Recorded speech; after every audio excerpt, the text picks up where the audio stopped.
Chapter 45. Pai Lupi and his ministers, who were eavesdropping not too far away, almost sprained their backs when they heard Li Wangyo's words. They didn't know whether to laugh or to cry. They thought that those two were soldiers of the Tang dynasty, but they didn't expect them to be soldiers of the previous dynasty. Someone beside Pai Lupi suddenly laughed. This brat scolded well. Delightful, delightful. Lu Guogong, be careful with your words. This brat is obviously talking nonsense. How can he say that the soldiers of the previous Sui dynasty are protecting the scholars of the Tang dynasty? Someone among the ministers was dissatisfied with Li Wangyo's words and retorted. Lu Guogong was the #1 troublemaker of the Tang dynasty, Cheng Yarojin, Cheng Jijia. When Cheng Yarojin heard this, he glared at the minister who spoke with his bell-sized eyes. What, do you have a problem with my words? Why don't you tell my fists what you have a problem with? You. Seeing that Cheng Yarojin was about to make a move, the minister could only fling his robe and ignore this troublemaker, a disgrace to the educated. A disgrace to the educated. Pay. Cheng Yarojin spat a mouthful of thick phlegm on the ground. That brat is right. Do you think you can rely on your mouth? All right, Jijia, stop talking. Seeing that the two of them were getting out of hand, Pai Lupi spoke up to stop them, but his tone was obviously biased towards Cheng Yarojin. At this moment, besides Zhongsun Wuji, Du Ruhui, Fang Xianling, Wei Zheng, and the other ministers, there was also Lu Guogong, Zhao Junwang, Wei Xiaogong, Yi Country Duke Wei Kai, Wei Country Duke Li Jing, Qiao Country Duke Chai Shao, Chen Country Duke Hu Junji, Yi Country Duke Qin Shubao, and the other founding ministers. Li Wangyo's words just now had struck a chord with these generals. Although they didn't praise Li Wangyu directly like Cheng Yarojin, they all nodded in their hearts, thinking that Li Wangyu was indeed not bad. Li Wangyu had no idea that his words on behalf of the Niu brothers had left him with an extremely good impression in the hearts of the military bigwigs and founding dukes of the Great Tang. It could be said that he had unintentionally planted a willow in the shade. Pai Lupi looked at the Niu brothers who were dressed in tattered clothes and said quietly, the soldiers of the previous dynasty are also the people of the Tang dynasty. They are soldiers who protect the land of the country, and I owe them too much. The Turks, I wish I could break their bones and suck their marrow. The Turks were not only enemies of the Sui, they were also enemies of the Tang dynasty. After Li, the Tang's Khan led his troops to the south to kill all the way from the grassland to Chang'an. 200,000 Tujua soldiers lined up at the north bank of the Wei River. In the end, Pai Lupi had no choice but to promise gold and money. On the Wei River bridge, he killed the White Horse and formed an alliance with Khan Sheli. Khan Sheli brought a large amount of gold and silver and returned with satisfaction. However, the Wei River alliance was seen by Pai Lupi as the humiliation of his life, and he hated the Turks to the bone. Now that he saw the two soldiers of the previous dynasty who participated in the Battle of Yangmen, Pai Lupi felt respect for them. He also felt that Li Wangyo's words were to his liking. Your Majesty, you don't have to blame yourself. The Tang dynasty has just been established, but our country is getting stronger day by day. I believe that we will be able to repay the humiliation of the Turks. Zhongsun Wuji consoled. Pai Lupi didn't say anything, only looking at Li Wangyu not far away. The group of Confucian scholars were choked by Li Wangyo's words, but they didn't know how to refute. However, just as Li Wangyu said, even the soldiers of the previous dynasty fought against the Turks. They were also Chinese heroes. They didn't know what to say, but they couldn't win against Li Wangyu. They felt a little embarrassed, so they turned around and left. Everyone, don't bother with this person. Today's Lake Tsujiang poetry gathering is the most important thing. Let's go quickly. That's right. I heard that the important officials of the court will participate in today's poetry gathering. Even Prime Minister Du, Prime Minister Fang, Secret Supervisor Yu, and Chancellor Kong will participate. This is a great opportunity for us to show off our talents. Let's go quickly. Many of the 18 scholars will participate in today's poetry gathering. It's really a grand occasion for our literary circle. Let's go, why bother with this young man?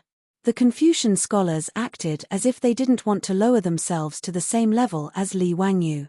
They clustered around each other and quickly left. However, their words stunned Li Wangyu for quite a while. Today's poetry gathering seemed to be different from what he had imagined. Originally, Li Wangyu thought that the so-called poetry gathering was just a group of scholars who had nothing to do after eating and had nothing better to do, so they gathered together to recite poems and make couplets. But why was it that from the words of this group of Confucian scholars, even great Confucian scholars like the 18 scholars were going to participate? Li Wangyu knew about the 18 scholars from the beginning of the Tang dynasty.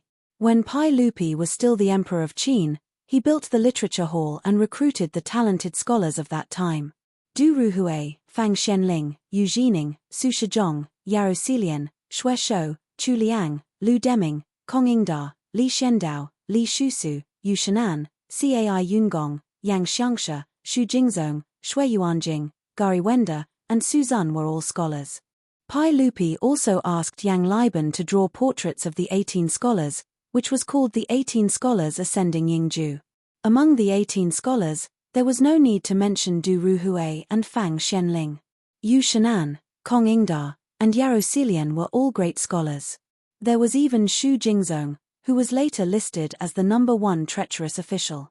With such a group of big shots participating in the poetry gathering, no matter how he thought about it, he felt that he had been tricked by that bastard Yang Quan. For a moment, Li Wangyu had the urge to turn around and leave. He didn't want to become famous. Making a fortune in silence was the way of the king. If he really took first place in such an eye-catching poetry gathering, he was afraid that there would be a lot of trouble in the future. As the saying goes, there is no first place in literature and no second place in martial arts. If he took first place in the poetry gathering, a group of scholars would come to him every 2 to 3 days to compare their essays. Wouldn't he be depressed to death? Li Wangyu rolled his eyes. The more he thought about it, the more he felt that something was wrong. He called the Niu brothers and was about to leave. He didn't care about Yang Quan's reward of 100 strings of coins.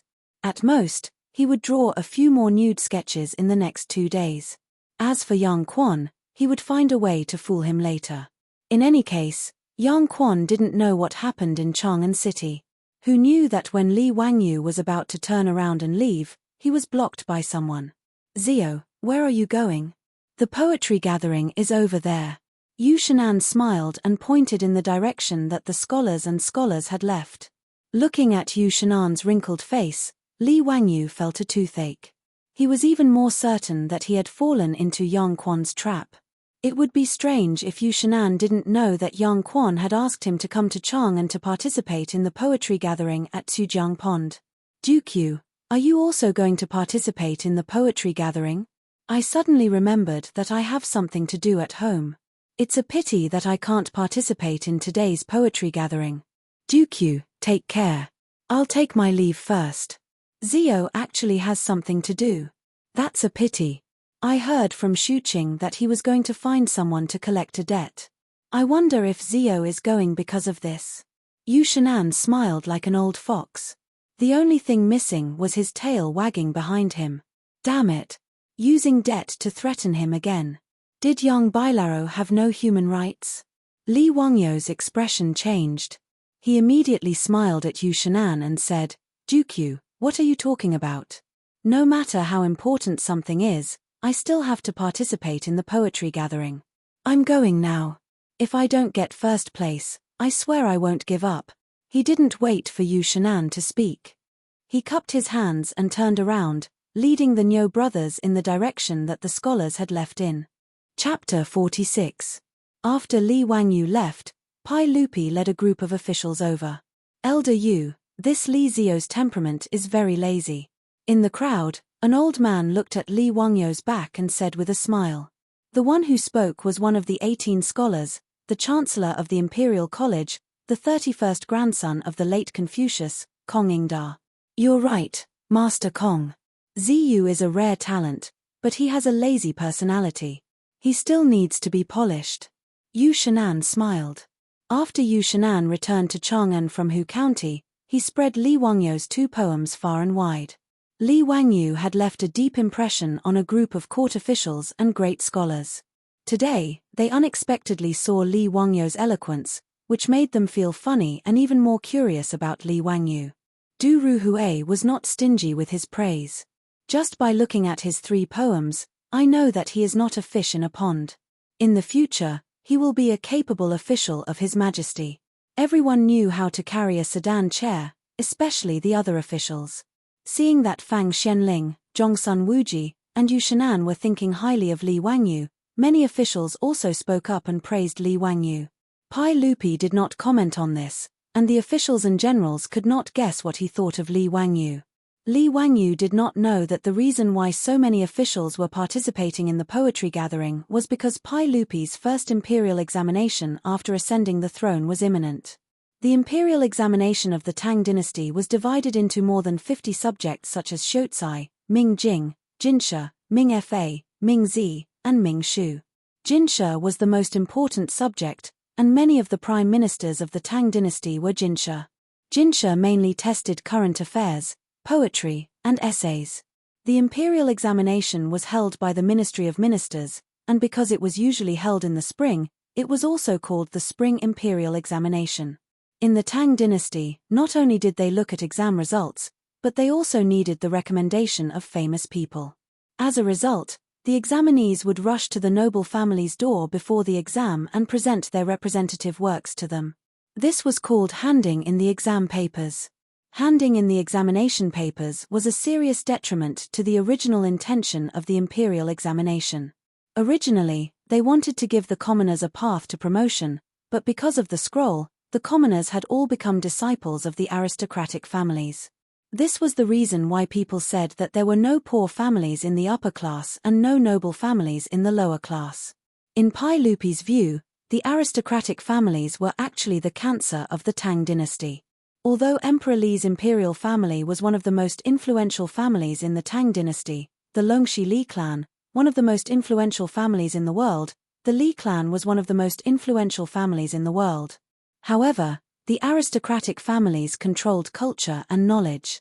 In the imperial court, the aristocratic families controlled most of the positions.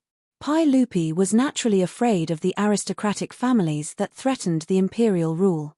Pai Lupi wanted to use the imperial examinations to weaken the aristocratic families, but he didn't expect that just a system of submitting papers would almost cause his efforts to go down the drain. Therefore, Pai Lupi simply held this poetry gathering before the spring imperial examination.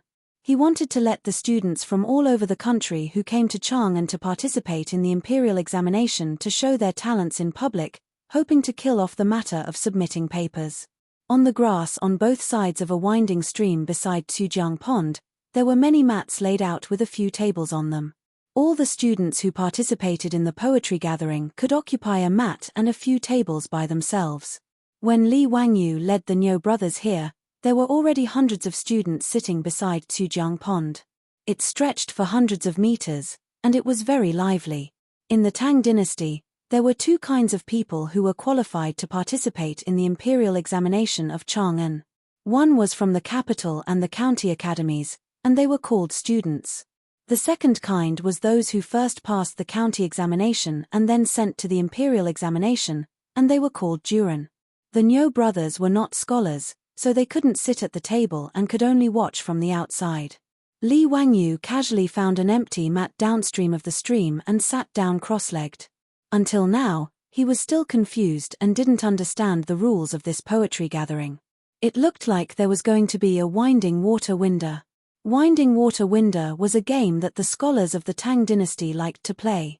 They used it to compose poems and compete in poems. Window was a kind of wine vessel, mostly made of wood, that could float. Whoever the window flowed from upstream or stopped in front of would drink and compose a poem, and the others would sing a poem.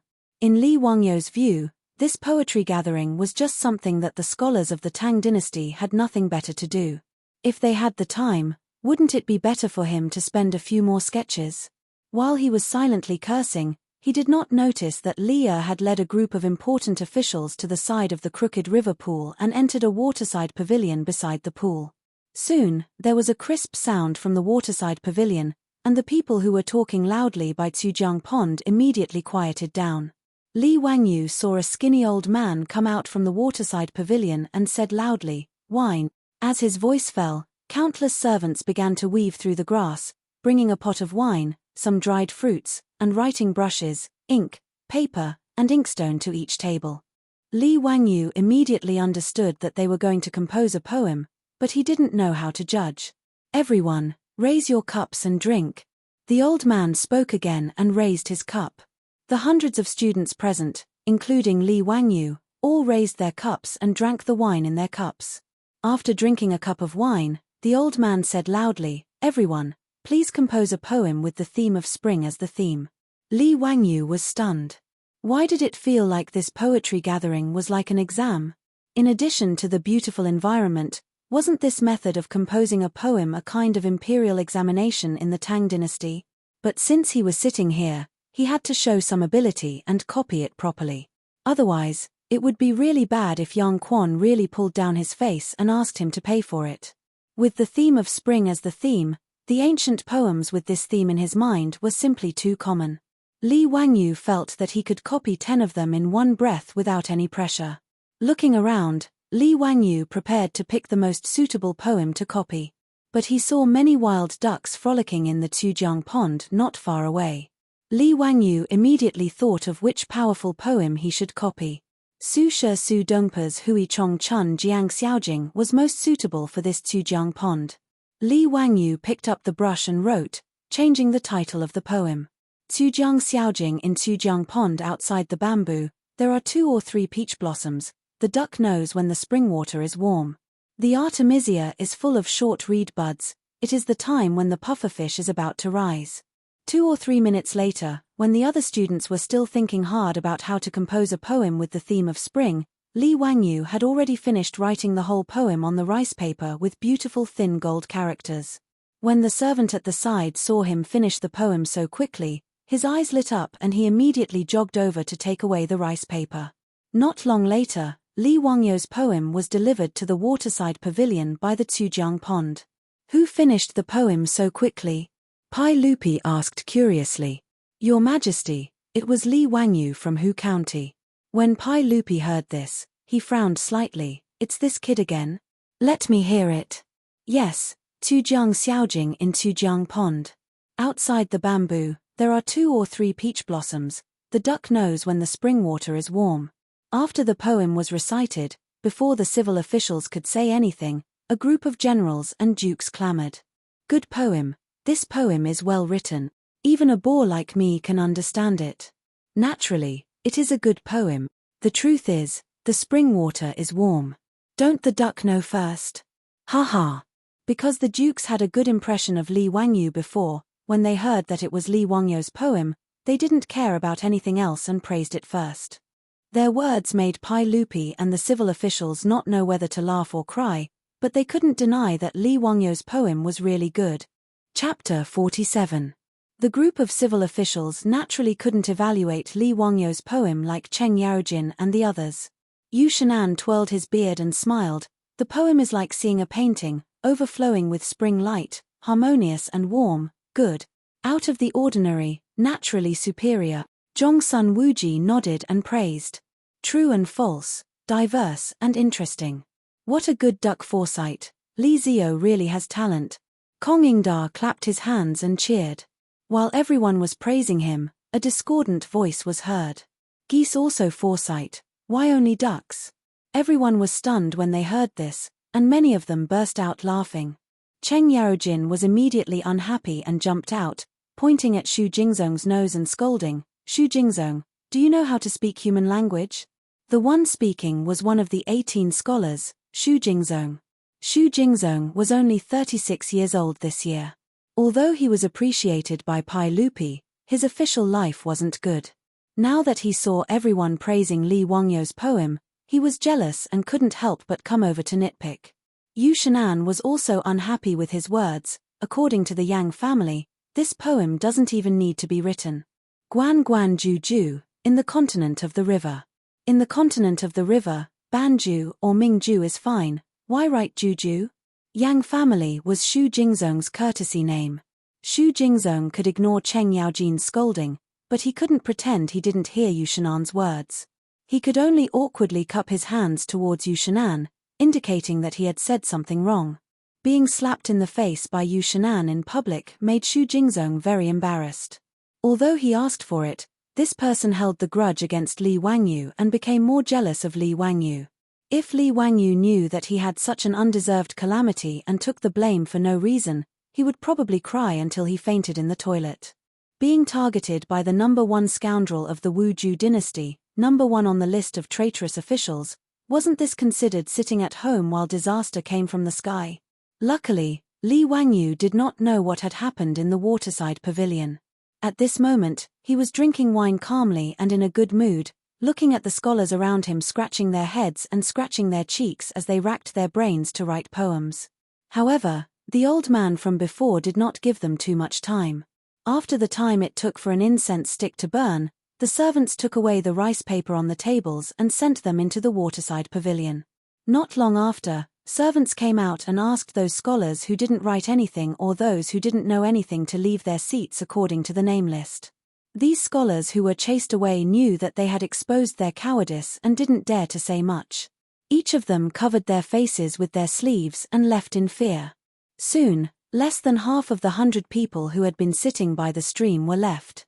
The old man shouted again, "Everyone, let's raise our cups again and drink to victory. Students, please use the frontier fortress as the theme and compose a poem. F***CK, again?"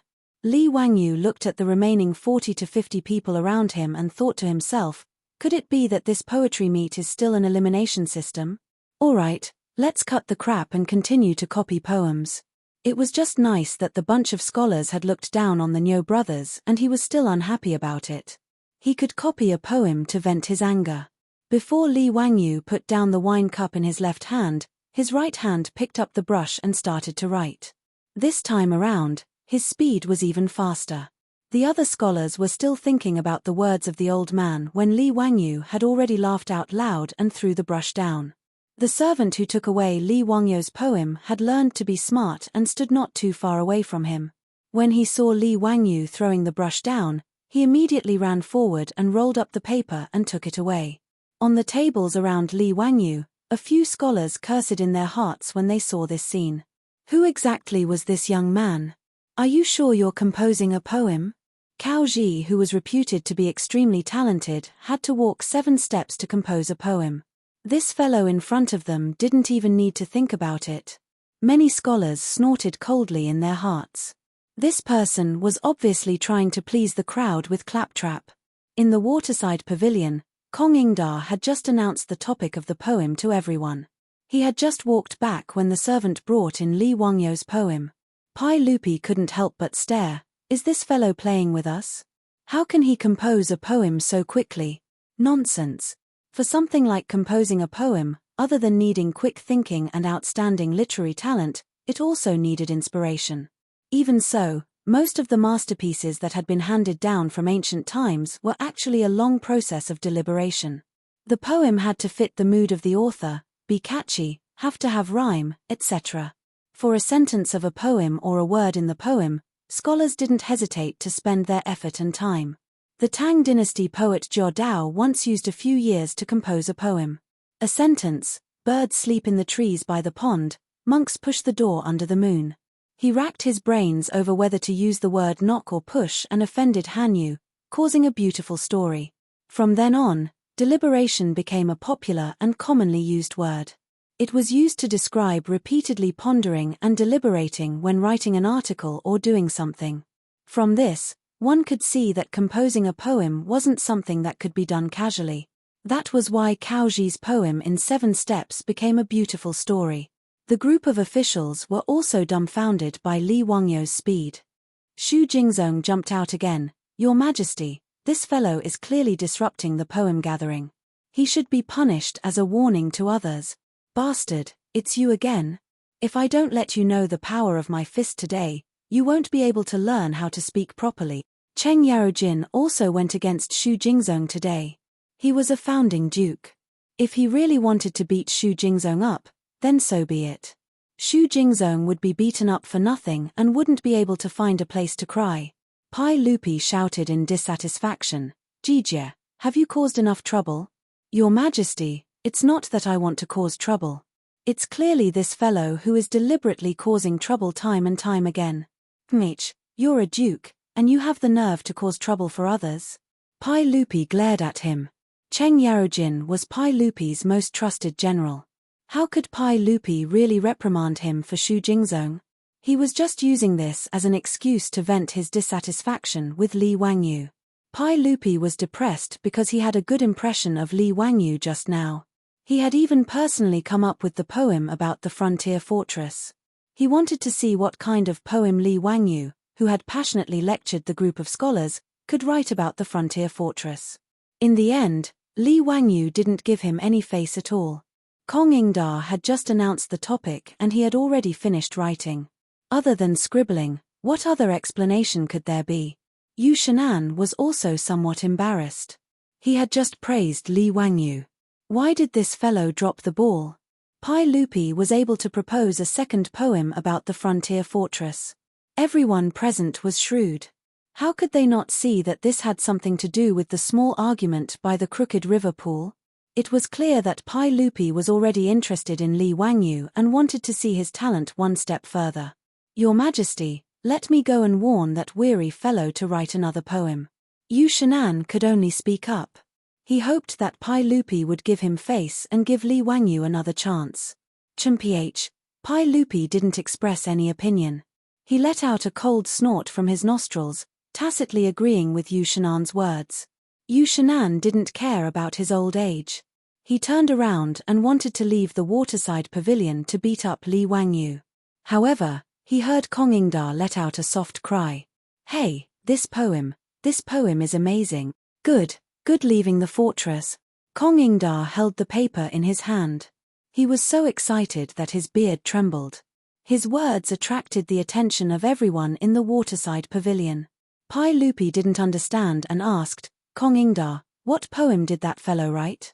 What made you lose your composure like this?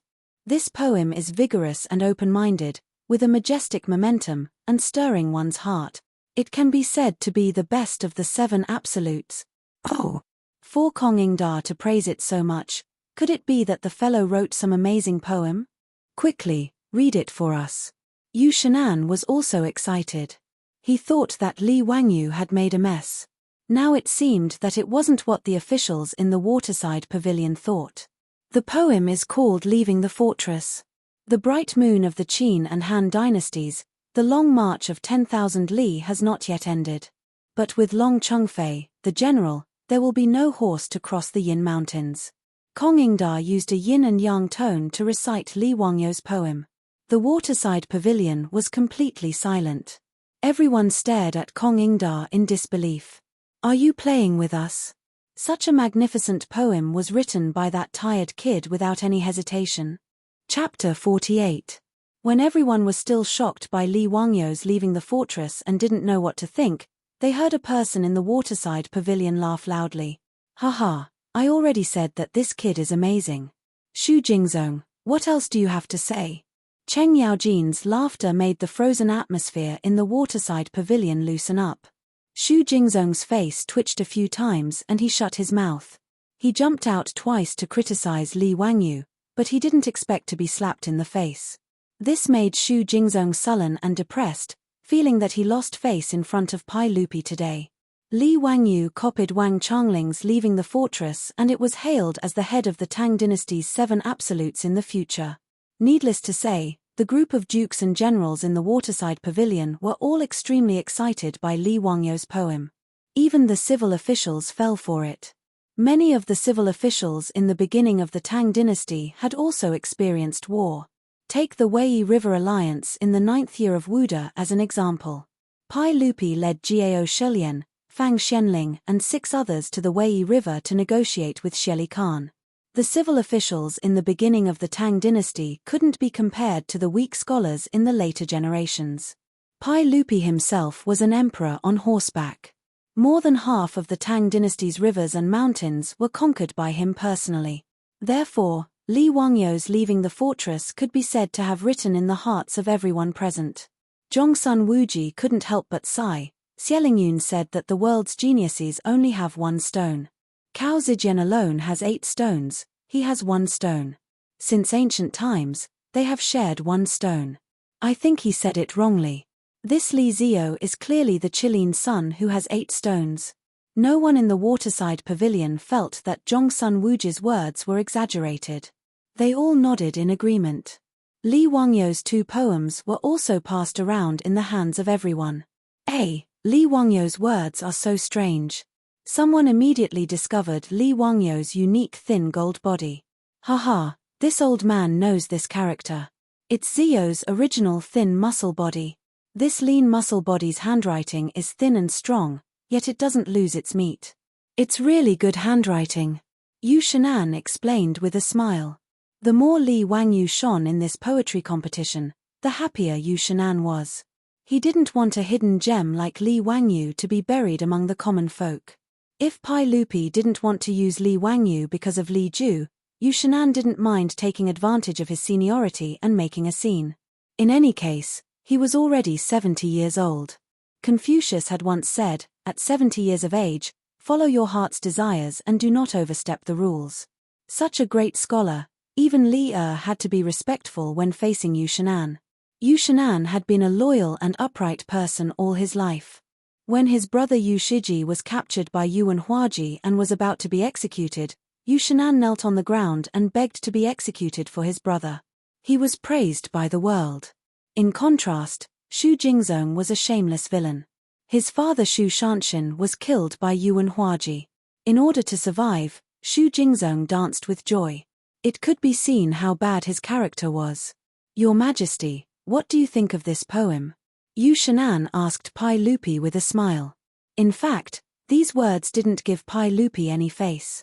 Just now, Pai Lupi had questioned Li Wangyo's ability to write a poem so quickly. Now that he heard the poem leaving the fortress, it was an awkward moment.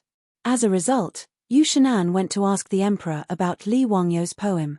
It was simply a slap in the face. Pai Lupi also felt his face heat up. He coughed to hide his embarrassment and said, "It's not bad, not bad." If this poem leaving the fortress was not bad, would there still be people who could write poems in the Tang dynasty? However, Pai Lupi was the emperor of the Tang dynasty after all. He had to leave some face for himself. Yu Shinan didn't expose him. He just twirled his beard and chuckled. Pai Lupi was thick-skinned. He just took Li Wangyo's poem and looked at it carefully. He also liked calligraphy. He especially liked Wang Shi's Wang Youjuan's Fei by script. His calligraphy was also excellent. Later generations had many Pai Lupi's original works, which were all priceless treasures. Now that he saw the unique thin gold script, Pai Lupi was also excited. He liked it very much. The civil officials present were also the same. They all admired the thin gold script. As for Li Wangyu, who was only 16 years old and had created an original font, they were even more shocked. They also felt that Zhongsun Wuji's words were not wrong. In this world, Li Wangyu had 80% of the talent. Li Wangyu naturally didn't know what was happening in the pavilion. He was already a little drunk. Beside the stream of Chujiang pool, everyone was thinking hard. However, he was happily drinking cup after cup of wine and eating a plate of fruit. He was very relaxed and content. The wine provided for today's poetry gathering tasted the best he had ever tasted since he came to the Tang dynasty. It was slightly sweet, like the rice wine of later generations. Li Wangyu didn't know that these wines were all imperial wine from Pai Lupi's palace. Naturally, they tasted good. There was good wine and beautiful scenery. Looking at the vast waves of Chujiang pool and listening to the clear chirping of birds in the forest, Li Wangyu became more and more greedy. He quickly finished the jug of wine on the table. He asked the attendant to bring him another jug of wine. The other scholars were busy composing poems. Almost no one touched the wine on the table. Only Li Wangyu was bored. He just minded his own business and drank to pass the time. Li Wangyo's small body of 16 years old was not good at drinking. In a daze, he drank a lot after drinking a few jugs of wine. After getting drunk, Li Wangyu became more excited. He shook his head and muttered all kinds of strange words. Something like posting on WeChat moments, or wearing a seatbelt when driving when your phone is out of battery. The attendant beside him shook his head. He felt that this Xiao Lang's drinking capacity was too low. He was still talking nonsense after drinking too much. When Li Wangyu was drunk, the poetry gathering at Chujiang Pool was also coming to an end. In this poetry recital, Li had indeed discovered quite a number of talents. Many scholars had created masterpieces that made people's eyes light up with the two named poems. However, with Li Wangyu in front of them, the others could only accompany the crown prince in his studies. Pai Lupi was now extremely satisfied with Li Wangyu. The bad impression that Li Ju had given him had long been thrown to the back of his mind. Without any discussion, Pai Lupi and a group of important officials decided that Li Wangyu would be the champion of the poetry gathering. Pai Lupi was just about to have someone summon Li Wangyu to the waterside pavilion, preparing to personally meet this Qilin son of the Li family. However, he heard a guard reporting to Your Imperial Majesty, Her Imperial Highness the Empress has brought Princess Changle to Chujiang Pool. Oh! Why has Maid Guanyin come? Hearing that his Empress had arrived, Pai Lupi was astonished. He saw a pleasure boat rowing over from Chujiang Pool, slowly coming to a stop beside the waterside pavilion. Empress Zhongsun, accompanied by a 7 or 8-year-old adorable loli, disembarked from the boat and ascended to the waterside pavilion. The group of important officials promptly bowed to Empress Zhongsun. Empress Zhongsun asked the officials to dispense with the formalities. She then curtsied to Pai Lupi. Erlang, Changle wishes to come on a boat today. I have made the decision to bring her here for sightseeing.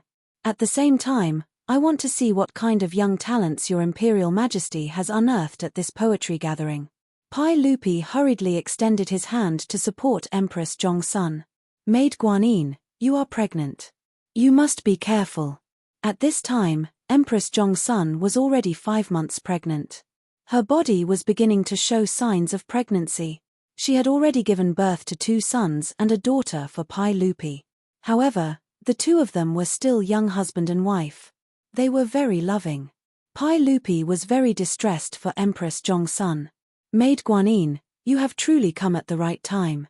Come, how about taking a look at these 2 poems? Pai Lupi carefully supported Empress Zhongsun to sit down. As if presenting a treasure, he handed over Li Wangyu's 2 poems to Empress Zhongsun. He then picked up Princess Changle and began to tease her. Princess Changle was the eldest daughter of Li Shimin and Empress Zhongsun. Her name was Li Lishi, and she was 8 years old this year. She was of noble birth. Since childhood, she had been doted on by her parents. She grew up under the gazes and doting of tens of thousands of people. Changle, do you miss father? In the Tang dynasty, there was actually no such title as imperial father. In the imperial palace, the title was the same as that of a commoner. Father or daddy were acceptable. I do. After father is done with his work today, can you accompany Changle to play? Okay. In a moment, father will accompany you on the boat. As father and daughter whispered to each other, Empress Zhongsun finished reading the 2 poems. She could not help but exclaim in admiration, Erlang, who composed these 2 poems? Truly a talent for worldly affairs. Chapter 49. In a trance, the already drunk Li Wangyu only felt that he was being supported by someone. He swayed as he walked, and it was only because of the support of his attendants that he didn't fall. Seeing him so drunk, Empress Zhongsun couldn't help but cover her laughter. Erlang, this is Li Wangyu. How did he get so drunk? Li Wangyu was dizzy and couldn't see clearly who was in front of him. He thought that the people supporting him were the Niu brothers. Because Niu Yong was missing an arm, Li Wangyu thought that it was Niu Wu who was supporting him. Erlang, I'm fine. Haha, today's wine is very, very good. Come, let us brothers drink another cup. Pai Lupi ordered people to summon Li Wangyu. He wanted Empress Zhongsun to see this young talent, but he didn't expect to bring in a drunk cat. What made him even angrier was that as soon as this guy entered the pavilion, he began to talk nonsense and shouted something about Erlang. Wasn't he Pai Lupi Erlang Pai Lupi? Empress Zhongsun had always been used to calling him Erlang.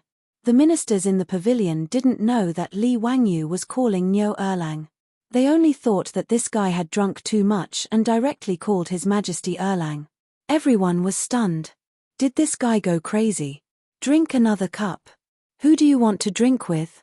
Xu Jingzong had been hiding behind the crowd for a long time, afraid that Duke Lu would beat him up. Now that he saw Li Wangyu being rude in front of His Majesty, he immediately jumped out. Your Majesty, this guy is talking nonsense. Being rude in front of His Majesty after drinking is the same as disobedience. He deserves 10,000 death. I ask that you send him out and punish him with 20 strokes of the cane as a warning to others. Xu Jingzong's words could be said to be vicious, directly putting Li Wangyu in a bad light. If Pai Lupi nodded slightly, Li Wangyu wouldn't be able to keep his butt. Yu Shan'an hurriedly bowed.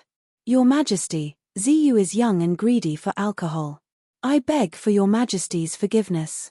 Empress Zhongsun also chuckled and said, Erlang, forget it. Children talk nonsense when they drink too much. Don't take it seriously. From the side, Princess Changle let out a bell-like laughter. Father, why is this elder brother like a drunken cat? Look, he can't even stand steadily. How amusing. With Empress Zhongsun and Yu Shan'an pleading for leniency, Pai Lupi naturally couldn't bring himself to punish Li Wangyu. He could only wave his hand, planning to have Li Wangyu brought out. But unexpectedly, although Li Wangyu was drunk, his mouth was unforgiving. In a daze, he heard Xu Jingzong's words. He pointed at Xu Jingzong and said, Who the hell are you? Zio, don't mess around. Yu Shan'an hurriedly reprimanded Li Wangyu, wanting him to stop talking. If he truly angered Pai Lupi, it would be troublesome.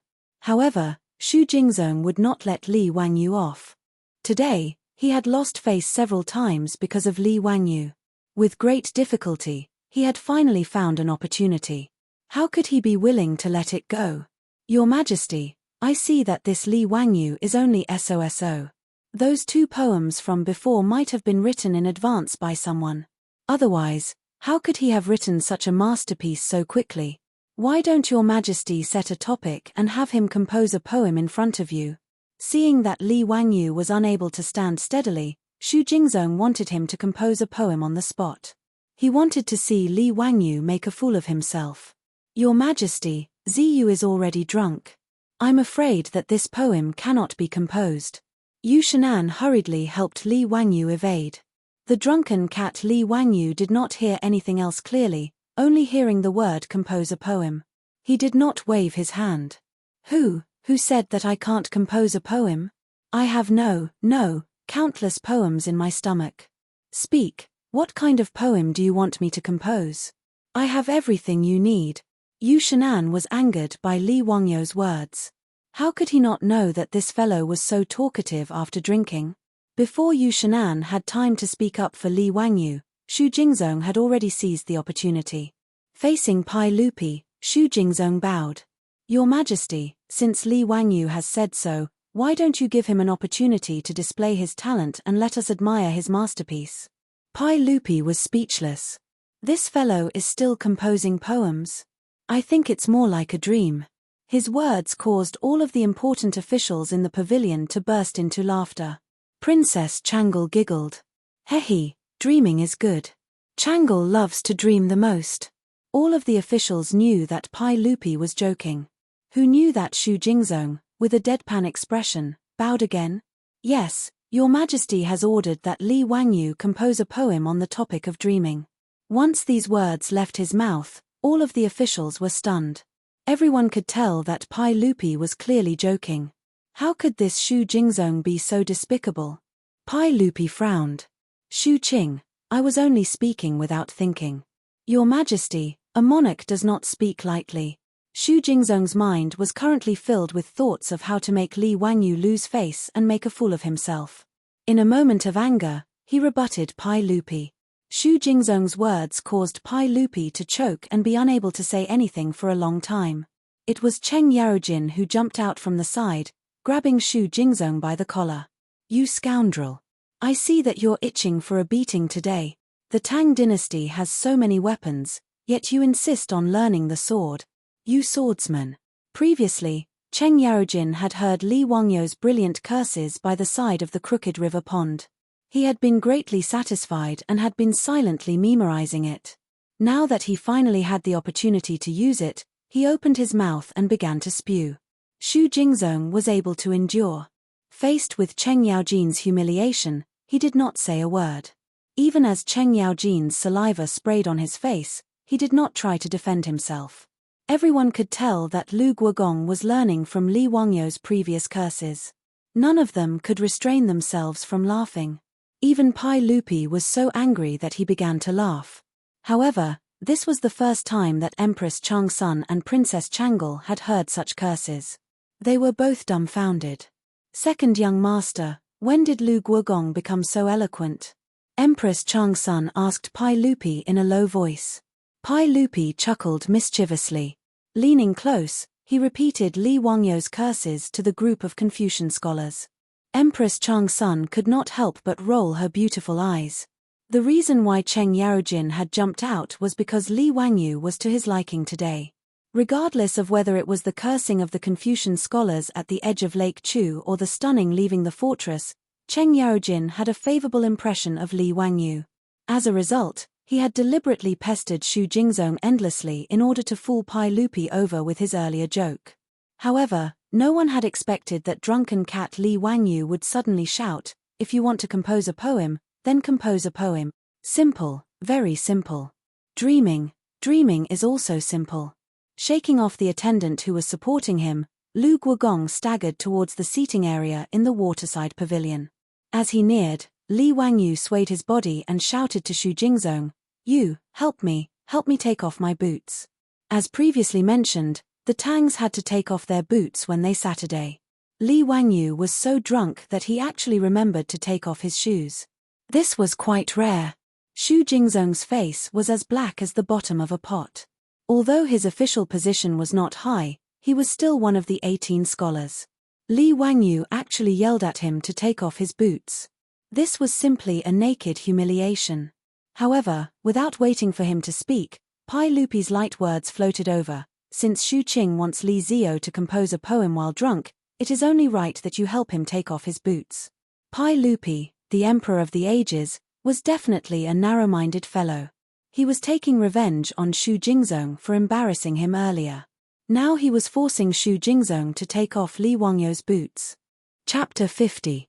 The moment Pai Lupi opened his mouth, Xu Jingzong was placed in a difficult position. Xu Jingzong began to regret his actions. Why did he provoke this drunken cat for no reason? He cast a pleading gaze towards the crowd, hoping that someone would speak up and help him out of this predicament. However, all of the important officials in the pavilion felt that Xu Jingzong had gone too far just now. Right now, they were just watching a good show. No one spoke up for Xu Jingzong. Left with no other choice, Xu Jingzong could only grieve without tears, pinch his nose and accept the situation.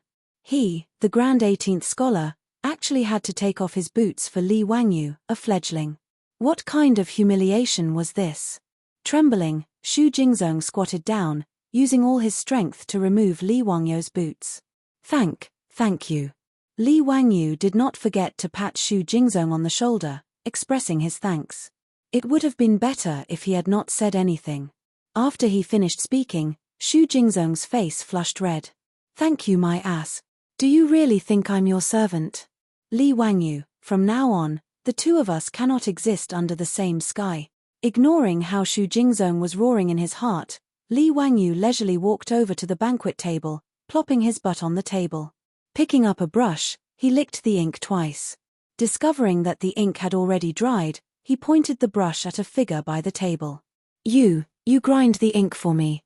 As soon as he spoke, the gathered officials were in an uproar. This fellow was truly crazy. He actually had Princess Changle grind the ink for him. Originally, when Princess Changle saw that Li Wangyou wanted to compose a poem, she had curiously run over, wanting to see how he would compose a poem. Unfortunately, she had been pointed at by Li Wangyou, having her grind the ink. Li Er's face, which had been smiling and watching the show, immediately darkened.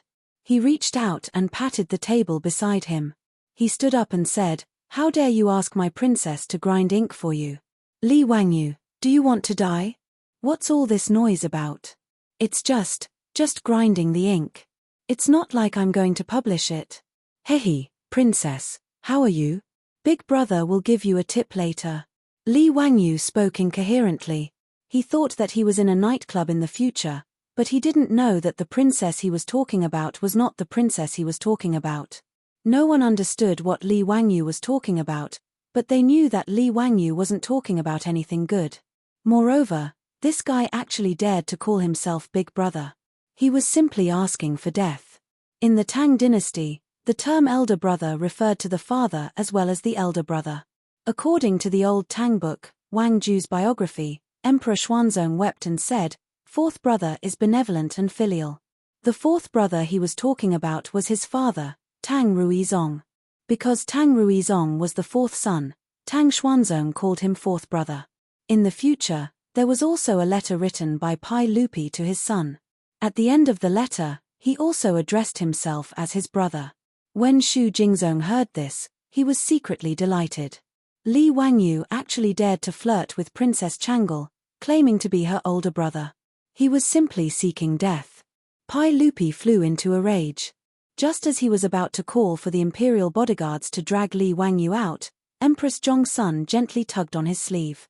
"Erlang, I just heard that this Li Jiaoxiaolang is also a relative of our imperial family. Is there such a thing?" Pai Lupi was in a fit of anger. In a low, muffled voice, he replied, "He was born in the Li clan of Hu County. His father is Li Ju." Li Ju? If I recall correctly, he is Erlang's older cousin, right? Correct. Then, isn't this Li Wangyu Changle's older cousin? There's nothing wrong with calling him Big Brother, right? Empress Zhongsun laughed. Bah! How could my Changle be this scoundrel's younger cousin? Don't even think about it. Moreover, this brat has already been expelled from the Li clan of Hu County. Right now, he is no longer a relative of our Tang dynasty. Pai Lupi was still in a fit of anger, speaking fiercely. Empress Zhongxuan's beautiful eyes flickered. Softly, she whispered into Pai Lupi's ear, "How could Erlang be so muddle-headed? Such a talent, and also a relative of the imperial family, is precisely a talent that can be used. How could we push him out the door because of that group of old fools from the Li clan of Hu County? Could it be that Erlang wants to push this child to the side of those aristocratic families?" His wife's words caused Pai Lupi to immediately calm down. However, as Empress Zhongsun had said, he was currently desperately trying to weaken the influence of the aristocratic families. How could he push out such a talent like Li Wangyu? Although Pai Lupi was a man of great talent and bold vision, and could be said to be an emperor throughout the ages, he had a problem that could not be considered a problem. He liked to appoint people by favoritism. Just look at the list of 24 meritorious officials that he had established in the Lingyan Pavilion. Ranked first was Empress Zhongxuan's elder brother, Zhongsun Wuji. Ranked second was the Prince of Hajian, Li Xiaogong, a relative of the Tang dynasty. Ranked 15th was Zhongsun Shund, Duke of Pai State, who was Empress Zhongxuan's maternal uncle. Of course, the relatives that Pai Lupi placed in important positions were truly talented and learned. Li Shimin would not place those without talent or virtue in important positions. As a relative of the Tang dynasty, Li Wangyu was also talented. How could Pai Lupi not be tempted? His eyes flickered. Suddenly, he laughed and said to Princess Changle, "Changle, why haven't you ground ink for your brother?" With these words, the entire audience was shocked. Was Li Wangyu trying to reach the heavens in a single bound? As soon as Li Shimin opened his mouth, he would have Princess Changle, who was doted on by countless people, recognize Li Wangyu as her brother. Xu Jingzong felt as if his head was buzzing, and his vision darkened. The little girl, Changle, did not think so much. She only felt that Li Wangyu was interesting. Since her father had instructed her to grind ink, she obediently helped Li Wangyu grind ink. Li Wangyu grinned widely. "Thank you." Reaching out, he picked up the brush, licked the ink, and stood up. Seeing that Li Wangyu was about to write a poem, an attendant immediately rushed forward. Reaching out, he held up the paper for Li Wangyu to write. Just now, these attendants had been frightened witless by Li Wangyu, fearing that the noble would blame them for not being discerning. At this moment, if they did not hurry up and hold up the paper, if this drunken cat pointed at the emperor and had them hold up the paper for him, would they still be alive? Li Wangyu did not pay attention to these things. Shaking his head, he recited while his brush moved like a swimming dragon, writing a poem in cursive. In a dream, Tianlaro sings a farewell. Seafarers talk about Yingju, the smoke billows are faint, and faith is hard to find. You people talk about Tianlaro, perhaps the rosy clouds can be seen. This guy began to plagiarize Li Bai's poem again. In a dream, Tianlaro sings a farewell to the officials of Donglu was Li Bai's dream poem, and also a poem about traveling immortals. At this moment, Li Wangyu was 80 to 90% drunk, but there was still some sobriety in his mind. He did not write farewell to the officials of Donglu. In the waterside pavilion, Pai Lupi, Empress Zhong's son, and a group of important officials could not help but gather around to watch Li Wangyu compose a poem. Li Bai's poem could be said to have a magnificent artistic conception, unpredictable changes, and colorful colors. Everyone was fascinated and intoxicated by it. His spirit traveled to the fairyland on heaven, and his heart felt that the pleasure of the world was the same. In a long poem, Li Wangyu finally wrote, "The pleasure of the world is the same. Since ancient times, all things have flowed in the east. Farewell to the emperor, when will it return? Between the white deer and the green cliff. Must ride and visit the famous mountains." At this moment, everyone began to clap and cheer. Ziyu's poem is natural and unrestrained. It's a great poem about traveling immortals. Yu Shenan praised. Pai Lupi nodded in satisfaction, and his face was full of smiles. He did not expect this guy to be able to compose a poem about dreaming when he was drunk. He was indeed a talent. He and Empress Zhong's son looked at each other excitedly. Pai Lupi was already determined to order Li Wangyu to enter the imperial court as an official. At this moment, everyone thought that the poem was finished. Li Wangyu picked up the brush shakily, licked the ink, and wrote again. "How can you lower your eyebrows and bend your waist to serve the nobles, making me unhappy?" Li Wangyu recited loudly as he wrote. After he finished, the waterside pavilion was completely silent. At this moment, Li Wangyu was completely drunk. He thought of himself as the immortal poet Li Bai. He threw the brush in his hand and laughed loudly. "Delightful, delightful. I am a banished immortal. The Son of Heaven asked me to come, but I did not get on board. I called myself an immortal in wine. Ha ha, delightful." After he finished speaking, he fell to the ground and soon began to snore softly. Li Wangyu fell asleep. Chapter 51. Li Wangyu fell asleep, but none of the officials said anything. Pai Lupi's old face was as black as the bottom of a pot. His face was ashen, and he didn't say a word. "How can you lower your eyebrows and bend your waist to serve the powerful? What does this mean? How can Li Wangyu lower his eyebrows and bend his waist to serve the powerful? How can he not smile? In this world, he, Pai Lupi, is the most powerful person." The words Li Wangyu just wrote were simply a look of contempt for Pai Lupi. What do you want the narrow-minded Pai Lupi to think? It was simply pointing at a monk and cursing a bald donkey. He didn't leave any face for Pai Lupi. Moreover, he shouted something like, "The Son of Heaven calls for you, but you don't come on board. You call yourself a wine immortal. How arrogant." Pai Lupi didn't immediately have the guards come in to drag Li Wangyu away and chop him to death. This was already very magnanimous. The officials present were also thunderstruck by the last two lines of Li Wangyu's poem. Yu Shenan sighed in his heart. Ziyu has caused a disaster. Only Xu Jingzong felt that the originally cloudy sky seemed to have suddenly become clear. He felt very carefree. Li Wangyu, Li Wangyu, you're seeking your own death.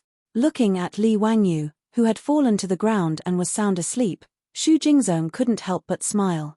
Erlang. Empress Zhong's son wanted to comfort him, but Pai Lupi reached out to stop her. Guanin's servant, there's no need to say more. Since this child isn't willing to lower his eyebrows and bend his waist, we naturally won't force him.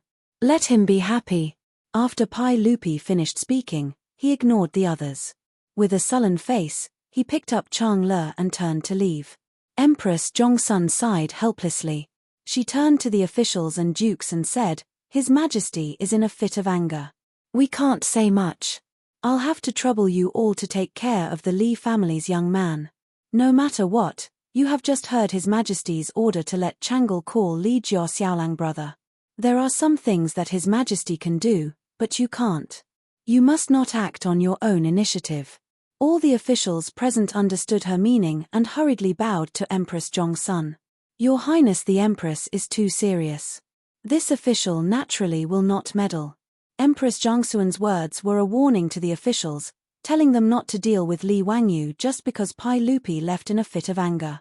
Empress Zhongsun was both angry and happy about this Li Jiao Xiaolang. She was angry that he didn't know what was good for him, but she was happy that he was talented. Pai Lupi was angered by Li Wangyu's poem and left. She didn't want to refute Li Shimin's face. But out of love and care, it was only right to warn the officials and have them protect Li Wangyu a little. Empress Zhongxuan's words did indeed make many people who had other thoughts give up, but it was as the Empress said. Even if Pai Lupi was angered by Li Wangyu and left, their surname was Li. It was said that one stroke couldn't write two Li characters. If he thought he was clever and killed Li Wangyu, and Pai Lupi thought of this Li family's Qilin son, then he would be the unlucky one. Even Xu Jingzong restrained some of his thoughts. At least, he wouldn't put the idea of dealing with Li Wangyu on the surface. I heard that this child's parents are both dead. He is very pitiful. Empress Zhongsun looked at Li Wangyu, who was sleeping soundly on the ground, and touched the child in her belly. She couldn't help but feel motherly love. Okay, let people send this child away. Everyone, please keep this child a secret. Let's wait for His Majesty to make a decision about what happened today. Yu Shinan shook his head and sighed. He could only let the attendants take Li Wangyu, who was sleeping soundly, out. He found the Niu brothers and told them to take good care of him. The poetry gathering in Chu, Jiang, and Kai ended unhappily, but the name of Li Wangyu spread among the aristocratic families, nobles, and powerful officials in Chang'an. For the first time, Li Wangyu left a deep impression on the prosperous Tang dynasty more than 1,000 years ago. But at this time, Li Wangyu only felt a splitting headache, his mouth was dry, and his throat was sore. Water, is there any water? His voice was hoarse, and he moaned softly on the bed. Hearing his voice, Niuwu quickly poured a bowl of water from the kettle on the low table and handed it to Li Wangyu's mouth. Like a dried-up traveler in the desert, Li Wangyu greedily drank the water in the bowl in one gulp. Only then did he feel that his throat was slightly soothed. Where am I? The hostel.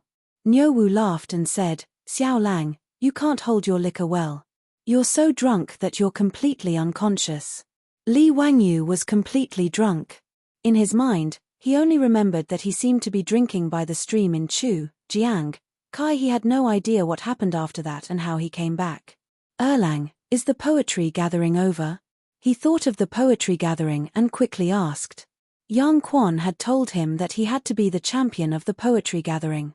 But he was so drunk that he completely forgot about it. It's over. Xiao Lang, you're really talented. You're the champion of the poetry gathering. Niuwu grinned and said. Really? Are you sure I'm the champion? How can it be fake? An old man came out and said it to everyone in person. The champion of the poetry gathering, Li Wangyu from Huxian. Who else could it be other than you? Xiao Lang, you didn't see the faces of those scholars. Haha, it was really wonderful. A group of scholars in their 20s or even 30s, losing to a 10-year-old teenager, wouldn't they be ashamed to death? Li Wangyu had a headache. He patted his head hard. The after-effects of this Tang dynasty wine were quite strong. And then, you brought me back? Li Wangyu asked. How could that be? When my brother and I were happy for you, we saw you being carried away by 2 attendants. It was said that there was a noble who wanted to see you. Xiao Lang, what noble person did you see? Tell me about it. A noble person wanted to see him? Li Wangyu's mind was in a mess. There were only a few vague figures. There seemed to be a princess. Didn't he say that he would give a tip? Princess. Li Wangyu's mind buzzed. Damn it. Could it be a real princess of the Tang dynasty? When he was talking nonsense at that time, he seemed to be a princess in the nightclub of the future. There was a princess. Then, were there also Li Shimin and Empress Zhongsun? Li Wangyu tried hard to recall. He remembered that he seemed to have written a poem. What did he write? It seemed to be a sailor or something. Yes, a sailor talking about Yingju. He copied Li Bai's farewell in dream poem. Suddenly, a flash of lightning flashed through his mind. Li Wangyu froze on the spot. He almost cried. He couldn't be so Chunibya, right? In front of Pai Lupi and Empress Zhongsun, he wrote the sentence, "How can I bow to the powerful and make me unhappy?" It's over. Isn't it King over? Li Wangyu muttered. He slapped himself. Why did he drink wine for no reason? Wasn't this a mess? In front of the emperor of the Tang dynasty, how could he bow to the powerful and make him happy? Did he have nothing better to do? Li Wangyu didn't care whether Pai Lupi appreciated him or not. He was afraid that if he offended Pai Lupi, he would lose his life. Li Wangyu had died once. He didn't believe that he could die again and travel again. Xiaolang, what did you say? Niu Wu didn't hear clearly and asked in confusion. No, nothing. Erlang, what happened after that? What happened after that? He asked nervously and looked up at the door from time to time. He was afraid that a group of soldiers would rush in and take him away to prison. After that, someone sent you out and told me and my brother to take good care of you. We brought you back to the hostel. Really? That's it? Didn't he say anything else? Li Wangyu couldn't believe it. He even asked the Niu brothers to take good care of him. Didn't he write the last sentence? Really? How can it be fake? That's good. That's good. By the way, what time is it now? Shunshu, it's almost Yusha. Xiaolang, you slept for the whole afternoon, Niu Wu replied. That was 4 or 5 o'clock in the afternoon. There was still some time before the evening drum was sounded and the door was closed. Li Wangyu quickly got up from the bed, tidied up his clothes, took out the sketch he drew last night from the package, told Niu Wu and went out. He planned to sell another painting and buy food to go back to Ju village tomorrow. Chang'an was too scary. He couldn't stay here for long. Chapter 52. Under the strange gaze of the old guard, Li Wangyu walked to Peace Square on the opposite side of the street. Peace Square was still crowded with people. Li Wangyu carefully shuttled through the crowd, looking for a suitable target. He saw a young scholar with a jade pendant on him. He must be a noble and was a suitable target. Just as he was about to walk over to sell his sketch, his arm was grabbed by someone. Xiaolang, where are you going? I've been looking for you so hard. Li Wangyu was stunned. He turned his head and saw that it was the fat man who spent 10 taels of gold to buy his drawing yesterday evening. Brother, what's the matter? You still want to buy my drawing? Li Wangyu didn't understand why the fat man was looking for him.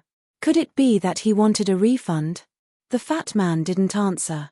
He turned his head and shouted behind him, Father, I found Xiaolang. Li Wangyu saw a middle-aged man with a kind face walk over from the crowd. He looked similar to the fat man. What was going on? Did he bring his parents to find trouble with him? Li Wangyu was speechless. He had a ridiculous feeling that he sold a pornographic book to a child and then his parents came to denounce him. The middle-aged man was full of smiles. He walked closer to Li Wangyu and cupped his hands. My surname is Cho and my name is Yuanliang. How should I address Xiaolang? What's the matter, Mr. Cho? Li Wangyu was vigilant and didn't rush to introduce himself. Xiaolang, don't worry. We don't have any bad intentions. We just want to invite Xiaolang to our house. That's not necessary. I still have things to do. Li Wangyu quickly found an excuse. Inviting him to be a guest was most likely an excuse. He had never met this father and son before. They probably had ulterior motives for inviting him. This banquet was definitely not a good one. Xiaolang, we really don't have any bad intentions. I'm a famous grain merchant in Chang'an City. Xiaolang, if you're worried, you can ask someone. My Chiu family has been pure and kind for generations. They have a good reputation in Chang'an. Today, I took the liberty to invite Xiaolang to my residence as a guest because I have something to ask of you. That's why I shamelessly invited Xiaolang. Excuse me, Mr. Cho. Why did you ask me to go? Chou Yuanliang hesitated for a moment and replied softly, Xiaolang, please draw a picture for me. Drawing. Li Wangyu seemed to understand. He looked at Chou Yuanliang with a playful look. This guy's son was already so old, but he was still so interested in Chang'ong too. From the looks of it, he even wanted to customize a pornographic image. Li Wangyu somewhat believed Chou Yuanliang's words. He thought that since his enemy was a famous grain merchant, he shouldn't be able to deceive a poor kid like him, right? It couldn't be that they wanted to trick him into going to their residence and then put him under house arrest to draw Chang'ong Tu for them, right? Li Wangyu was about to nod and agree, but he still had an idea. I can go to your residence, but I still have 2 brothers waiting for me in the hostel. I wonder if it's convenient for my brothers to go with me? Of course. I wonder where Xiao Lang's brother is. Let's go and pick them up together. Li Wangyu nodded. They went back to Chongren Lane to find the Niu brothers. He was also afraid that if the Chiu family had any bad intentions, at least their safety would be guaranteed with the 2 brothers guarding them. In the hostel, he also secretly inquired about the Chiu family from the waiter. As Chou Yuanliang said, the Chiu family was a famous grain merchant in Chang'an City with a good reputation. He was relieved. He rode out with the Niu brothers and walked into the Chiu mansion in Shenyang Lane in the evening drum. Chou Yuanliang arranged for the servants in the mansion to arrange food and accommodation for the Niu brothers. He also invited Li Wangyu into the central room and ordered the servants to bring wine. After sitting down and talking, Li Wangyu knew that the fat man was called Chou Kuan, the only son of the Chiu family. He also had several sisters who had already been married. When Li Wangyu heard Chou Kuan's name, he was surprised for a moment and then secretly laughed. This name was so domineering. The Tang dynasty wrote from top to bottom. Could Chou Kuan be read as Chou Ri Bai? After carefully thinking about Chou Yuanliang's name, Li Wangyu snickered even more. The surname Chou sounded the same as beg. The father and son, one beg for forgiveness, the other beg for Rix. Li Wangyu secretly ridiculed the Chiu family's ability to give names. He almost spat out the wine in his mouth. It was so hard for him to hold back his smile with a strange expression. After 3 rounds of wine, the conversation started. Li Wangyu finally figured out why the father and son of the Chiu family were so anxious to find him. The Chiu family had been merchants for generations. Chou Yuanliang was honest and kind, but he had 2 small shortcomings. First, he liked to drink wine. Second, he liked to pretend to be cultured. It was not a bad thing to pretend to be cultured. Although the status of merchants in the Tang dynasty was not low, they were not as good as scholars. In order to put up a facade and raise their status, it was understandable to make friends with some scholars. For this reason, the Chiu family did not even settle down in the west of the city. Instead, they bought property in the east of the city in Shenyang Fang, with the purpose of being closer to Pingkang Fang. Although Pingkang Fang was a red light district in Chang'an, the little sisters there were not low-class prostitutes who only sold their looks. They could still recite poems, paint, and write poems. They could dance, ride, shoot, and play with swords. They were most loved by the nobles and scholars. Therefore, the scholars and even the bureaucrats of the Tang dynasty liked to go to Pingkang Fang to drink and chat, enjoy singing and dancing, recite poems, and talk about life with beautiful women. Chou Yuanliang moved here to make it easier to make friends with the scholars. However, the bad thing was that he was greedy for good wine. A few days ago, Chou Yuanliang invited a group of scholars to a banquet in Pingkang Fang. Although he was a patron, he was often humiliated by those poor and stinky scholars. During the banquet that day, everyone talked about the precious paintings of the past generations and mocked Chou Yuanliang intentionally or unintentionally. They said that although he was rich, he should collect some ancient paintings and classics to dilute the smell of money of the Chiu family. Chou Yuanliang drank a few more cups and was angry when he heard this. He was kind enough to spend a lot of money to treat them to wine, but they still mocked him. Feeling indignant, he opened his mouth and boasted. Who said that I don't have ancient paintings in my house? I have a goddess Luo's painting in my house. That's a great treasure, Chou Yuanliang said with a big tongue.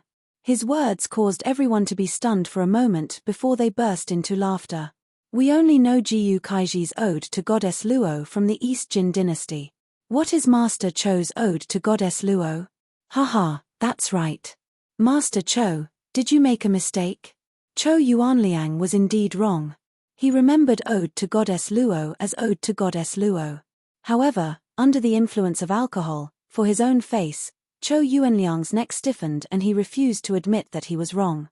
No, it's the ode to Goddess Luo.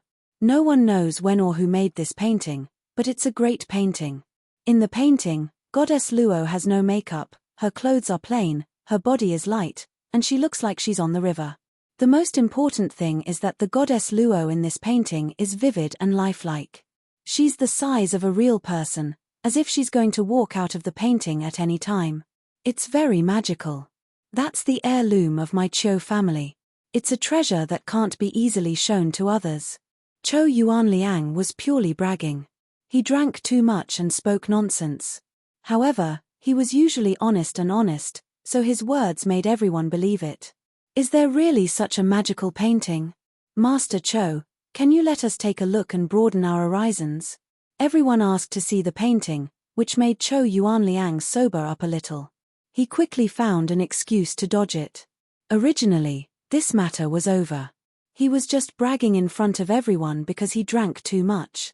However, he didn't expect that this casual bragging would be taxed. Cho Yuanliang's unintentional words caused a huge trouble and crisis for himself and the Cho family. Chapter 53. The Duke of Changping, Zhongliang, was Pai Lupi's trusted general. Zhongliang was born poor. At the end of the Sui dynasty, the world was in chaos. Zhongliang first joined Li Mi of Wagang village. Later, he followed Shu Shiji to the Tang Empire and was recommended by Fang Xianling to join the Qin king's mansion, becoming Pai Lupi's confidant. After the incident at the Black Tortoise Gate, Zhongliang was appointed by Pai Lupi as general of the Right Guard, supervisor of the Huai province, and prefectural Duke Changping. Zhongliang looked honest on the outside, but he was deceitful on the inside. He became even more arrogant because of his merit. He wantonly recruited young and strong men to be his fake sons. The so-called false son was the same as an adopted son. In the Tang dynasty, especially in the military, the fake son system was very popular. Those who could be recorded as fake sons were, of course, brave, courageous, and outstanding talents. Zhongliang took in 500 fake sons, but he relied on his power to commit crimes. The old book of Tang described Zhongliang's 500 fake sons as adopted sons are beasts, and their evil deeds are obvious. It meant that his fake son was a beast and had committed many evil deeds. In the later generations, there was only one person who dared to shout "My father is Li Gang." However, Zhongliang had 500 fake sons who could shout "My father is Zhongliang" at any time and run amok in Chang'an. Cho Yuanliang's boasting at the banquet had somehow reached the ears of Zhongliang, the Duke of Changping. Not long after Zhongliang learned that his enemy had such a treasure, his fake son came knocking on his door. He said that in a few days, Zhongliang, the Commandery Duke of Changping, would be celebrating his 40th birthday. He invited the Cho family to bring the Goddess of Luo's painting to the banquet to celebrate the Commandery Duke of Changping's birthday. This actually meant that the enemy family wanted to give the ancient painting Luo Shen II to Zhongliang as a congratulatory gift. However, the aristocrats of the Tang dynasty still paid attention to face. It was not good to come forward and snatch it, but they used this method to force the enemy family to hand over the ancient painting. If Cho Yuanliang really did have this ancient painting, then so be it. As a merchant, he could not afford to offend the Duke of Changping. But where was the Goddess Luo's scripture? That was simply made up by Cho Yuanliang when he was drunk. But no matter how he explained, Zhongliang's fake son only thought that he couldn't bear to part with it and used this excuse to dodge. As a result, he angrily spread the word that if the Cho clan did not bring a painting to the Commandery Duke Changping's birthday celebration to liven things up, then they were not giving the Commandery Duke Changping any face. If he angered the Commandery Duke Changping, he might lose his head. At this point, Cho Yuanliang could only lower his head and admit defeat.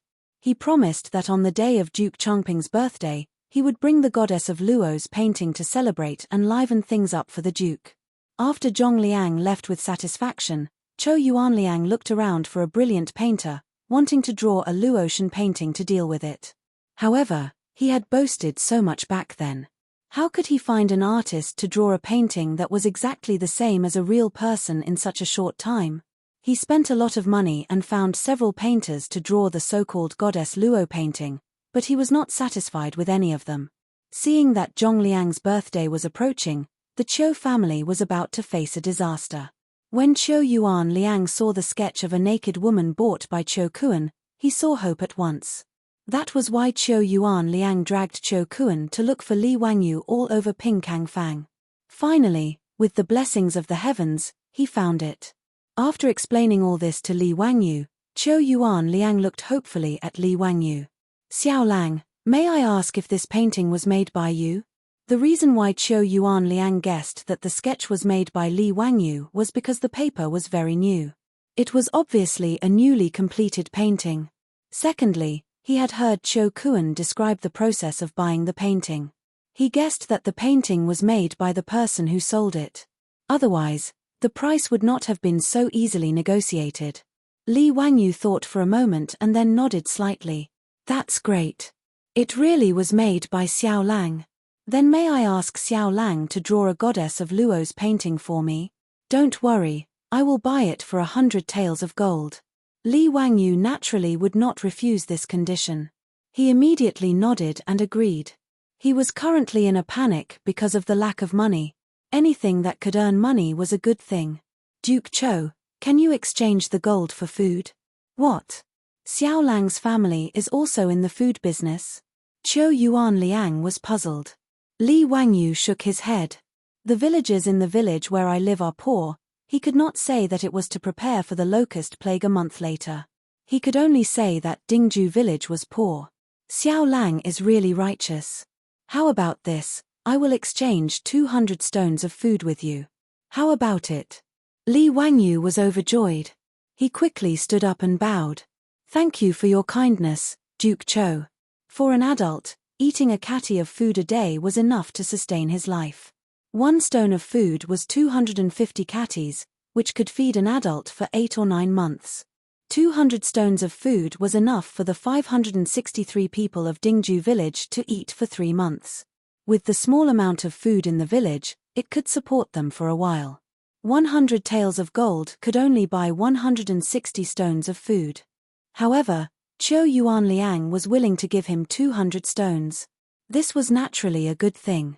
It also showed that the Chou family was really a kind person. For this, Li Wangyu was grateful. The two sides had a pleasant conversation. Chou Yuanliang immediately asked people to bring a pile of blank scrolls that had been mounted. All of them were large scrolls that were taller than a person. However, Li Wangyu only glanced at them and shook his head with a wry smile. "Duke Chou, these scrolls are not good." "Why is that?" Chou Yuanliang was puzzled. These blank scrolls that had been mounted were all bought by him. They were all good paper and scrolls. "Duke Chou, I remember you said that the painting was old." Chou Yuanliang blushed and nodded. He was just bragging. "But as long as you are not blind, you can see that these scrolls are new at a glance. How can you deceive those people?" Li Wangyu felt that the father and son of the Chou family were good people. In addition, he hated the arrogance and despotism of Zhongliang's fake son, so he was sincerely willing to help. This. Chou Yuanliang and Chou Kuan were both dumbfounded. Both of them had overlooked such an important point. However, as Li Wangyu said, even a blind person would know that these scrolls were new. How could they deceive Zhongliang's fake son? "What should we do? Is my Chou family really doomed?" Chou Yuanliang let out a long sigh. Li Wangyu smiled. "Duke Chou, don't panic. I have a way to make these scrolls old. Xiao Lang can make them old. If you need anything, just say it. My Chou family will not hesitate." Chou Yuanliang was overjoyed. "Hihi, it's very simple. Yellow cedar, honey locust, and tea leaves. That's it." "Yes." Li Wangyu smiled and nodded. This was what he got from Baidu in his previous life. It was not to fake, but to pick up girls. That's right, to pick up girls. To put it simply, in order to deceive the girl, Li Wangyu shamelessly lied that he had been secretly in love with her for many years. He had written many love letters but did not dare to send them out. Originally, he just wanted to win the girl's favor. However, the girl asked him for the love letters that he had not sent out. He had never written any love letters before, so he wrote a few new ones overnight. Then, he found the method of making old ones from the internet and deceived the girl. Although the girl finally gave Li Wangyu a good person card, Li Wangyu remembered the method of making old calligraphy and paintings. However, he did not expect that it could be used in the Tang dynasty. Yellow cedar was a traditional Chinese medicine. Qiu Yuan Liang immediately sent the servant to the medicine shop in the square to buy the medicine. As for honey locust and tea leaves, the Qiu family had them. There was no need to go out and look for them. Not long after, the servant ran back with a lot of yellow cedar. Honey locust and tea leaves were ready. Chapter 54. Qiu Yuanliang and Qiu Kuan looked at Li Wangyu expectantly. Xiaolang, do you still need anything? Is this enough? It's enough. Ask someone to boil the yellow cypress and Chinese honey locust. Soak the tea leaves in the water alone. Also, prepare a few ovens to dry the painting later. When the yellow cypress and Chinese honey locust were boiled, Li Wangyu asked someone to bring a brush. He carefully dipped the brush in the yellow-brown liquid and brushed it on the painting several times. Then, he asked someone to take it to dry. After that, he brushed it several times with tea water, dried it, and then brushed the yellow cypress and Chinese honey locust water. After repeating it several times, the original brand new painting became like an ancient painting that had been through thousands of years. It was very old. As for the scroll of the painting, it didn't matter. If he was asked, he would answer that the original one was rotten and replaced it with a new one. Li Wangyu made 7 or 8 scrolls old in one breath. He was afraid that he didn't draw well and needed to redraw for backup. After all, he hadn't drawn such a big sketch of a person before, so he wasn't very confident. He asked Qiu Yuanliang to prepare charcoal and steamed biscuits for him. Hearing that Li Wangyu wanted steamed biscuits, Qiu Yuanliang thought that Li Wangyu was hungry again and planned to prepare another table for him. Li Wangyu could only explain with a smile that he wasn't hungry. The steamed biscuits were used as a tool for drawing. Those who had learned to sketch knew that wiping with a steamed bun could replace an eraser, and it could gradually soften the sketch. It was a very convenient tool. There was no place to find an eraser in the Tang dynasty, so steamed biscuits were just right to replace it. When everything was ready, Li Wangyu suddenly slapped his forehead. He had forgotten the most important thing. He was still short of a model. Li Wangyu had never drawn a portrait of a beautiful woman in ancient clothes before. Without a model as a reference, he couldn't draw it. When Qiu Yuanliang and his son said this, they were dumbfounded. Although they didn't understand what Li Wangyu meant by model, they understood that Li Wangyu needed to draw this picture according to a woman. Qiu Yuanliang was straightforward. He immediately ordered the servants in the mansion to find all his concubines and let Li Wangyu choose who was suitable to be the model. This guy's straightforwardness was a bit beyond Li Wangyu's expectation. This was the Tang dynasty. How could he let his concubines come out to see him, an outsider, and let them be his models? However, Li Wangyu felt that this was the Tang dynasty. A concubine was not a wife at all, let alone have any status, and a wife, a concubine, and a guest's wife, a wife's wife, for a year and a half. A man who had concubines but no wife was still an unmarried golden bachelor. And if his wife died, even if the husband had a house full of concubines, he would still be a widower without a wife. He would have to find another good family to marry his wife. Scholars like Bai Juyi and Su Dongpa often gave their concubines to others. It was normal to give concubines to confidants and meritorious officials. In the Tang dynasty, there were hundreds of concubines at most and dozens of concubines at least. From the nobles to the common people, taking in concubines was a common phenomenon. Moreover, when the master of the Tang dynasty invited guests, these concubines had to come out and dance to liven things up. It was even common for the guests to directly ask these concubines to serve them or even give them as gifts. Bai Juyi had a poem, 12 Beauties Before the 9 Candlesticks. The master keeps them drunk for entertainment. Chou Yuanliang only kept a dozen concubines. With his wealth, he could be considered diligent and thrifty. However, when these young and beautiful concubines stood in front of Li Wangyu in light silk and satin, letting him choose, Li Wangyu had an illusion. How was this similar to when he accompanied clients to nightclubs in the future, and the mothers brought a group of princesses for the guests to choose from? Chou Yuanliang's concubines even included Hu Ji, who had blonde hair, blue eyes, fair skin, and towering breasts. These concubines wore thin clothes, and a large white mountain range was exposed under their tube tops. Li Wangyu felt that he had misunderstood old Mao. He had ridiculed the countless big buns squeezed out of Curse of the Golden Flower, but he did not expect that what he saw now was true. Li Wangyu swallowed a mouthful of saliva and calmed his mind. He chose a concubine with an outstanding figure and appearance from the many concubines and let her be his model. Xiao Lang, do you like this concubine? Why don't you give her to Xiao Lang to warm his bed? Chou Yuanliang saw Li Wangyu choose a concubine and hesitated for a moment before offering to give her away. The concubine that Li Wangyu chose was tall and had an outstanding appearance. She was his type. However, Li Wangyu immediately shook his head and refused Chou Yuanliang's words. The native of the Tang dynasty had such a strong taste. He wanted to give away his concubines at every turn. How about giving them money instead? In his opinion, a concubine was also one of his wives. How could he give her away like this? Was he afraid that he was not green enough? Li Wangyu was not an innocent little virgin, nor was he obsessed with mental cleanliness. In his previous life, he often accompanied clients to some brothels. This group of beautiful women had already made his mouth dry up. The reason why he gritted his teeth and refused was that he did not dare to take them home for fear of being hunted down by his beautiful boss. Secondly, he was resistant to sending people back and forth like goods.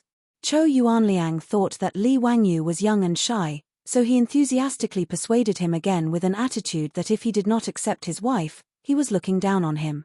Li Wangyu could not stand it. In the end, Li Wangyu was forced to use his trump card. He claimed that he wanted to cut off his decline and observe filial piety for his father. Only then did Chou Yuanliang embarrassedly give up the idea of giving him a concubine. There were only 3 days until Zhongliang's birthday banquet. In other words, Li Wangyu had to draw this goddess Luo painting within 3 days. Time was tight and the task was urgent.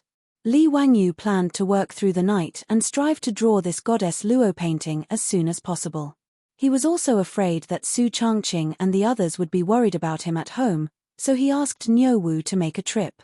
The next morning, he rode back to Dingju village to report that he was safe. He plunged into the studio that Chou Yuanliang had prepared for him and began to paint in peace. 3 days later, on the day of Zhongliang's birthday. Today, the door of the studio was still closed. Chou Yuanliang and Chou Kuan were anxiously pacing back and forth in front of the door. Father, it's almost 9 o'clock. In 4 hours, it will be Duke Changping's birthday banquet. Is Li Jiao Xiaolang in a hurry? Fatty Chou Kuan anxiously asked his father in a low voice. He's in a hurry, he's definitely in a hurry. In reality, Chou Yuanliang was also not sure. Rather than saying these words to comfort his son, it was better to say that he was comforting himself. In these 3 days, Li Wangyu practically did not take half a step out of the studio. The food was all sent to the studio by the Fu's servants. He painted almost without rest or sleep. When he was truly too tired, he would put on his clothes and lie down for a while. Even the model concubine was nearly paralyzed from exhaustion. Regarding this, the Chou father and son saw it and were moved to tears. Previously, he had ruined 5 or 6 paintings. After all, to draw a life-sized sketch was something that Li Wangyu had never tried before. In order to draw this goddess Luo painting, he could be considered to have given it his all. Just as the Chou father and son were anxiously waiting, the door of the studio creaked open. Li Wangyu's face was filled with exhaustion. He held a painting scroll in his hand as he stood at the door and smiled at them.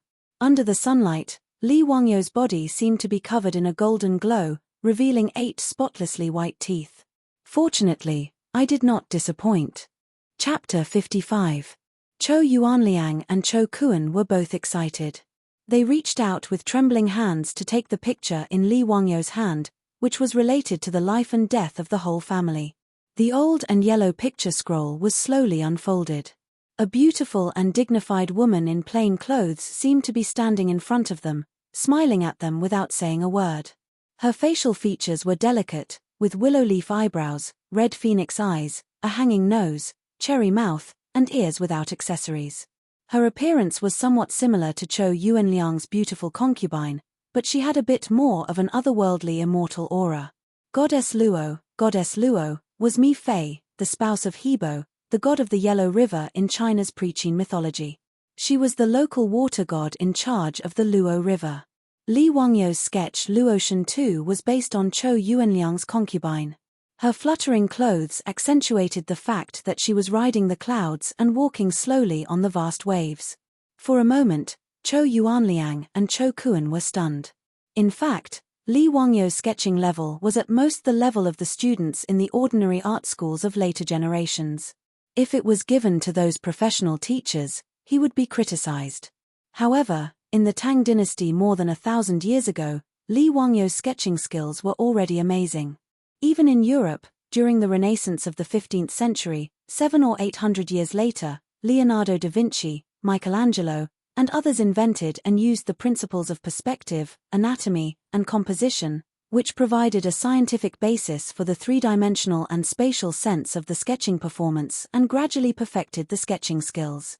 In the Tang dynasty, Li Wangyo's goddess Luo's painting was unique and unparalleled. The huge three-dimensional sketch of a person, which was no different from a real person, completely subverted the understanding of the Chou father and son. Although both of them had seen the sketch of a naked woman, they did not expect that the life-size portrait would be so shocking when it appeared in front of them. Is this really Goddess Luo? Chou Kuan, the fat man, put his hands together and almost knelt down. Chou Yuanliang was no better than his son. His hands trembled and his lips trembled.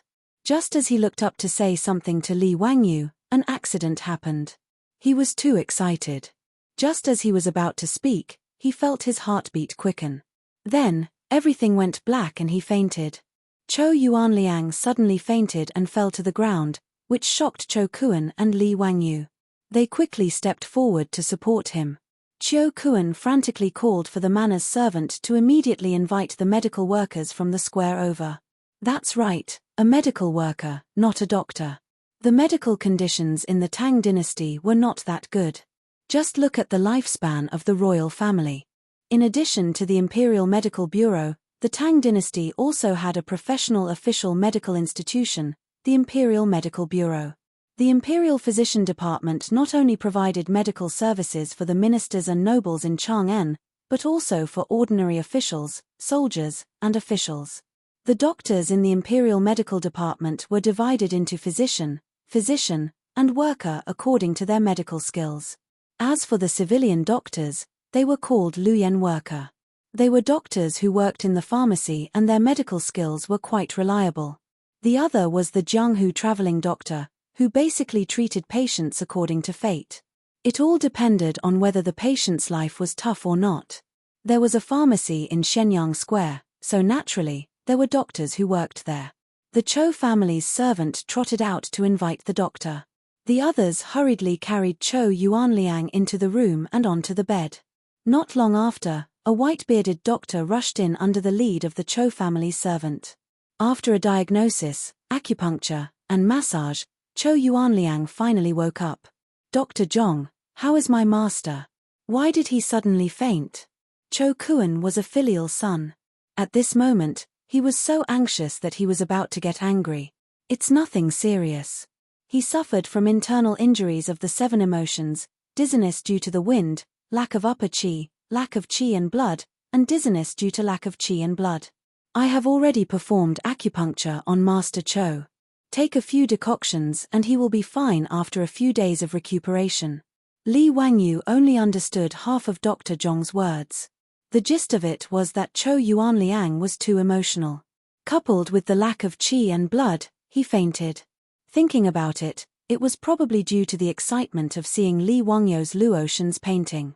Coupled with the recent depression in his heart, The sudden excitement caused him to faint due to insufficient blood flow to his brain. After Chou Yuanliang woke up, he struggled to get up. It's getting late. I have to rush to Duke Changping's manor. Kuan help me up. Dr. Zhong hurriedly stopped him. Master Chou, don't be rash. You have to stay in bed and rest for a few days. Otherwise, your condition will relapse. No, today concerns the life and death of my Chou family. I have to go. How could Chou Yuanliang listen to the doctor? Chou Kuan hurriedly stopped him. Father, you rest well. I will go to Duke Changping's manor. You can't. Chou Yuanliang immediately refused. Even though Chou Kuan was 20 years old, he was spoiled and had never come into contact with the family's business or affairs. The Chou family did not lack money. Therefore, Chou Kuan spent his days either drinking and making merry or staying in Peace Square. Furthermore, Chou Kuan had a problem. He liked to meddle in other people's business. Even though he was a dandy, he was not a bad person. However, he had a one-track mind. Chou Yuanliang knew his son's personality. How could he let him go to Zhongliang's manor? What if this guy was humiliated and said something he should not say? Wouldn't that harm the entire Chou family? Being looked down upon by his father, Chou Kuan's chubby face flushed red. He opened his mouth, but did not know what to say. Actually, even Li Wangyu had long since noticed that this Chou Kuan could be considered to be a straightforward fatty without any schemes. He could guess why Chou Yuanliang did not allow him to go to Zhongliang's manor to present the painting. Seeing this, Li Wangyu shook his head and sighed. Master Chou, if you trust me, why don't I go to Duke Changping's manor on behalf of the Chou family? Xiao Lang is willing to present the painting on behalf of my Chou family. How can that be? Chou Yuanliang hurriedly refused. It was not that he did not trust Li Wangyu, but he was afraid that this Xiao Lang Jun would be wronged. Even though he had only known Li Wangyu for 3 days, Chou Yuanliang's eyes, honed from many years of business, had already seen that he was not ordinary. He was not old, but he spoke well. His words and actions were mature and shrewd. Seeing that day in Pingkang Fang, Li Xiaolang insisted on bringing his 2 elder brothers to the Chou family. Chou Yuanliang knew that he was meticulous. This was to prevent the Chou family from harming him. Even though he was guarding against the Chou family, Chou Yuanliang thought highly of Li Wangyu. It was not easy to be so careful at such a young age. After entering the Chou family, Li Wangyu's actions made Chou Yuanliang sigh in admiration. For the livelihood of the villagers, he did not want gold but only food. This was benevolence. For the Chou family to draw the goddess of Luo's painting, he did not rest or sleep for 3 days. This was righteousness. He did not trust others easily and was careful to seek confirmation. This was wisdom. With such benevolence, righteousness, and wisdom, Xiao Lang Jun, Chou Yuanliang naturally had nothing to worry about. He could not bear to see Li Wangyu suffer on behalf of the Chou family. Since ancient times, the status of a merchant's family was low. Even the Chou family, who was a wealthy grain merchant in Chang'an, had a far cry from the status of a normal aristocrat. Not to mention a marquis like Duke Changping. Zhongliang's reputation was not good. If Li Wangyu presented the painting on behalf of the Chou family, who knew how much humiliation he would suffer? How could he be at ease? Li Wangyu saw Chou Yuanliang's worry and smiled. Master Chou, don't worry. Leave the matter of presenting the painting to me. Chapter 56. Chou Yuanliang naturally knew Li Wangyu's good intentions. He hesitated for a while and sighed on the sickbed. In that case, I'll leave it to Xiao Lang. After this matter is over, my Chou family will definitely repay you generously. He looked at his son on the side. I'm afraid it's not enough for Xiao Lang to go alone. Kuan you go with Li Xiao Lang. But listen to Xiao Lang. You must not act on your own. Fatty, who was originally depressed, was overjoyed when he heard his father's words. He nodded repeatedly and said yes.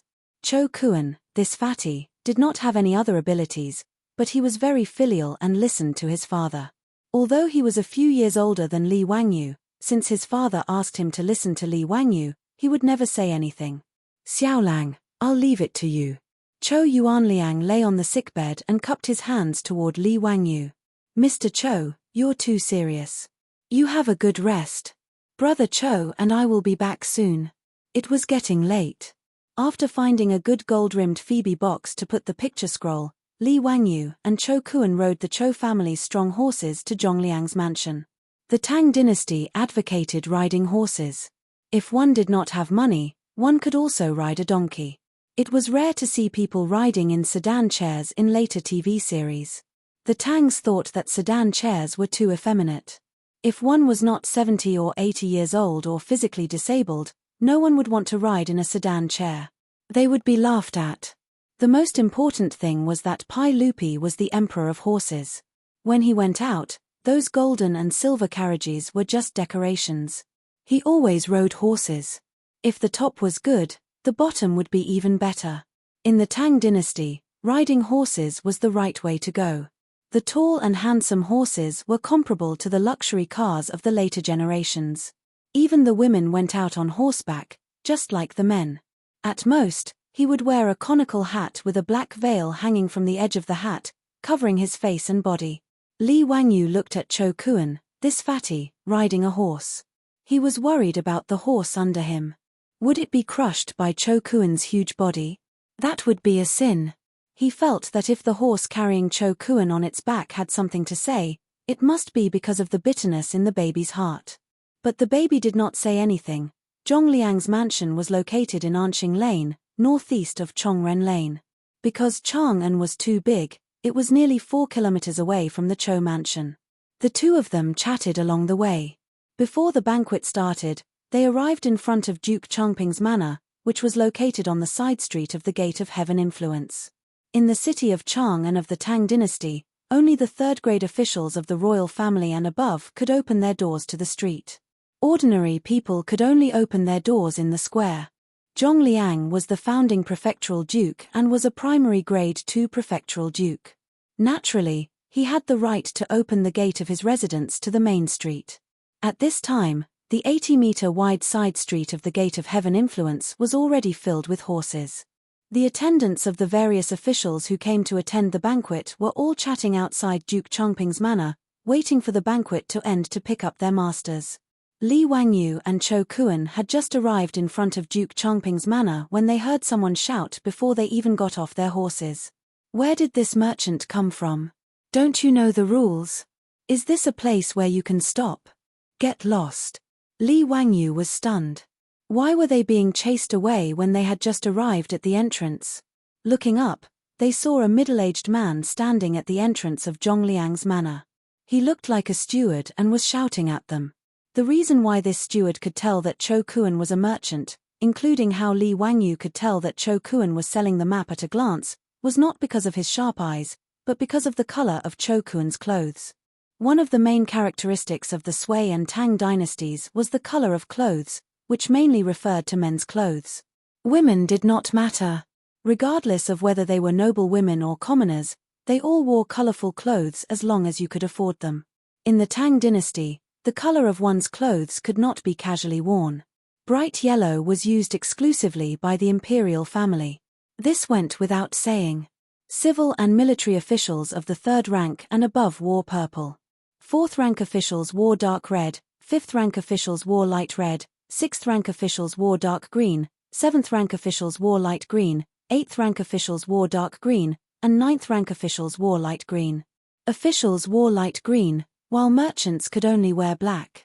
Thus, regardless of whether Fatty Cho Kuan's black clothes were made of silk or coarse cloth, others could tell his identity at a glance. As for commoners like Li Wangyu, they could only wear white. The so-called white body was a commoner without an official position or title. They could only wear white. Li Wangyu smiled and explained, "We are from Chang'an's Cho Manor. We were invited by your manor to participate in the birthday banquet. Get lost and enter the manor through the side door. Tian Sholang, you don't know the rules at all. Is this gate something that merchants and white bodies like you can walk through? Don't you have eyes? Are there any officials of the third rank and below who can walk through the gate?" The steward's words caused the surrounding troops and servants who were waiting for their masters to burst into laughter. "Ha ha, Steward Zhong is right. Merchants dressed in black want to walk through the front door of the Duke Changping's manor. They are truly audacious. They must be drunk from drinking at home. Haha, it's been a long time since I've seen someone so ignorant. Interesting. A merchant in white wants to walk through the front door of the Duke Changping's manor? Are they dreaming? Steward Zhong, why would the Duke Changping invite a merchant to his birthday banquet? Steward Zhong, who had loudly berated the Cho manor's carriage, was pleased. He cupped his hands and replied loudly, "Bullshit invitation. This Cho family is a grain merchant in Chang'an. My master heard that they have the goddess Luo's painting and asked them to come and present it for entertainment."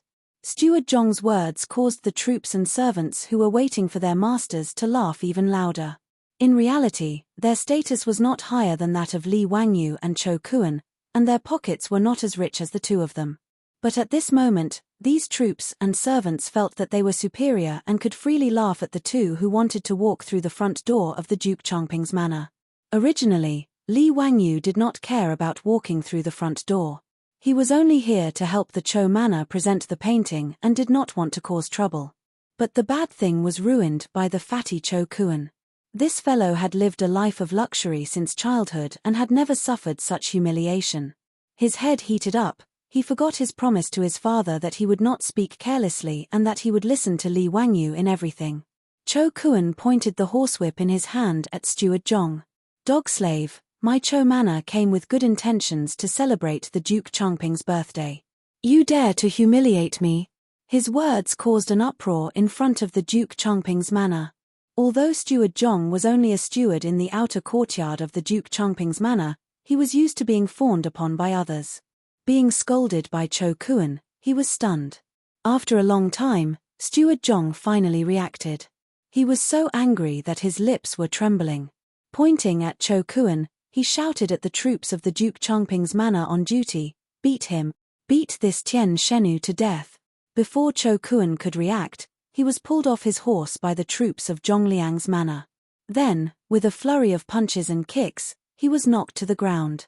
By the time Li Wangyu realized that the fatty Cho Kuan had caused trouble, Cho Kuan had already been beaten black and blue and was clutching his head with both hands, crying for help. "Stop! Quickly stop!" Li Wangyu panicked and hurriedly jumped off his horse, wanting to stop the troops from beating Cho Kuan. It would have been better if he had not shouted.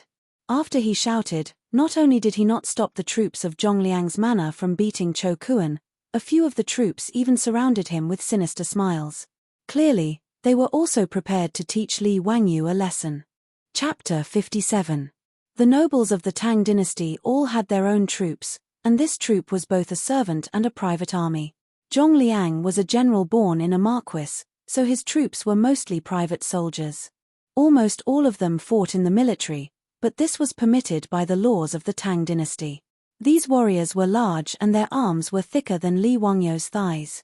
Seeing that the troops wanted to attack him, Li Wangyu became anxious. He didn't want to be beaten up with this fatty.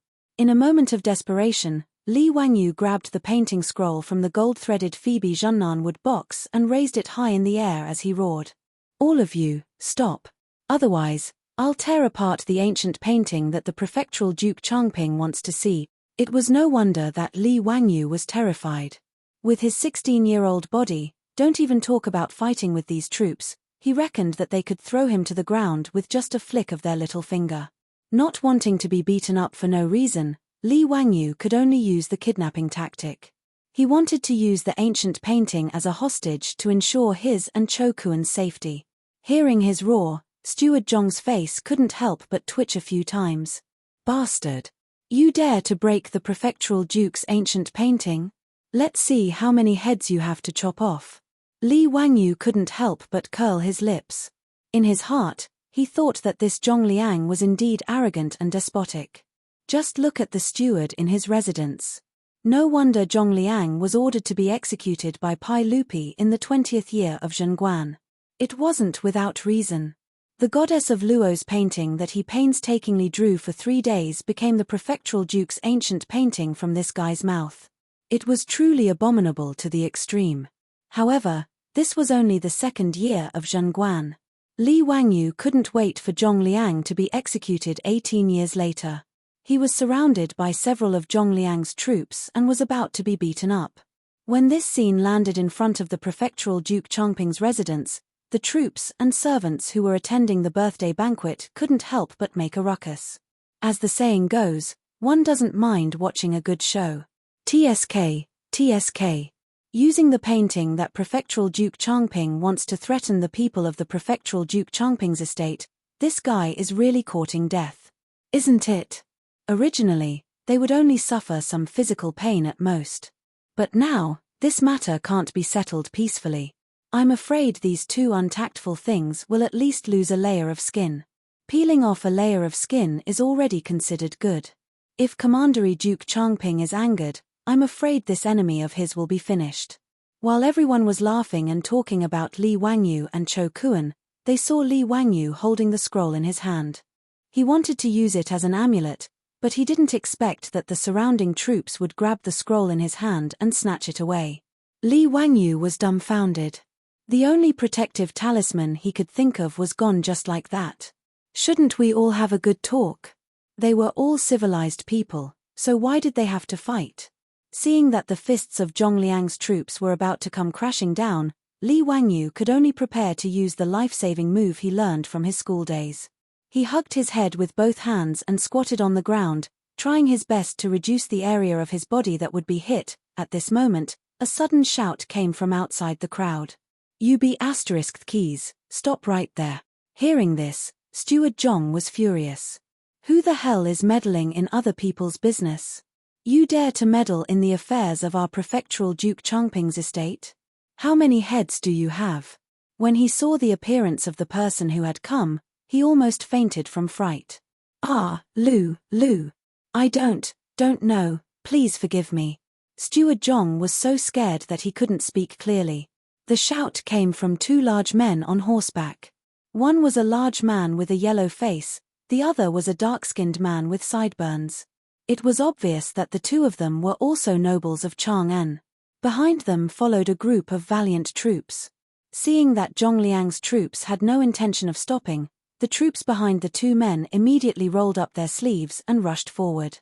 Like hungry tigers charging into a flock of sheep, Zhong Liang's troops, who had just beaten Cho Kuan to the point of crying for his parents, instantly changed their roles. There were only 7 or 8 troops at the entrance of the prefectural Duke Changping's estate, but they were beaten to a pulp by the iron fists of more than 10 people. One of the two men, a dark-skinned man, dismounted from his horse and walked in front of Steward Zhong. He grabbed Steward Zhong's collar and lifted him up in front of him. Be asterisked keys. You want to chop off my head? Even your prefectural Duke Changping doesn't dare to say such things to me. You've got guts. Without waiting for Steward Zhong to beg for mercy, he swung his hand and slapped him across the face. With a pa sound, the arrogant and despotic Steward Zhong fainted from the slap. Who knew how many of his teeth were knocked out and blood flowed from the corner of his mouth? The troops and servants of the guests in front of the prefectural Duke Changping's estate had been chatting and laughing as they watched Li Wangyu and the others. Now, they were as silent as cicadas in winter, afraid that they would get into trouble.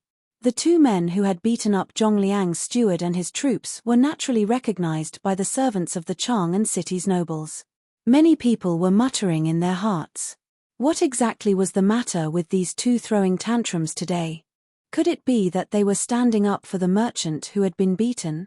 Or was it that white-robed Xiao Lang? Li Wangyu had originally thought that they would not be able to avoid physical pain, but he hadn't expected that someone would step in and save them. Fortunately, someone had appeared out of nowhere. Otherwise, he and Cho Kuan would have been in big trouble, Li Wangyu thought to himself. He hurriedly helped the wailing fatty Cho Kuan up. This fatty had thick skin and flesh. Although he had been beaten until he was screaming, there were no obvious injuries on his body. Seeing that Cho Kuan was fine, Li Wangyu bowed deeply to the two burly men. Many thanks to the two Langjuns for helping us. How should I address you? The fatty Cho Kuan had been beaten senseless. He knew that he had said something wrong and had almost caused a disaster. Ignoring the pain on his body, he hurriedly bowed to the two men and lowered his head, not daring to speak. Waha, you're not bad, little child. To save your friend, you dared to go against these bastard. I like it. The burly man with a curly beard extended his hand and patted Li Wangyo's shoulder twice, laughing loudly. It would have been better if he hadn't patted him, but when he did, Li Wangyu felt as if he could hear the bones in his shoulder breaking. A huge force slapped Li Wangyo's body, causing him to stagger and almost fall. Little child, why is your body so weak? The burly man with a curly beard frowned and said, not feeling that there was anything wrong with him. Li Wangyu wanted to cry but had no tears. What kind of person was this? We don't have any grudges, right? Did he have to pat me so hard? He even blamed me for being weak. How could he be so unreasonable? He didn't dare to say more and could only bow again. May I know the names of the two Langjuns? Li. The burly man with a black face was just about to speak when he was pulled by the other man beside him. He thought of something and quickly changed his words. Li. You little child, why are you speaking so sour? I am Cheng Jijie, and this is Qin Shubao. When Li Wangyu heard this, he felt as if he had been struck by lightning. The number one troublemaker of the Tang dynasty, the devil incarnate. Duke Lu, Cheng Yarojin, Cheng Jijie, Duke Yi, Qin Qiong, Qin Shubao. Damn it. Just now, he was still thinking that Cheng Yarojin would appear out of nowhere, but he didn't expect it to be Cheng Yarojin, the devil incarnate. His mouth was really effective. Unfortunately, there was no lottery in the Tang dynasty. Otherwise, he would have bought a few lottery tickets. Chapter 58. Cheng Yarojin and Qin Qiong were also here to attend Zhong Liang's birthday banquet. Although their relationship with Zhong Liang was normal, they were both in the army and were old acquaintances of the Qin king's manor. They were comrades who helped Pai Lupi to the dragon throne during the bloody battle at the Xuanwu Gate. Naturally, they had to attend Zhong Liang's birthday banquet. Of all the famous generals in the early Tang dynasty, Cheng Yarojin and Qin Qiong had the best relationship. They knew each other since childhood and met at Wagang village to fight together. The two left Wang Shichong and joined the Tang army, becoming Pai Lupi's disciples. As a result, their relationship was much deeper than other people's. Today, Cheng Yarojin and Qin Qiong had agreed to attend Zhong Liang's birthday banquet together. When they arrived at Zhong Liang's manor, they saw Li Wangyu and Cho Kuan arguing with the housekeeper. Brother Shubao, it's the Li family kid. Cheng Yaojin's eyes were sharp, and he immediately saw Li Wangyu. Qin Qiong also frowned. Zhong Liang's subordinates were really overbearing, attacking without a word. Li Wangyu was not a normal person. How could he be beaten up by this group of people? 3 days ago, Cheng Yarojin, Qin Qiong, and Zhong Liang were all present at the Tsujiang Lake Poetry Banquet. They had a deep impression of Li Wangyu. Li Wangyo's literary talent that day was astounding, especially the poem Leaving the Fortress, which made the two veteran generals, who had been on the battlefield for a long time, raise their eyebrows. It's a pity that this fellow's line, "How can you lower your eyebrows and bend your waist to serve the rich and powerful, so that I can't be happy," angered Li. Because of this, many of the ministers that day wrung their hands and sighed for Li Wangyu. In addition, Empress Jiangxuan's words that day made Cheng Yarojin and Qin Qiong want to protect Li Wangyu. Seeing that Zhong Liang's subordinates wanted to beat up Li Wangyu, they immediately stood up. Just now, Cheng Yarojin almost blurted out the words "Li family's little doll," but was pulled back by Qin Qiong.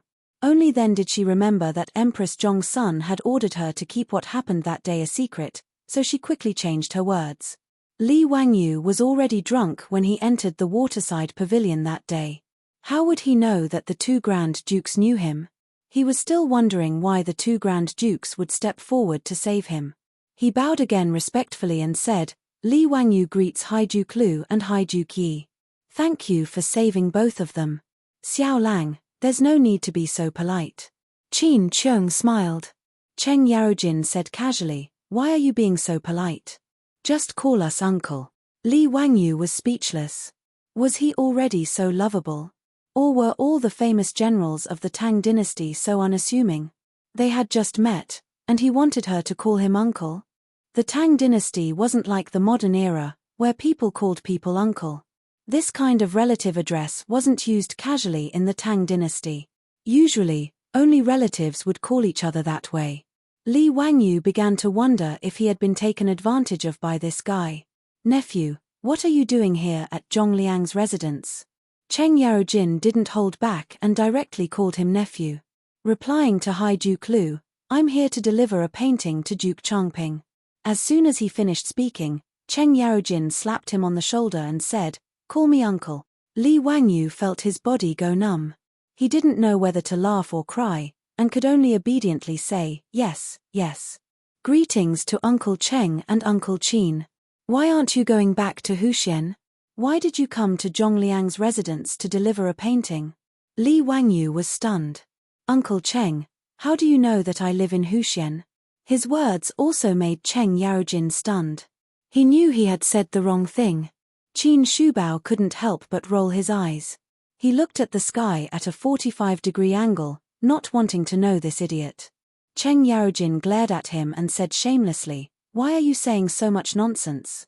Do you believe that I won't beat you up? Li Wangyu, encountering an unreasonable High Duke, he could only accept it. Pinching his nose, he explained, Chang'an's Chou family has the ancient painting goddess Luo. Today is Duke Changping's birthday banquet, so he asked the Chou family to borrow the painting to liven things up. Because the head of the Chou family is seriously ill, he asked me to deliver the painting on his behalf. Cheng Yarojin and Qin Qiong immediately understood what was going on. The two of them looked at each other, thinking that Zhongliang was trying to snatch someone else's painting. They didn't know what he would think when he saw that it was Li Wangyu who had come to deliver the painting. The conversation between the three of them at the entrance of Zhongliang's residence was also heard by the guests and servants waiting at the entrance. Just a moment ago, they were still mocking this young man. In the end, in the blink of an eye, this Xiao Lang was actually addressing the founding High Duke as his nephew. The people who had been talking nonsense earlier shrank back. They now regretted that they had spoken so harshly, afraid that Li Wangyu would hold a grudge against them. As they spoke, the housekeeper of Zhongliang's residence received the news and came out to greet them. Looking at the unconscious housekeeper at the entrance and the groaning troops on the ground, he couldn't help but shake his head with a bitter smile. How did they provoke these two fiends without rhyme or reason? He hurriedly ran over to greet Cheng Yarojin and Qin Qiong. Greetings to the two High Dukes. How did these bastards offend the two High Dukes? I'll take care of them later. No need. I've already helped your Duke Changping take care of them. A bunch of blind fools. Yes, yes. High Dukes, please come in. The housekeeper didn't dare to say more. Did the two High Dukes need a reason to take care of people? Even Zhong Liang himself couldn't say anything. He bowed and invited Cheng Yarojin and Qin Qiong in. At the same time, he added in a small voice, the sage also came today, but he told people not to make a fuss. Hearing this, Cheng Yarojin and Qin Qiong couldn't help but laugh. They looked meaningfully at Li Wangyu. 3 days ago, Li Wangyu was drunk and recited poetry, angering Pai Lupi. Today, they actually met again at Zhongliang's residence. There was going to be a good show to watch. Cheng Yarojin and Qin Qiong looked at Li Wangyu. It was obvious that he didn't remember what happened that day. This was even more interesting. Zhongliang's housekeeper looked at Li Wangyu and Cho Kuan, who were standing to the side. He found it strange that a commoner and a merchant would be with Cheng Yarojin and Qin Qiong. These two are? The housekeeper asked carefully. They're here to deliver a painting to your duke. All right, enough nonsense. Lead the way. Cheng Yarojin waved his hand impatiently. When the housekeeper heard that they were here to deliver a painting, he understood what was going on. But that Cho family was clearly just a merchant's family. How did they have a relationship with two dukes? He didn't dare to say more. He ordered the servants in the residence to help steward Zhong and the troops into the residence. He led Cheng Yarojin and Qin Qiong to the main hall. Li Wangyu held the painting scroll and hesitated. He didn't know if he should go in with them. After all, he and Cho Kuan were commoners and merchants. They didn't have the qualifications to go to the main hall of Zhongliang's banquet. Should he just give the painting to the housekeeper and he and Cho Kuan would have completed their mission? While he was hesitating, Cheng Yarojin walked over and stretched out his hand without saying anything. Like a captive in a military battle, he stretched out his long arm and clamped Li Wangyu under his armpit. "Nephew, why aren't you leaving? Why are you dilly-dallying?" After saying that, Cheng Yarojin didn't wait for Li Wangyu to resist. He clamped him under his armpit and strode into Zhongliang's residence as if he was weightless. Li Wangyu was completely dumbfounded by Cheng Yaojin's actions. What was going on? "I'm here to deliver a gift, not a gif." Chapter 59. Li Wangyu still wanted to struggle, but Cheng Yaojin's arm was like an iron hoop, clamping him so tightly that he could not move at all. Qin Qiong did not stop him. He stroked his beard and laughed, then stroked his beard and strode towards the main hall. Cho Kuan was dumbfounded. What kind of situation is this? Just now, in front of Cheng Yarojin and Duke Cheng, he was so scared that he did not even dare to raise his head. Hearing Cheng Yarojin ask Li Wangyu to call them uncle, Cho Kuan was even more shocked. He secretly looked up at Li Wangyu, then quickly lowered his head. He did not recognize this Xiao Lang who sold him erotic paintings at Ping Kang Fang. Now that he saw Li Wangyu being taken away by Cheng Yarojin in such a way, he was even more confused. The small eyes on his fat face blinked hard, trying to see if he was hallucinating. Cho Kuan hesitated for a moment, then shouted at Cheng Yarojin, "Lu, Duke Lu, quickly put down Li Jiao Xiaolang." "Little kid, what did you say?" Cheng Yarojin glared at Cho Kuan fiercely. Cho Kuan was so scared that he swallowed his saliva, but he still looked straight at Cheng Yarojin. "Lu, Duke Lu, can you put down Li Jiao Xiaolang?" "Wahahaha, you're not bad, little kid. Come in with us," Cheng Yarojin said, then he ignored Cho Kuan and walked into the residence with Li Wangyu. Cho Kuan hesitated for a moment, then quickly ran to catch up, following closely behind Cheng Yarojin. Li Wangyu's eyes flashed, and he turned to look at Cho Kuan. He felt that this fatty was a good person, and that he did not take the risk of being beaten in vain to save him. At this time, the main hall of Zhongliang's residence was full of guests, and it was very lively. Servants were shuttling back and forth, serving all kinds of wine and food to the guests. Zhongliang's family's singers were dancing in front of the hall, entertaining the public. Li Wangyu was full of humiliation, and was carried into the main hall by Cheng Yarojin. Seeing everyone looking at him, he could not help but cover his face with his hands. It was too damn embarrassing. Why didn't the heavens send down lightning to strike this bastard Cheng Yarojin to death? At this moment, the banquet had not officially started yet. Pai Lupi, dressed in casual clothes, was playing chess with Fang Xianling, surrounded by a group of civil and military officials.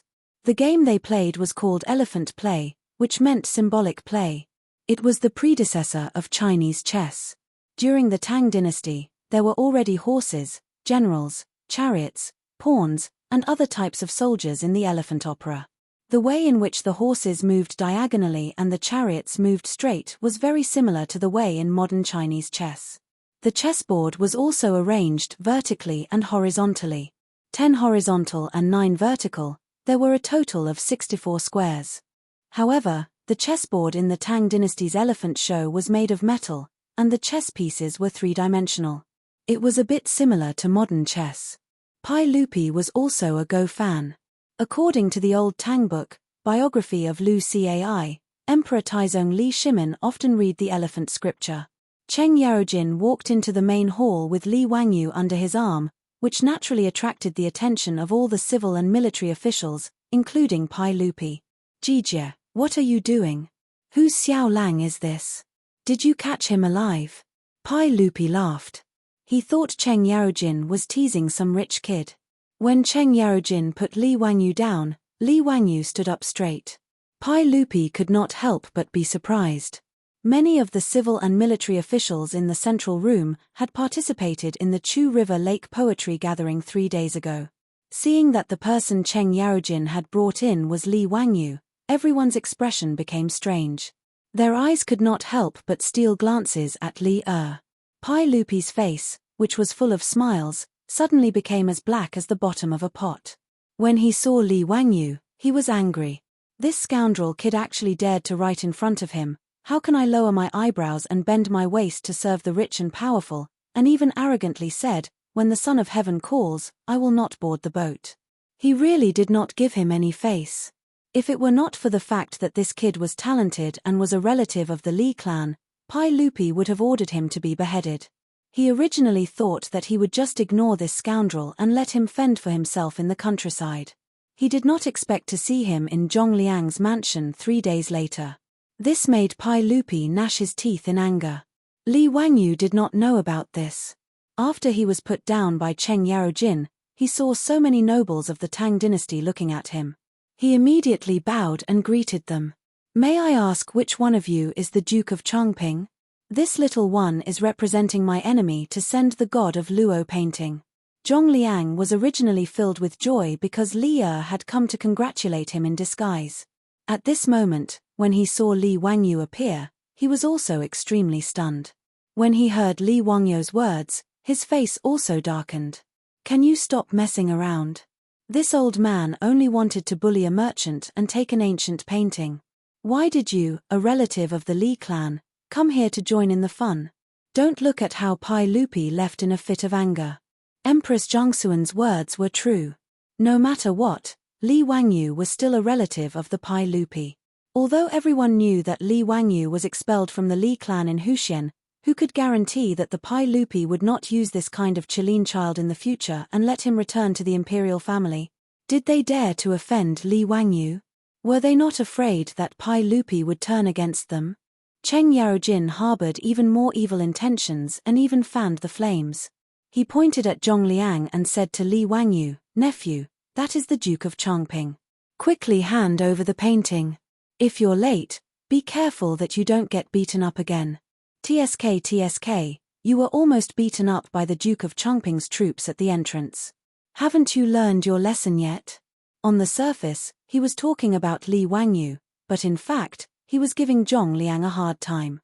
After Cheng Yarojin finished speaking, Pai Lupi couldn't help but look at Zhongliang, his eyes full of dissatisfaction. Just as Empress Zhongxun said, Pai Lupi was angry at Li Wangyu, but he couldn't bear to see others bully a relative of the Li clan. Zhongliang broke out in a cold sweat. If what Cheng Yarojin said was true and his troops beat up Li Wangyu, then wouldn't he be in big trouble? "Cheng Yarojin, you old fool, don't speak nonsense. How could my troops beat people up so casually?" Zhongliang hurriedly denied, then looked at Li Wangyu with a face full of smiles. "Xiao Lang Kuan, this old man is Zhongliang. Thank you, Xiao Lang Kuan, for making a trip here. Thank you for your hard work. Please take a seat." His master's words gave the housekeeper a fright. Who exactly was this white-clothed youth? Duke Lu and Duke Yi wanted him to call him uncle, but his master was so polite, calling him Xiao Lang Kuan. The housekeeper felt that his brain wasn't enough to process this, but he didn't dare to be negligent. He hurriedly invited Li Wangyu and Cho Kuan to the table. The banquet in the Tang dynasty was divided into different meals. After Zhongliang spoke, a servant immediately set up a table for the two of them and brought wine and food. Li Wangyu and Cho Kuan were also confused, but they didn't dare to make a sound. They could only obediently take off their boots, go to the front of the hall, and sit cross-legged. Li Shimin frowned and stretched out his hand to call Cheng Yarojin over. "Jijie, why did you bring this boy here? Your Majesty, you wronged me. I happened to meet him at the gate of Zhongliang's mansion. Li Ziyou came to deliver the painting for Zhongliang. Haha, it has nothing to do with me. By the way, Your Majesty, this boy doesn't know anything about what happened that day. It seems that he really drank too much that day." Noisy. Pai Lupi glared. Cheng Yarojin smiled and didn't say anything more. He took Qin Qiong to the side to drink and watch the show. "Li, what painting did you send? Let me see." Pai Lupi shouted at Li Wangyu. He almost blurted out Li Wangyu's name, but he changed his words in time. Li Wangyu saw that Zhongliang didn't object, so he quickly took out the painting from the gold-rimmed Nanmu box. He slowly unrolled the painting with Cho Kuan and presented it in front of everyone. When the sketch of the goddess Luo painting came out, everyone was shocked. Chapter 60. When the goddess of Luo's painting was unfurled, everyone in Zhongliang Fu's main hall saw the contents of the painting and couldn't help but gasp. Even Cheng Yarojin exclaimed, Who is this? Why is it sealed in the painting? Uncle Cheng, this is Goddess of Luo. Li Wangyu smiled. Fang Xianling, Zhongsun Wuji, and the other civil officials immediately gathered around and looked carefully at the first realistic sketch in human history. Through the contrast of light and darkness, it produced a strong three-dimensional feeling. At the same time, it made use of the principle of perspective to draw a realistic sketch. This was unprecedented in this era. There is actually such a lifelike painting. How did it come to be? What a strange painting, such brushwork. Young Supervisor Yang, do you recognize this painting? Zhongsun Wuji asked a young man around 27 or 28 years old. The person he asked was Yang Liban, an artist from the early Tang dynasty. In the 17th year of Zhongguan, Pai Lupi's famous painting of the 24 meritorious officials of the Lingyan Pavilion was conferred. His work Carriage Painting was a famous painting that was passed down in the future. The current Yang Liban was a young supervisor. He was best at painting portraits, which were lifelike and lifelike. At that time, he was known as the legend of painting. However, compared to Li Wangyu's Goddess of Luo's painting, Yang Liban's portraits were much more lifelike, but in terms of realism, they were far inferior. At that moment, Yang Liban was already stunned by the Goddess of Luo's painting. He stared at the painting in front of him in a daze and didn't make a sound. Zhongsun Wuji called him a few times before he came back to his senses. Minister Zhongsun, I have never heard of this painting before. This is really a shocking work of art. I don't even know how this painting was drawn. It is really a godly skill. Yang Liban then looked at Li Wangyu and Cho Kuan, Xiaolang Kuan, may I ask who drew this painting? Cho Kuan blinked his eyes and looked at Li Wangyu. He didn't know how to answer this question. Li Wangyu replied without hesitation, this map has been collected by the Chiu family for generations. It's been a very long time. I don't know who made it. He was lying without even batting an eyelid. Hearing this, Cho Kuan hurriedly lowered his head, afraid that he would laugh out loud. I still don't know who did it. It was clearly you who drew it in my house in front of my father's concubine for 3 days. Fortunately, Cho Kuan was not a fool. He naturally would not reveal any clues. Li Wangyu's words had indeed fooled quite a few people. The civil and military officials present only needed to look at the yellowed picture scroll to know that it had been through the passage of time for it to become like this. On the other hand, after Yang Liban carefully examined the Goddess of Luo's scripture, although he didn't say anything, he looked at Li Wangyu with a playful expression.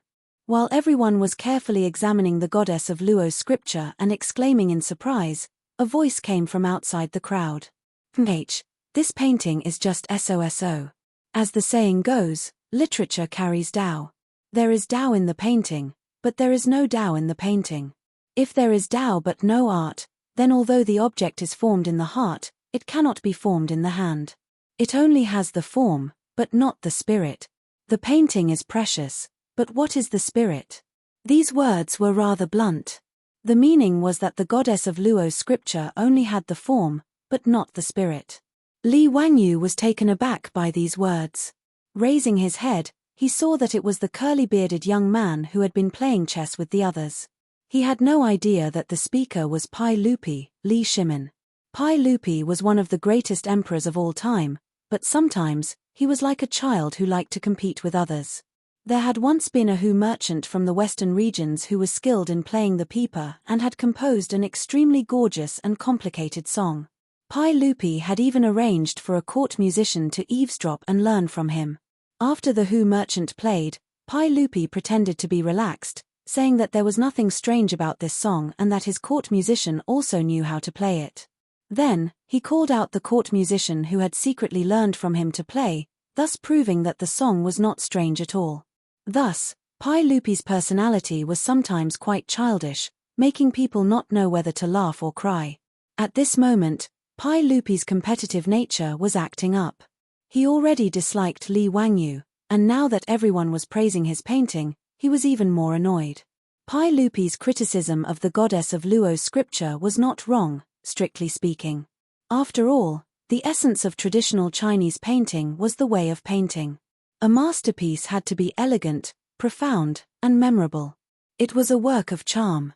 However, Li Wangyo's Goddess of Luo's scripture was more realistic and novel.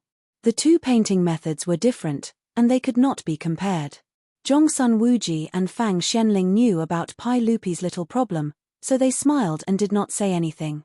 Even Cheng Yarojin was drinking silently and did not agree. However, when Pai Lupi opened his mouth, many people who were praising the Goddess of Luo's scripture immediately changed their words. That's right, this painting has no charm and no spirit. It's really not worth mentioning. That's right, that's right. I just felt that this painting was really strange. The brushwork was sluggish, and I couldn't see the essence of the brush and ink. Master Kui is right. As the saying goes, a masterpiece has both form and spirit. It's simple and elegant. It's natural and pure. There's no need to talk about this painting. These words made Li Wangyu furious. Were these people born in the year of the chameleon? The speed at which they changed their faces was comparable to the Sichuan opera. Especially that bastard bearded man. Who the hell are you? Fortunately, Li Wangyu was still sober. He knew that the people in the main hall of Zhongliang's mansion were all influential people of the Tang dynasty, and he could not afford to offend them. However, he did not say it out loud. He also did not know that the bearded man he called a bastard was the emperor of the Tang dynasty, Li Shimin. After being scolded by the people in the hall, Li Wangyo's face also darkened. Just as he was about to put away the painting, he heard Pai Lupi speak unhurriedly. However, this painting is not completely useless. This kind of completely realistic technique is indeed suitable for portraits. It's so vivid that it's hard to come by. It's a pity that the techniques created by the predecessors have not been passed down to the present day. It's really a pity. Pai Lupi's words made the faces of the group of fence-sitters and ministers who agreed with him suddenly stiffen. They felt that they were showing signs of schizophrenia. Your Majesty, can you speak without pausing? Say it all in one breath. Before, they were still praising this painting. It wasn't easy for them to be thick-skinned and belittle the Goddess of Luo's scripture with you. Now you're changing your mind? What happened to the promise of a monarch? Where did the trust between people go? My heart is so tired. Pai Lupi swaggered to the front of the Goddess of Luo's scripture. He carefully looked at it again and nodded at Li Wangyu. Why don't you sell this painting to me? How much would it cost? Li Wangyu was also confused by this bearded man. Just now, he was desperately belittling it. Now, he said that he wanted to buy the painting. Did he deliberately come to make trouble? His heart was in a bad mood, so his tone was naturally not good. Li Wangyu straightened his neck and said, I'm afraid you can't afford this Goddess of Luo's scripture. Bastard. How can you say that? Shut up. Are you and dares to do this? Do you want to die? Before Pai Lupi could speak, a group of flattering ministers jumped out and pointed at Li Wangyo's nose and reprimanded him. Li Wangyu looked at the situation and knew that this man's identity was not ordinary. He did not dare to say anything else and immediately shut his mouth. Pai Lupi was not angry. He laughed and said, just name a price. There is nothing in this world that I can't afford. Li Wangyu silently looked at Pai Lupi. His eyes only revealed 6 words. Will you die if you don't brag? Chapter 61. The current situation was very strange. Li Wangyu didn't like Pai Lupi, and Pai Lupi also didn't like Li Wangyu, this bastard. For a moment, the two of them stared at each other for a long time in the main hall of Zhongliang's mansion. Both of them didn't like each other. Although Li Wangyu knew that this curly-bearded man must be a bigwig of the Tang dynasty, he didn't want to do as he wished. Of course, he couldn't refuse him directly. If he opened his mouth and asked for a sky-high price, he would offend him even more. He had to think of a way to annoy this boastful curly-bearded man. He rolled his eyes and saw the chessboard that the curly-bearded man was playing chess not far away. He couldn't help but smile. Li Wangyu bowed and said, since this Lang Jun wants to buy the Chiu family's Luotian painting, of course you can. However, the Chiu family is a grain merchant. I wonder if Lang Jun can accept using grain to exchange for the painting? Pai Lupi thought for a moment and nodded in agreement. The Chiu family was a grain merchant. It was naturally better to ask for grain than copper. It was very reasonable. Cho Kuan was stunned when he heard this. He raised his head and looked at Li Wangyu. He wanted to say something, but when he thought of how he was beaten in front of Zhongliang's mansion for talking too much, he immediately closed his mouth. Xiaolang, how much grain do you want? Li Wangyu smiled and pointed at the elephant play chessboard not far away. I don't want much. Just fill that chessboard. His words made everyone in the main hall stunned. Fill the chessboard with grain. What did that mean? Li Wangyu continued to explain. Please put 1 grain of rice in the first grid, 2 grains in the second grid, 4 grains in the third grid, 8 grains in the fourth grid, and so on. The number of grains in each grid is twice as many as the previous grid. Just like this, fill all 64 grids. I want this many grains of rice. Can Lang Jun accept it? These words made the officials and Pai Lupi laugh. This Li Jiao Xiaolang was not greedy at all. He used a few grains of rice to give away the goddess Luo painting. Could this be considered selling a favor to Pai Lupi? Cheng Yarojin secretly whispered to Qin Qiong, did this child recognize His Majesty? Otherwise, why would this painting be sold at such a low price? It's hard to say. Maybe he remembered the drunken scene that day. This child was smart enough to give His Majesty some face. When His Majesty's anger subsides, it will naturally benefit him. Qin Qiong also guessed. Not only did Cheng Yarojin and Qin Qiong have such thoughts, but many of the important ministers who had participated in the poetry gathering in Tujiang and Kai also had similar thoughts. They felt that Li Wangyu was giving Pai Lupi a way out and letting Pai Lupi vent his anger.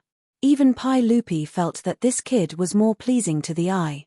Haha, since Xiaolang said so, then I won't be polite. I'll buy this painting at the price you said. Pai Lupi laughed.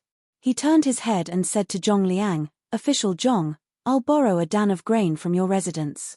Zhong Liang naturally nodded in agreement, but there was a trace of regret in his eyes. It was a pity that such a perfect goddess Luo painting had been missed by him. If Li Wangyu hadn't come to present the painting today, and if Pai Lupi hadn't come to his birthday banquet incognito, this painting would have become Zhong Liang's family treasure. But now that Pai Lupi had taken a fancy to it, even if Zhong Liang was domineering, he wouldn't have any ideas about this painting. Soon, the servants of Zhong Liang's residence carried a dan of rice and began to place the grains of rice on the chessboard according to Li Wangyu's instructions. The officials all smiled and didn't say anything. Some people even made bets on whether a dan of rice would be enough. Anyway, no one was in a hurry. They just watched the servants slowly count the grains of rice as a pastime. Only Li Wangyu sneered in his heart. Hee, a dan of rice. Dream on. This was a problem that all junior high school students in the future knew about. The 64 squares of rice on the chessboard had a total of 2 to the power of 64 minus 1. The result was 184467440737095516115 grains of rice, or 1,800,000,000,000 grains of rice. Li Wangyu remembered that in the future, there were people who had nothing better to do on the internet. 1 kilogram of rice was about 60,000 grains. If one really wanted to install this scale, they would need 280 billion tons of rice to fill the chessboard. What kind of concept was this? In the future, the world's annual rice production was only about 500 million tons. 280 billion tons was equivalent to the total amount of rice produced in human history. With so much rice, Pai Lupi wouldn't be able to afford it even if he sold his pants. Li Wangyu was purely using his advanced knowledge to crush the bigwigs of the Tang dynasty. This feeling of being the only one sober when everyone was drunk was really cool. The corner of Li Wangyu's mouth couldn't help but curl up. In the main hall, the servants were still counting the grains of rice. On the side, the accountant of Zhong Liang's residence was helping with the counting with a counting stick. At this time, the Tang dynasty hadn't invented the abacus yet. It was a calculating tool that only appeared in the northern Song dynasty. The counting stick was a pile of small sticks of the same length and thickness. It was arranged in 2 ways, horizontal and horizontal. The accountant of Zhong Liang's residence was already sweating when he reached the 20th square of the chessboard. The 20th square of the chessboard required more than 500,000 grains of rice. As time passed, The officials and Pai Lupi in the main hall also found that something was wrong.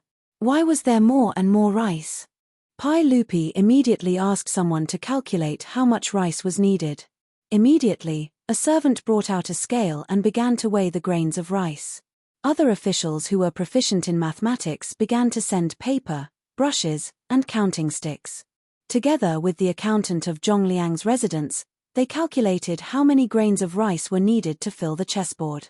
After the time it took for a stick of incense to burn, after the time it took for 2 sticks of incense to burn. Those officials who were calculating with the counting stick were already sweating profusely. However, the number they calculated was getting bigger and bigger.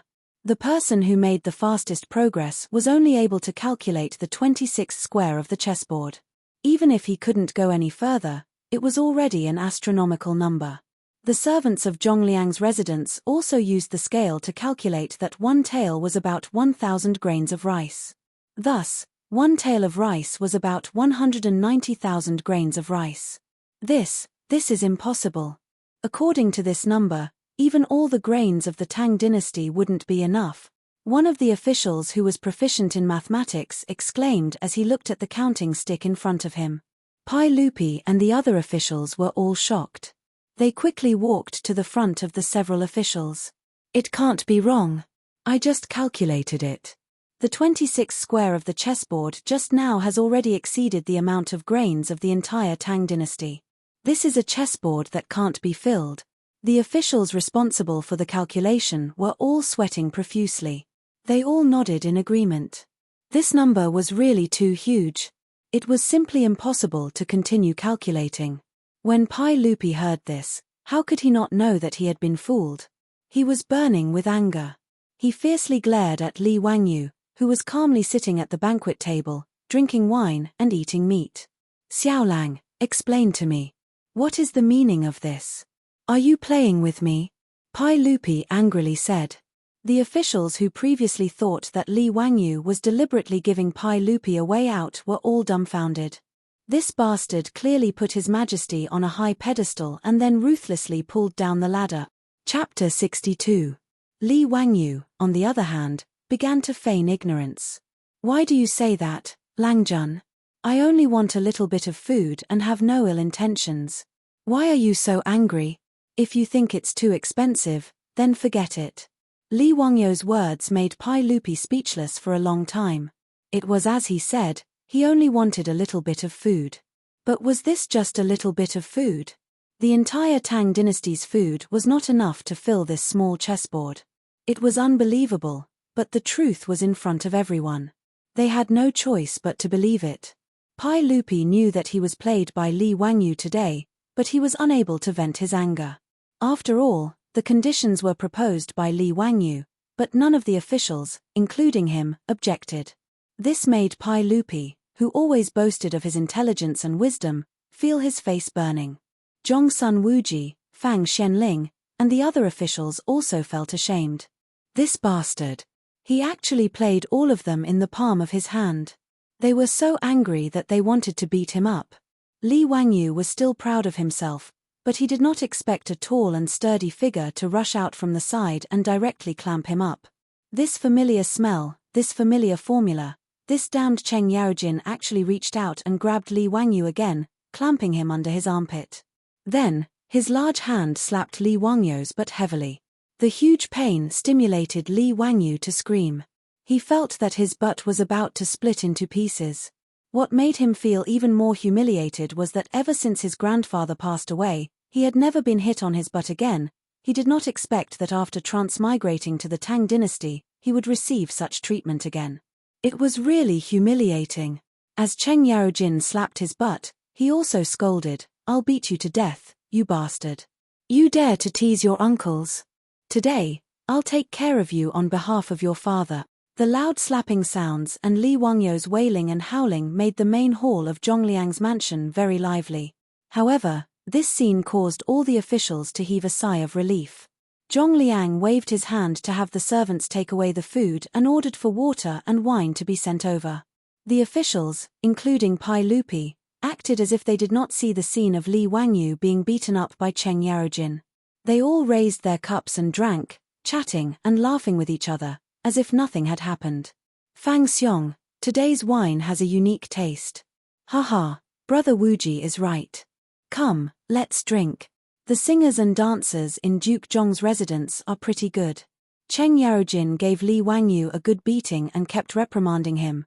Bastard, do you still dare to cause trouble in the future? I don't dare anymore. Duke, please stop. What did you call me? Uncle Cheng. Stop it now. Li Wangyu was completely terrified. Who the F***ck were these people? You can't reason with them and you just beat them up. Barbaric, too barbaric. Li Wangyu had just used his intelligence to crush the officials of the Tang dynasty, but he was immediately crushed back by Cheng Yaojin's force. It was really retribution. Cho Kuan, the fatty, was already stunned. He was born in a merchant's family. Although he was simple and straightforward, he was very good at arithmetic, which was essential for merchants. When Li Wangyu proposed to fill the chessboard with rice, he was the only one who faintly felt that something was wrong. Cho Kuan naturally did not say anything. He just sat on the side and watched with cold eyes. The final result also surprised him. It turned out to be such an unimaginably huge number. The fatty looked at Li Wangyu seriously with his small eyes full of admiration. But before he could express his admiration, he saw Li Wangyu being beaten up by Lu Guogong. Even Cho Kuan couldn't help but sneak a few steps away from the scene, afraid that he would be dragged into it. However, although Li Wangyu was being beaten, Cho Kuan's eyes were full of envy. Li Wangyu did not understand, but Cho Kuan saw it very clearly. The reason why Cheng Yarojin rushed out to beat him up was not because he wanted to abuse him, but because he wanted to protect Li Wangyu. This bastard kid used the chessboard to play with all the officials. Even if they did not say anything, they might not hate Li Wangyu in their hearts. But when Cheng Yarojin rushed out and beat him up, the nature of the matter completely changed. It was just the younger generation being mischievous. Now that he was being disciplined by the elders, the others would not have any grudges. Cho Kuan naturally did not know that Cheng Yarojin beat Li Wangyu for the reason he said, and also to beat up Pai Lupi, the emperor of the Tang dynasty. Cheng Yarojin was thought to be a rough martial artist. In fact, Cheng Yarojin was born in a Shandong family and received a good education. He was also very shrewd and was trusted by Li Shimin all his life.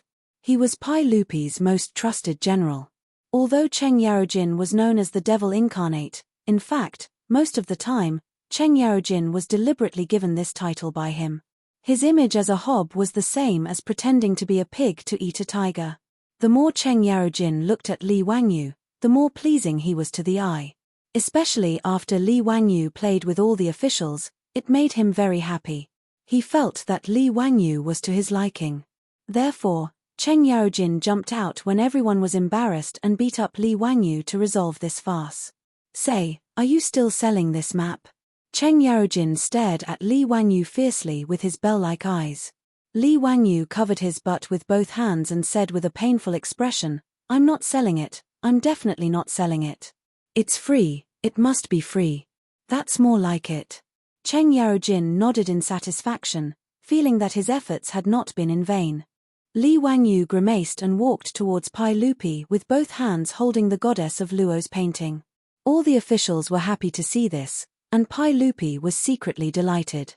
He felt that Cheng Yaojin's beating had not been in vain. This bastard finally understood how to conduct himself.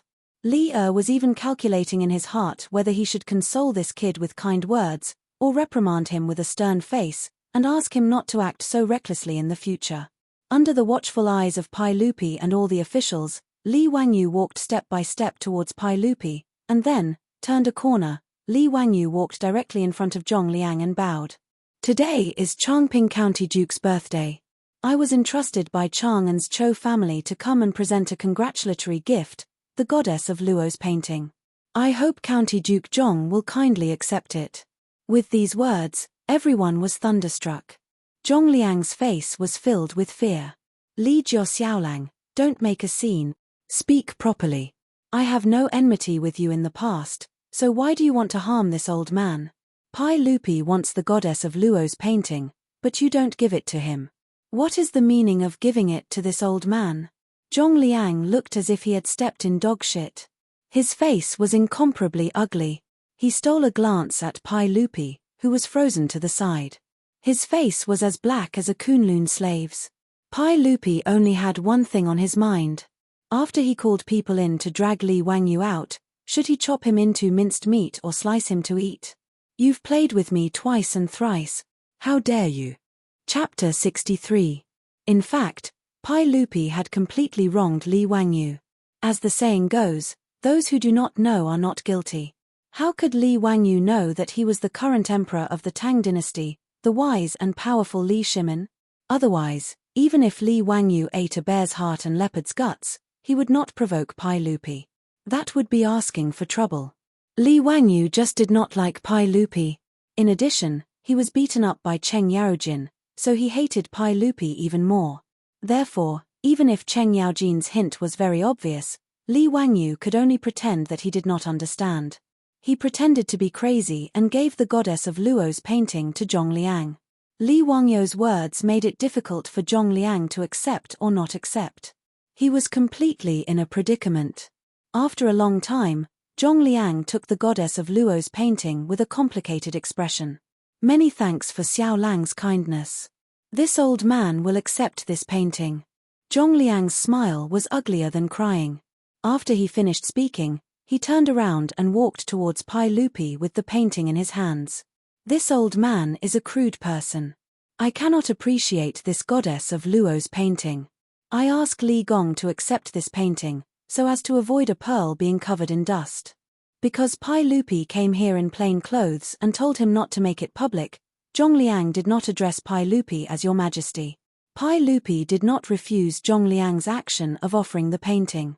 He reached out and took the goddess of Luo's painting, but his eyes looked at Li Wangyu. The arrogant emperor let out a cold snort from his nostrils to show his dissatisfaction with Li Wangyu. In fact, Pai Lupi could be considered a very magnanimous emperor. Just by looking at his attitude of tolerating Wei Zheng, one could tell. Even when Wei Zheng had once pointed at his nose and scolded him as a fatuous ruler, he was so angry that he blew his beard and glared at Wei Zheng, but he didn't do anything to Wei Zheng. Moreover, Pai Lupi did not kill any of the civil and military officials who had followed Pai Lupi to fight for the country, nor did he give up his military power. Except for a few muddle-headed fellows who had plotted a rebellion, the rest of them had basically enjoyed all the glory and wealth they could muster. Although Pai Lupi was very obstinate and opinionated when he got old, Pai Lupi was still in the prime of his life, so he didn't have the bad habits of old age. But for some reason, Pai Lupi got angry whenever he saw Li Wangyu. Today, he had been angered by this bastard twice in a row. He felt that Li Wangyu was even more disgusting. So when Pai Lupi took the painting from Zhong Liang, he wanted to anger Li Wangyu. But Li Wangyu ignored him and walked straight back to his seat. As he walked, he shook his head and said, "Ari, my heart was originally towards the bright moon, but the bright moon shines on the ditch."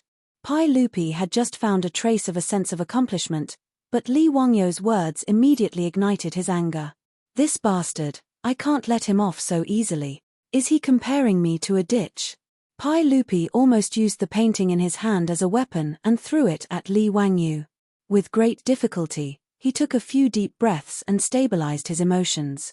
He knew that if he got angry at Li Wangyu, this young man, it really wouldn't be honorable.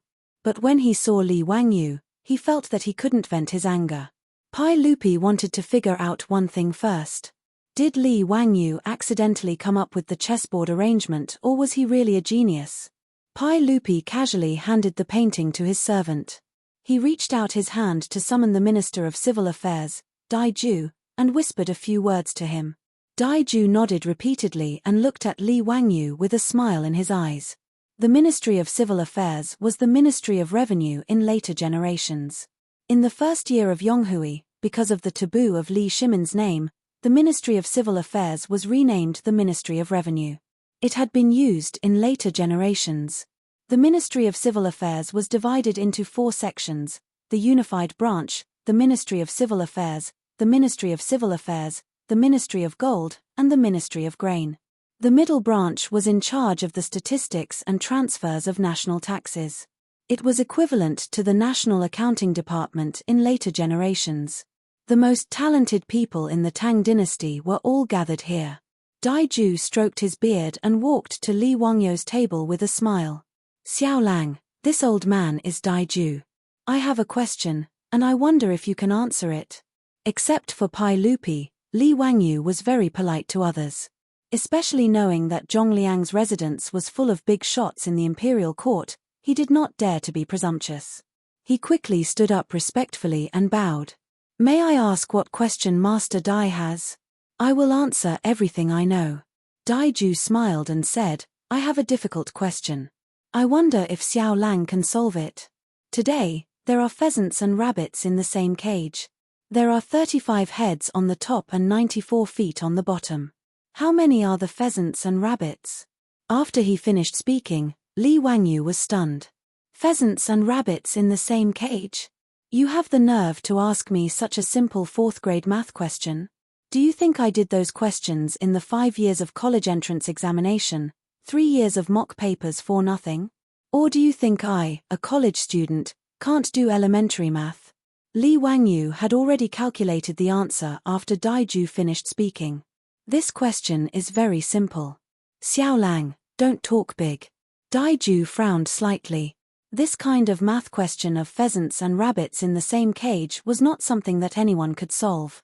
At least, there were only a handful of civil and military officials in Zhongliang's residence who could solve this question. Li Wangyu suddenly thought of a variety show he had watched in his later life. There was a heaven-defying method of solving pheasants and rabbits in the same cage. He could not help but laugh. It's simple. Look, there are 35 heads and 94 feet, right? If I ask all the pheasants and rabbits to raise one leg, then how many feet are left? His words stunned Daiju. Pai Lupi and the other officials who were eavesdropping were also stunned. Ask the pheasants and rabbits to raise one leg. What did that mean? 59 feet. Daiju replied. Then what if I ask all the pheasants and rabbits to raise one leg? How many feet are left? 24 feet. Li Wangyu laughed. Okay, the answer is out. His words made everyone confused. They didn't understand how the answer came out. Daiju looked at Li Wangyu in confusion, waiting for his explanation. The pheasants only have 2 legs. If they raise 2 legs, then all the pheasants are sitting on the ground. The remaining 24 legs are all rabbit legs. Hee, so there are 12 rabbits and 23 pheasants. Pheasants, sitting, on the ground. Everyone, including Pai Lupi, was dumbfounded. It could be calculated like this? After thinking about it carefully, it was indeed so. How could the problem of pheasants and rabbits in the same cage be solved so easily? Daiju thought for a moment and clapped his hands. Good. Xiao Lang is indeed smart. I have another question. Han Xin is training soldiers. 3 people in a row, 1 person left. 5 people in a row, 2 people left. 7 people in a row, 4 people left. 13 people in a row, 6 people left. How many soldiers are there? Han Xin counted the soldiers. The difficulty level increased. It was an elementary level 6 math question. Do you dare to do a middle school math question? Li Wangyu calculated in his mind and gave the answer. 487 people. Daiju gave several math questions in succession, which were all easily answered by Li Wangyu. In the end, Daiju could only sigh in admiration. He felt that Li Wangyu was indeed a young hero. He could be called a genius in mathematics. Li Wangyu was a little unhappy. He had done elementary level math for no reason. If he did not retaliate, how could he live up to his two-faced personality? Grandpa Dai, I also have a question to ask. Xiao Lang, please speak. There was a theft in Chang'an City. The patrolling marquis caught 4 thieves, A, B, C, and D. Thief A said, B did it. Thief B said, D did it. Thief C said, I didn't do it. Thief D said, B is lying. The facts proved that only one of the 4 was telling the truth. May I ask, who was the culprit of this theft? When this question was asked, the officials were in an uproar. Chapter 64. Pai Lupi also frowned, seriously thinking about Li Wangyo's question.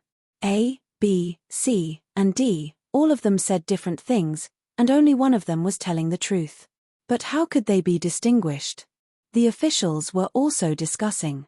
It should be thief B, right? Both of his accomplices said he did it.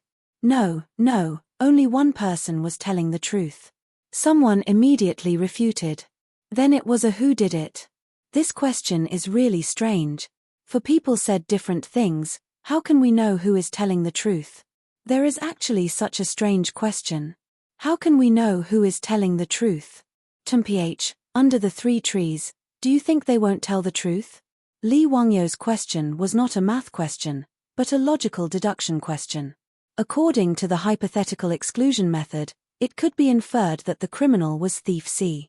There was a contradiction between the words of A and B. If A was telling the truth, then thief B was telling the truth. If thief B was telling the truth, then thief A was telling the truth. It could be seen that one of A and B was telling the truth, and the other was telling the truth. Therefore, thief C was the thief who committed the theft. A group of nobles and officials were thinking hard about which of the four thieves was telling the truth, but Cho Kuen's small eyes blinked, as if he had discovered something. Cho Kuen looked left and right, then carefully moved to Li Wangyo's ear and whispered. Xiao Lang, thief C is the thief, right? His words made Li Wangyu slightly startled, and he looked at the fatty Cho Kuen in surprise. Li Wangyu had always thought of Cho Kuen as a straightforward person, so that was why he looked for him to sell his paintings at Ping Kang Fang. He did not expect that this fatty was not stupid at all, and he was more shrewd than a group of nobles and officials who attended the birthday banquet in Li Wangyo's mansion. He could not help but look at Cho Kuen in a new light. Li Wangyu did not expect that someone in the Tang dynasty could solve this kind of logical deduction question. He secretly gave Cho Kuen a thumbs up, and then nodded slightly, indicating that he had answered correctly. Seeing Li Wangyo's affirmation, Cho Kuen revealed a bright smile. Right now, he was full of admiration for this young man, Li Wangyu. Not to mention Li Wangyo's amazing painting skills, just coming to celebrate Li Wangyo's birthday today was enough to stun him. Duke of Lu, Duke of Yi, and the other founding dukes had him intimately call them uncle. Especially when Duke of Lu beat him up just now, it was even more intimate. This made Cho Kuen really unable to figure out the background of this wretched young man who sold his erotic paintings at Ping Kang Fang. As for Li Wangyo's mathematical knowledge, it amazed Cho Kuen even more. As a disciple of the Shong clan, mathematics was one of the things they had to learn. Cho Kuen also felt that mathematics was his strength. But when he was still thinking hard about the few questions that Daiju gave him, Li Wangyu gave him the answer. He could not help but feel frustrated. So when Cho Kuen got Li Wangyo's affirmation, he smiled so much that his eyes could not be seen. The fatty almost forgot that he was older than Li Wangyu by a few years, but he was as excited as a youth who was praised by his elders. In the main hall of Zhongliang's mansion, the officials were racking their brains and the fatty Cho Kuen was beaming with joy, forming a sharp contrast. Many people also noticed the only fatty wearing black.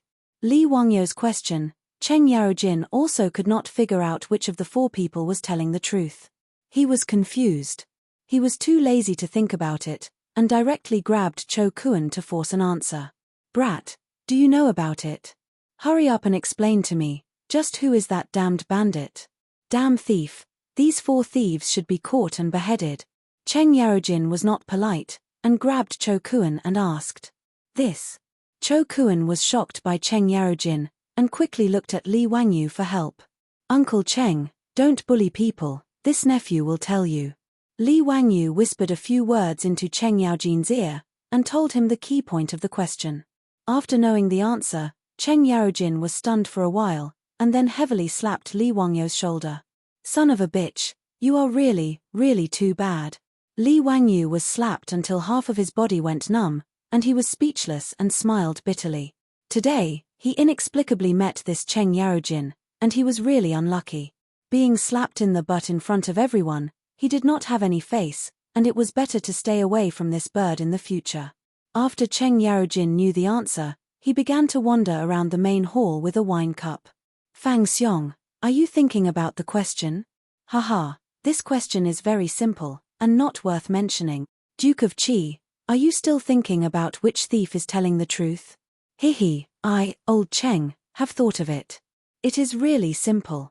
Brother Yuchi, what are you thinking about?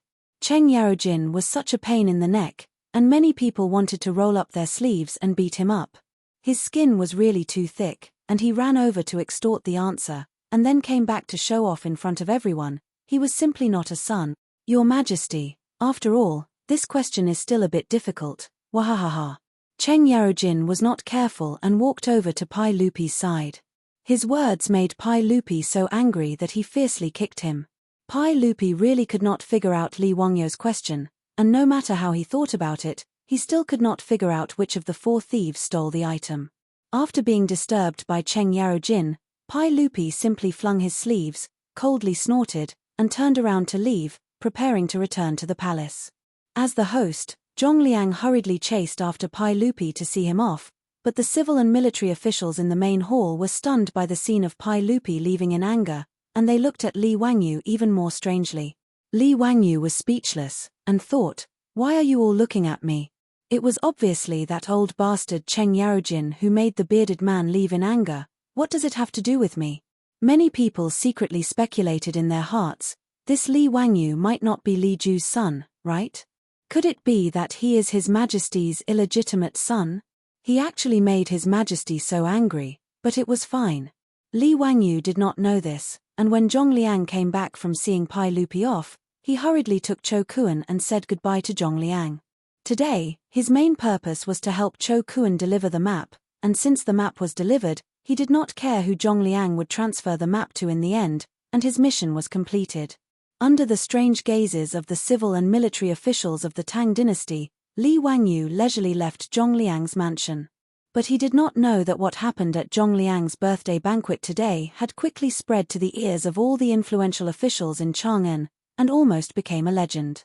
Whether it was the magical Luo god's map, the chessboard arrangement, or the unfathomable arithmetic, they were all talked about enthusiastically. At the same time, the question of the thief disgusted the officials in the imperial court. Not to mention that the old bastard Cheng Yarojin especially liked to visit people recently, and whenever he caught someone, he would grin and ask questions about the thief.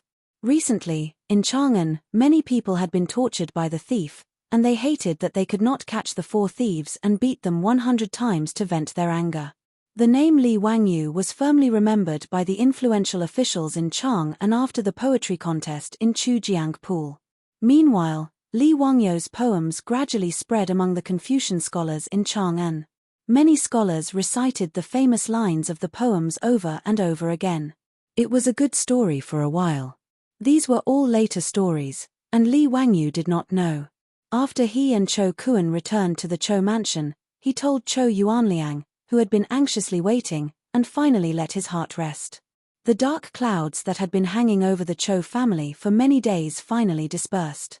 Cho Yuanliang was also very generous, and directly gave Li Wangyu 100 dans of grain as a reward. Together with the previous 200 dans of grain, he gave a total of 300 dans of grain to Li Wangyu. Now, for Li Wangyu, the more grain, the better. He was not pretentious, and after repeatedly thanking Cho Yuanliang, he accepted it without hesitation. 1 dans of grain weighed 50 kilograms, and 300 dans of grain weighed 15,000 kilograms, or 15 tons. How to transport so much grain back to Dingju village, but Li Wangyu was troubled. Chapter 65. If they used bullock carts to transport the grain, 1 bullock cart could carry 500 kilograms of grain at most. 15 tons of grain would require more than 30 bullock carts to transport. However, the bullock carts in the Tang dynasty were too expensive. They had to carry 100 kilograms, and for every 100 miles, they had to pay 100 copper coins. Hiring 30 bullock carts to transport the 15 tons of grain back to Dingju village would cost at least 30 strings of copper coins. Li Wangyu could declare bankruptcy. Actually, he was already bankrupt a long time ago. This child still had a huge debt of more than 1 million strings of copper coins. Although he still had 10 taels of gold, Li Wangyu could not bear to spend half of it just to transport the grain. In the end, it was the Niu brothers who came up with a solution for him. Water transportation. Outside Dingju village was the Gan River, and the Gan River was directly connected to the Wei River. In this way, they could use ships to transport the grain directly to Dingju village. Although the distance by water was longer, about 180 miles, and they had to sail against the current, the transportation cost was much cheaper than using bullock carts. When Chou Yuanliang heard that Li Wangyo's Dingju village could use water transportation, he waved his hand and said that he could use the Chou family's ship to transport the grain for free. Originally, most of the Chou family's grain was transported to Chang'an City by water transportation. This was more convenient. They could directly send a ship from the East Wei Bridge outside Chang'an City to transport the grain directly. In the Tang dynasty, the East Wei Bridge north of Chang'an City was the end of the Wei River's grain transport. There were many sails here, and it was a large cargo port. In the poem, Looking at the East Wei Bridge in the Evening, it was written, Qin has Wuju, 1,000 boats Wei Chu head. It could be seen that the water transportation was developed. After solving the problem of transporting the grain, Li Wangyu was naturally overjoyed. He asked Niu Wu to ride first and return the 3 horses that he borrowed from the Huxian County government. Then, he returned to Dingju village and told the village chief to arrange labor in the village to help him transport the grain. After Niu Wu rode back, Li Wangyu and Niu Yong said goodbye to Chou Yuanliang and Chou Kuan. Under the lead of the Chou family's housekeeper, they went to the East Wei Bridge and boarded the Chou family's ship to escort the grain ship back. The grain transport boats in the Wei River were all Shekui River boats. This kind of river boat was short and wide, with a flat bottom and shallow cabin. It had a large load capacity, and each boat could carry more than 1,000 stones. Moreover, it was convenient to load and unload. It was suitable for navigation in an open river with stable water flow. Because the journey from Dongwei Bridge to Dingju village was a boat going against the current, it was completely dependent on the wind and a few boatmen using long poles to push the boat. The speed was very slow. It was roughly the same speed as a person walking. It would take about 2 days to sail from Chang'an to Dingju village. Li Wangyu and Niu Yong counted the grain on the boat, thanked the Chiu mansion's housekeeper again and again, and prepared to call the boatman to set sail.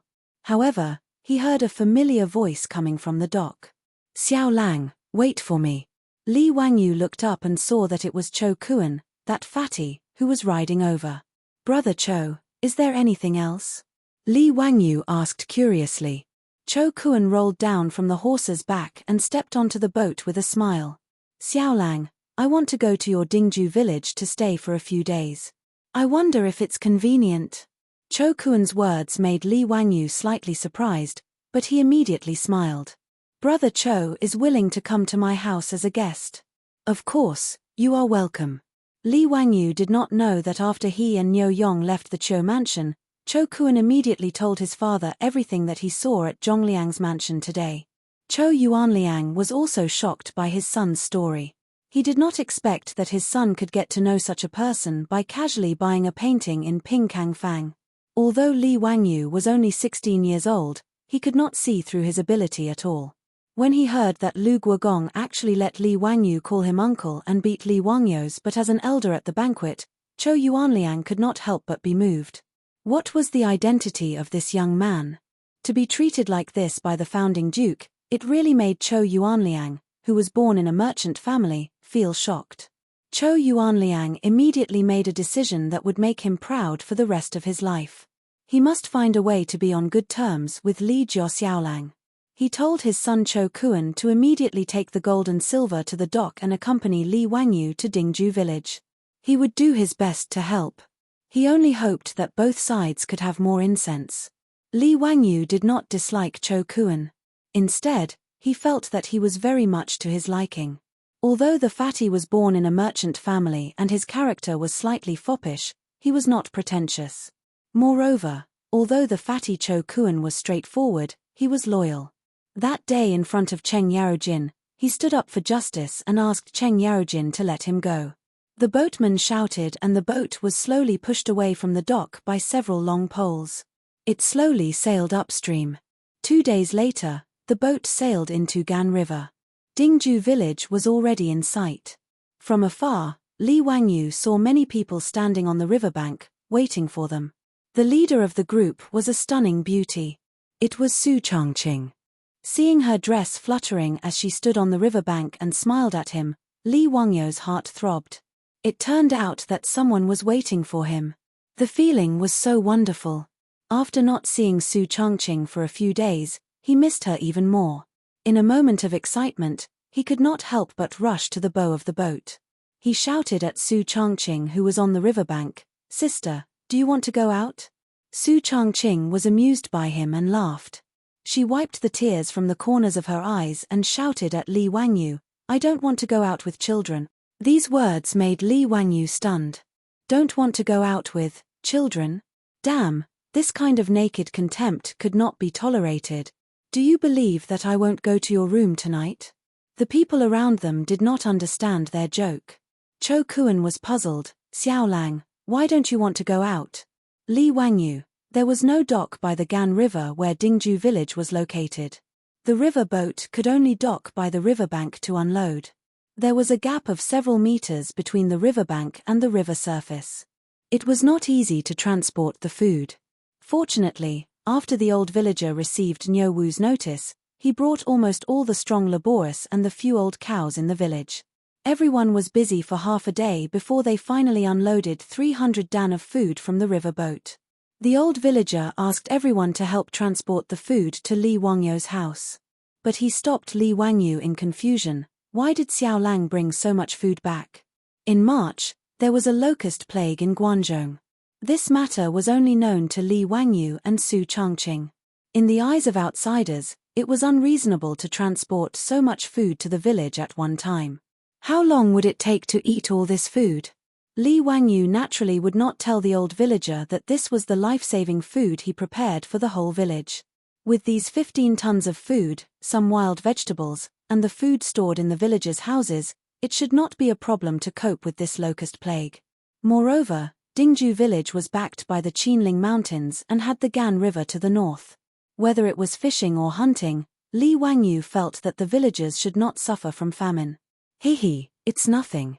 I don't feel anxious when I have food in my hands. But this is too much. Not much, not much. I think it's too little. Li Wangyu smiled. Old villager, in a while, the villagers who are invited to help will each bring back a dough of food as a reward. We are all villagers. What reward do we want for helping to transport some food? You little child, don't learn bad things from the people in the city. The old villager was unhappy when he heard this. He did not call Li Wangyu and Xiao Lang and directly lectured them. After being lectured by the old villager, Li Wangyu was stunned. Chapter 66. The surrounding farmers who were helping to transport grain heard this and nodded in agreement with the old village chief. That's right, we need to be paid for helping a little child transport some grain. If this gets out, does our Dingju village still have any face? Yes, Eunuch Li took such good care of us in the past, not to mention that your family now has you, Xiao Lang, and your family's women and children. If we do something for you and ask for a reward, if this gets out, our Dingju village will be scolded to death. Ha ha, everyone work harder, help lead your Xiao Lang quickly transport the grain home. The words of the Dingju village villagers made Li Wangyu sweat. He really had not expected these Guangzhou men to be so loyal. If he gave them a reward, it would make him seem stingy. Fine, if they did not want to give, then so be it. In any case, the grain was being stored for the villagers.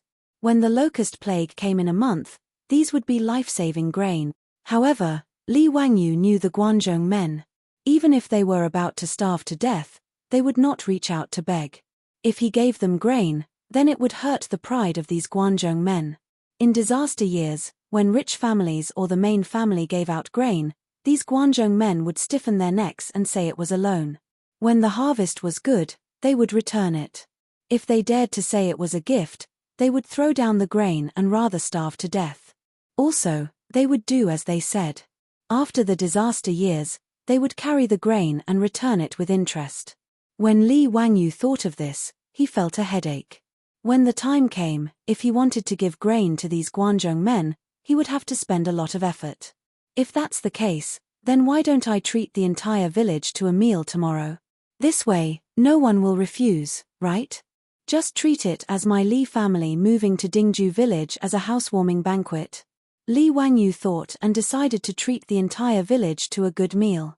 Everyone would have a good time. In the future, he would have to rely on the help of the villagers for many of his properties. Treating the entire village to a meal was a way to express his gratitude and also to get closer to everyone. Haha, Xiao Lang, are you joking? There are more than 500 people in the village, how can you treat them? I'm not kidding.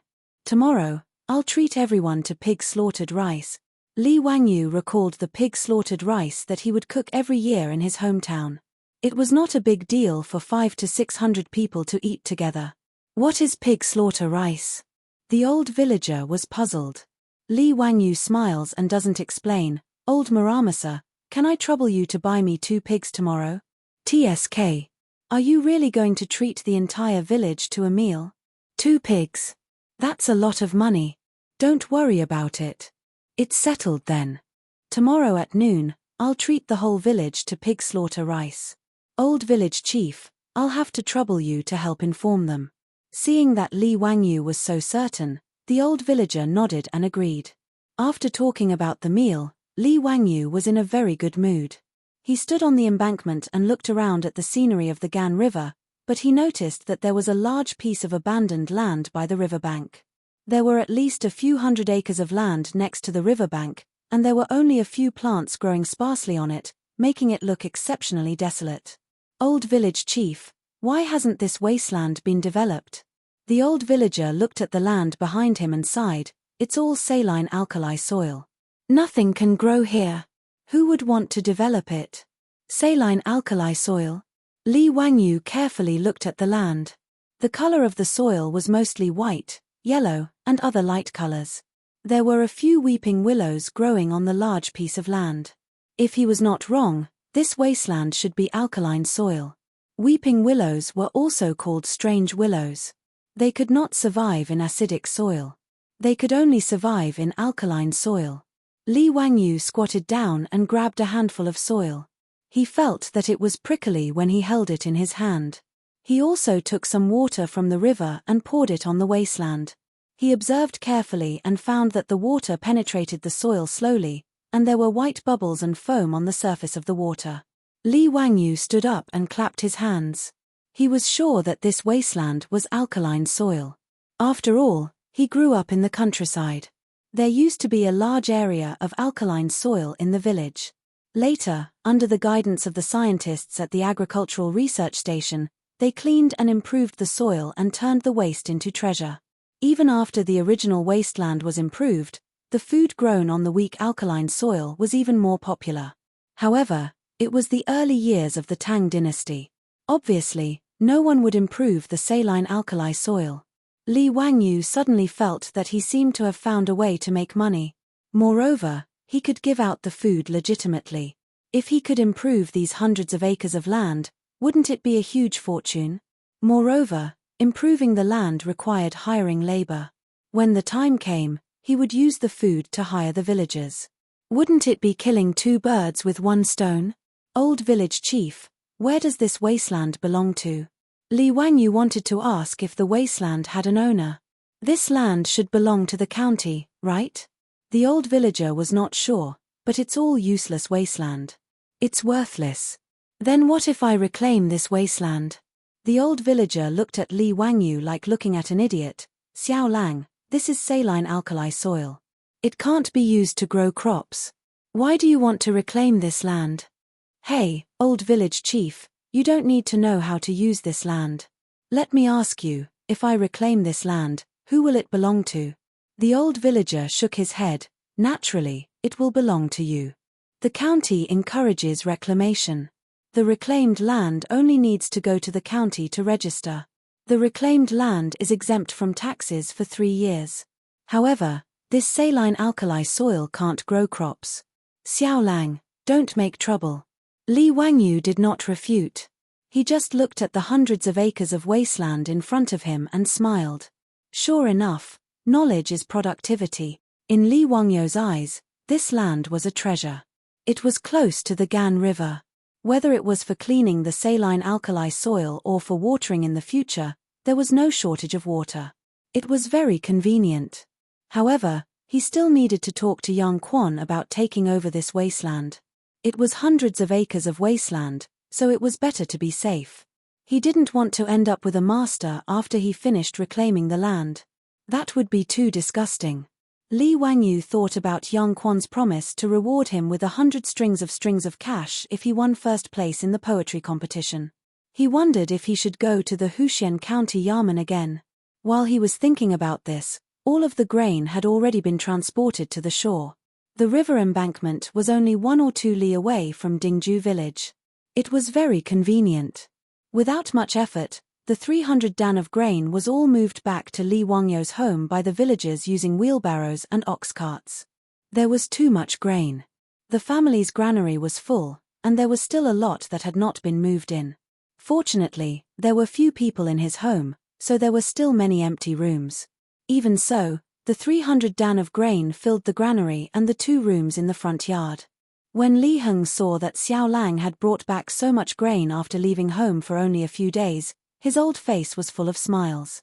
Perrin was also excitedly busying herself without stopping for a moment. For the people of the Tang dynasty, having grain was the happiest thing. Not to mention, there was so much grain that their homes almost couldn't hold anymore. After they were done, the villagers didn't even drink a mouthful of water before leaving. The Niu brothers also prepared to leave, but they were stopped by Li Wangyu. He insisted that the 2 brothers bring back a dan of grain. A dan of grain was worth more than 3 strings of cash. How could the Niu brothers be willing to take it? Xiao Lang, we brothers didn't help you much. How can we take so much grain? If this gets out, we will be criticized behind our backs. Niu Yong insisted. Niu Wu also rubbed his big hands. Hihi, we have enjoyed riding horses these days with Xiao Lang's help.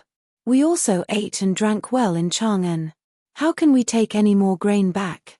Xiao Lang, don't say any more. Li Wangyu pulled the 2 brothers and persuaded them sincerely. Brothers of the Niu family, you must take the grain back. Have you forgotten about your 9 fellow soldiers? Take it as a token of my sincerity. His words actually made the Niu brothers somewhat hesitant. The 2 brothers indeed didn't need food, but those 9 disabled comrades who had lost the ability to work did need it. After refusing for a long time, they finally couldn't resist Li Wangyu's insistence. They had to thank him again and carried the grain back. Chapter 67. After sending off the Niu brothers, Li Wangyu finally had the time to introduce Cho Kuan to Su Changqing and the others. Cho Kuan, the fat man, didn't regard himself as an outsider at all. He greeted Su Changqing and the others one by one. The fat man also saw that the relationship between Li Wangyu and Su Changqing was not ordinary, but he was very puzzled. In his opinion, Su Changqing was too old. She was 24 or 25 years old. In the Tang dynasty, she was at the level of an aunt, but Li Wangyu was only 16 years old. Why did they seem to have feelings for each other? What's more, in the eyes of the fat man, although Su Changqing was very beautiful, she was too thin. She didn't have a round and smooth body at all. He really couldn't figure out why Li Wangyu liked such a woman. He didn't know that women in later generations were crazy to lose weight. Many people admired Su Changqing's devilish body. The lyrics of the divine song Calories in later generations sang, "Burn my calories, bye-bye donuts, pearl milk tea instant noodles, hot pot rice, big plate chicken, take it away, don't be polite." These were the thoughts of women. Fortunately, although the fat man Cho Kuan was simple and straightforward, he was not a fool. He would not stupidly say these thoughts out loud. Otherwise, he was afraid that he would inevitably be beaten up.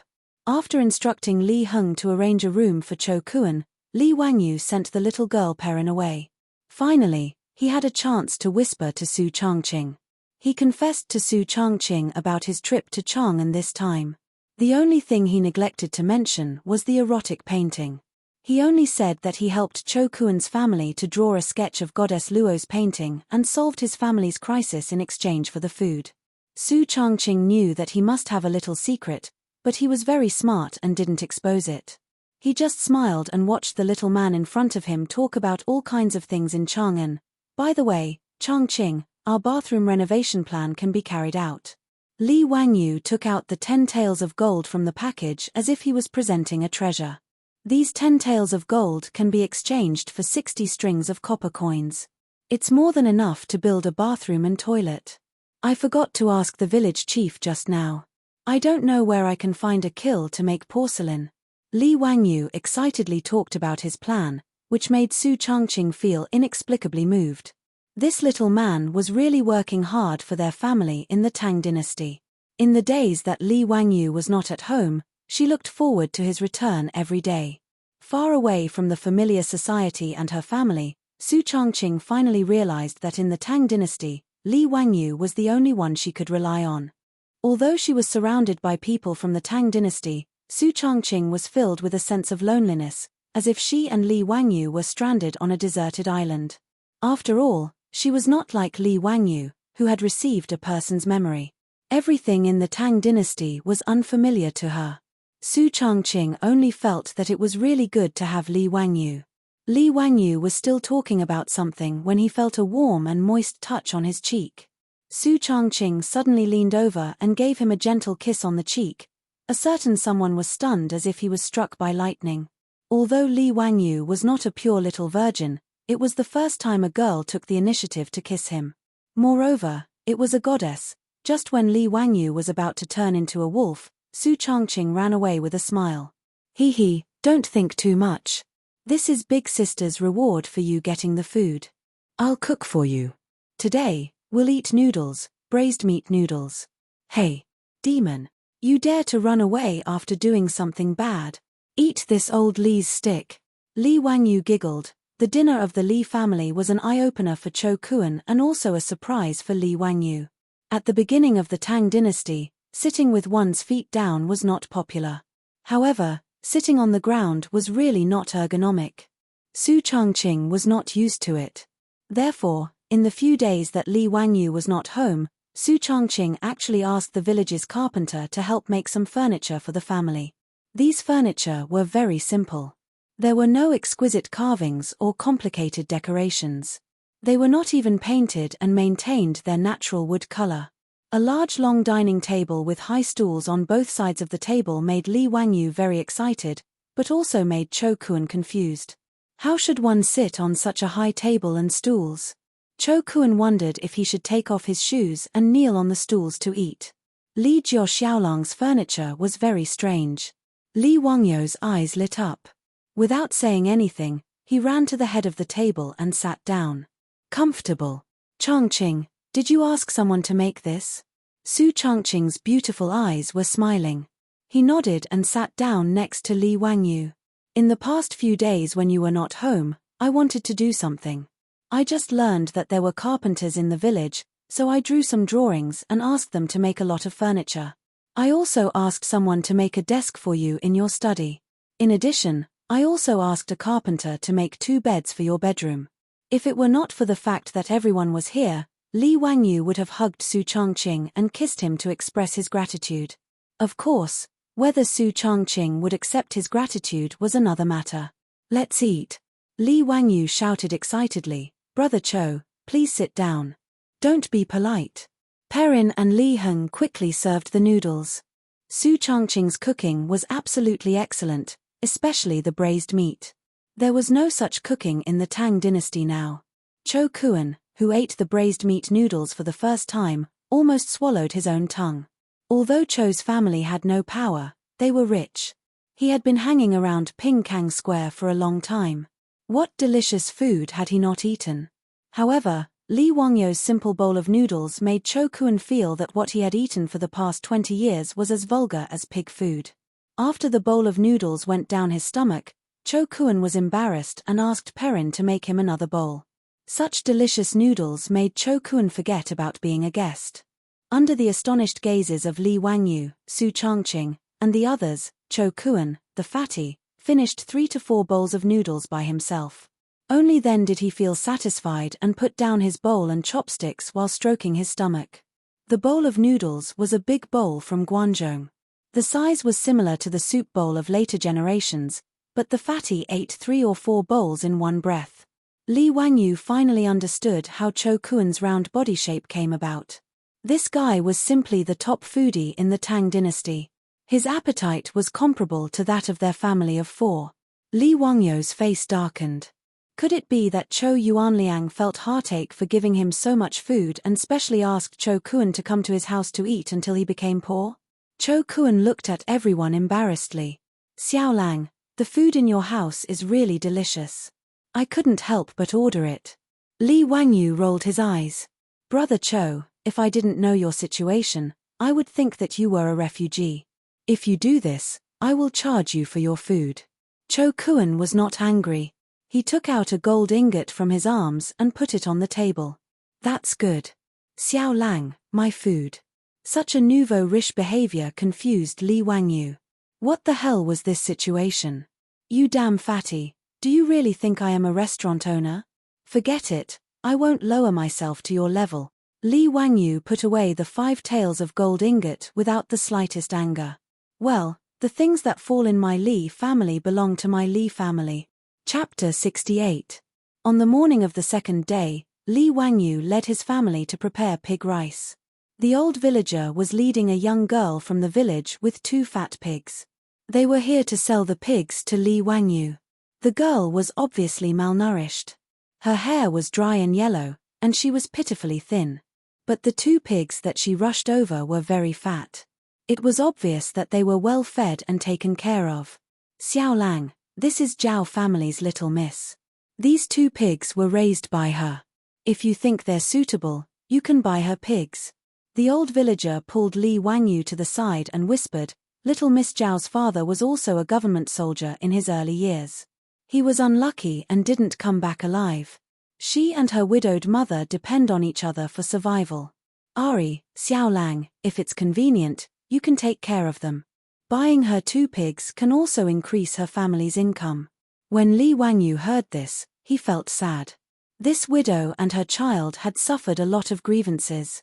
And if little Miss Zhao's father was also a government soldier of the previous dynasty, then he had been dead for at least 10 years. If that was the case, little Miss Zhao should be in her teens. But he thought that little Miss Zhao was less than 10 years old. She was really too thin. It was obvious that she was malnourished. It could be seen how hard the mother and daughter had lived. He didn't care about avoiding suspicion. He reached out and touched the little girl's hair. His voice was unusually gentle. Little miss, I'll buy your pigs. Do you want copper coins or food? Little Miss Zhao gave Li Wangyu a curtsy in a very restrained manner, answering Langjun, if it's convenient, is half copper coins and half food possible? Yes, of course. Li Wangyu nodded and called Li Heng out to weigh the 2 pigs. The 2 pigs were around 200 catties. Little Miss Zhao looked at the tall scale and smiled until her face was red. She went to cut pigweed and carefully fed these 2 pigs every day in order to sell them for a good price to supplement the family. Her family only had the 2 of them. They couldn't do heavy labor. Although everyone in the village took care of them and the Nyo brothers often brought them food, little Miss Zhao didn't want to rely on others to survive. Li Wangyu laughed and said, 400 catties, that's really fat. 40 copper coins per catty, that's a total of 16,000 copper coins. Little Miss Zhao, I'll give you 8 copper coins and 2 dan of grain. What do you think? Who knew that little Miss Zhao would shake her head? Langjun, your calculation is wrong. This was a pig made of wool, so the price could not be calculated according to the price of slaughtered pork in the county town. The price of a pig is less than 20 copper coins at most. I can't accept so many. Her words made Li Wangyu stunned. He did deliberately calculate the price according to the price of meat in the county town, but he didn't expect that the little girl wouldn't accept it at all. Miss Zhao, isn't it good to earn more money? Li Wangyu asked. Little Miss Zhao's head shook like a rattledrum. My mother always taught me to be an honest person and not take money that I shouldn't take. What's more, you're willing to buy my pig. I'm very grateful to you. Li Wangyu could only be in awe of her. Although she was poor, she was able to stick to her original heart and was neither greedy nor humble. It was really rare. Was the quality of the people of the Tang dynasty so high? Li Wangyu could only comply with little Miss Zhao. Then let's calculate it at 20 copper coins. I'll give you 4 copper coins and 1 dan of grain and 5 dan of grain. Little Miss Zhao still wanted to say something. She felt that the grain was too much, and the pig couldn't be sold for 20 copper coins. However, Li Wangyu didn't wait for her to speak. He glared at her. "Do as I say, or I won't buy this pig." Little Miss Zhao bit her lips. Her eyes were filled with gratitude as she bowed to Li Wangyu and agreed. He found someone to help Little Miss Zhao transport the copper coins and grain home. The people who slaughtered the pig came, but they were none other than the Niu brothers. "Niu Dalang, Erlang, you're also cameo as butchers?" Li Wangyu asked curiously. "What do you mean by cameo?" "The slaughtering in this village is done by us brothers, haha." "Xiaolang, I heard that today you're going to treat the whole village to some pig slaughtered rice?" "Yes, I'll have to trouble the two brothers to help." Li Wangyu pointed outside the courtyard, where a large pot and stove were already boiling water. Li Wangyu decided yesterday that he was going to treat the whole village to pig slaughtered rice, so he started preparing early in the morning. When they found out that Li Wangyu was going to butcher a pig and treat everyone, the village was as lively as New Year's. The old village head was directing the villagers to bring out straw mats and short tables from their houses and directly place them on the road in the village. The bowls and chopsticks for the dishes were also prepared by each household. Now, they were waiting for the Niu brothers to slaughter the pig.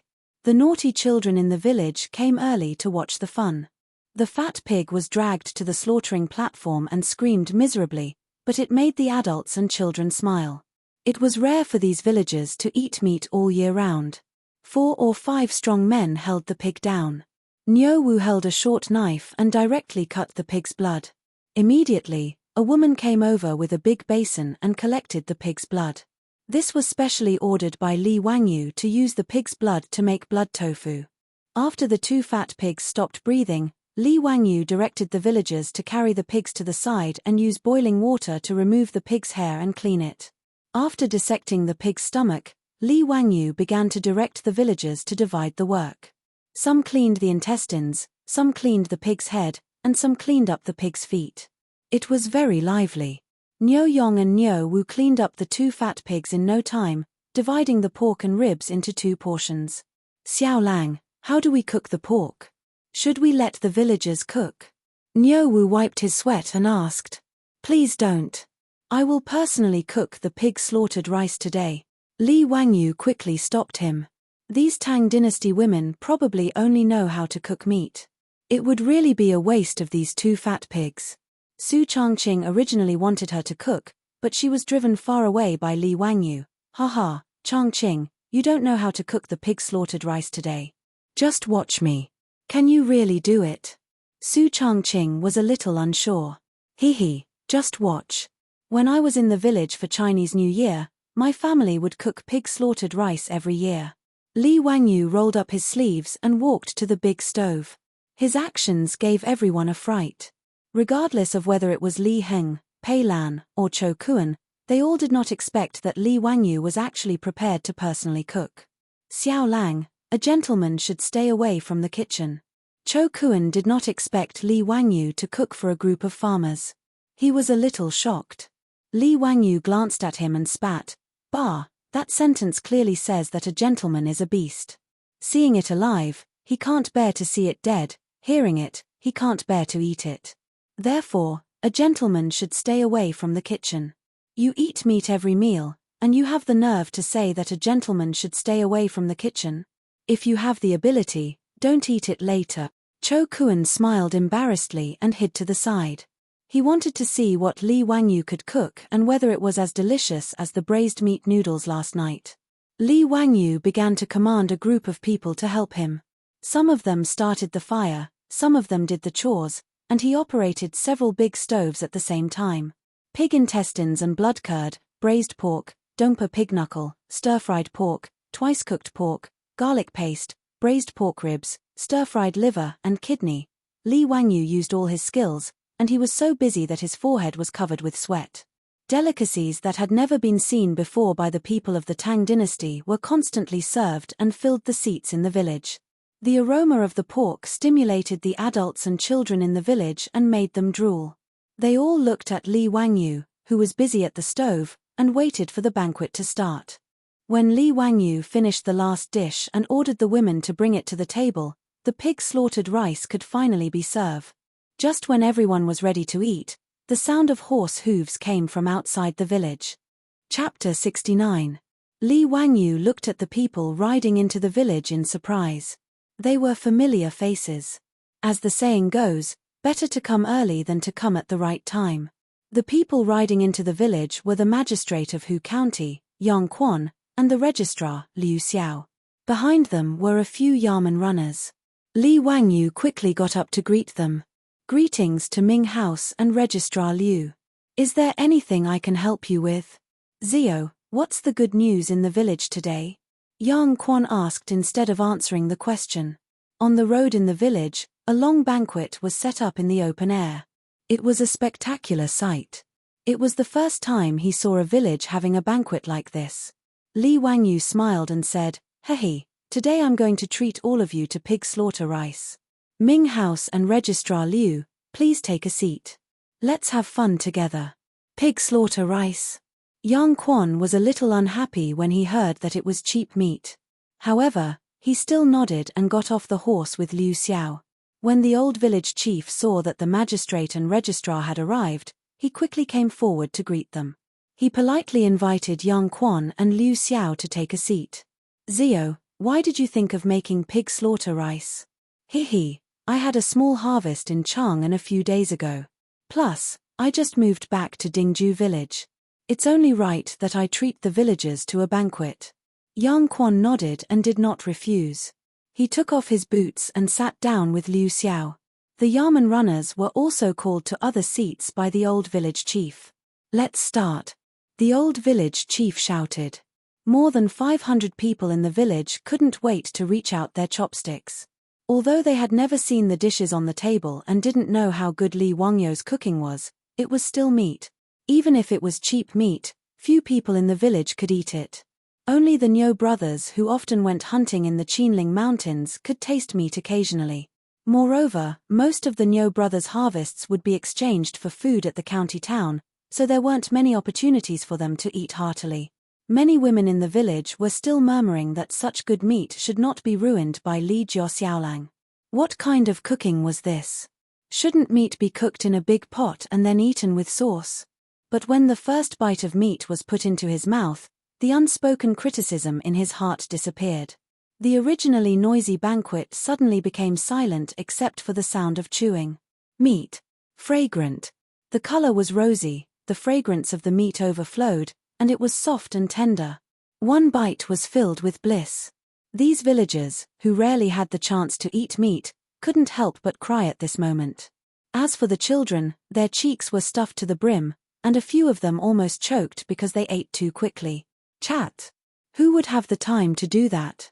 Whether it was the adults, the children, or the toothless old man, there was only meat in their eyes at this moment. Everyone in the village, including the old village chief, looked like a reincarnated hungry ghost. Yang Quan and Liu Xiao looked at each other and silently shook their heads. In their opinion, it was because these villagers were too poor that they rarely ate meat throughout the year, so they were so unbearable. Yang Quan even blamed himself.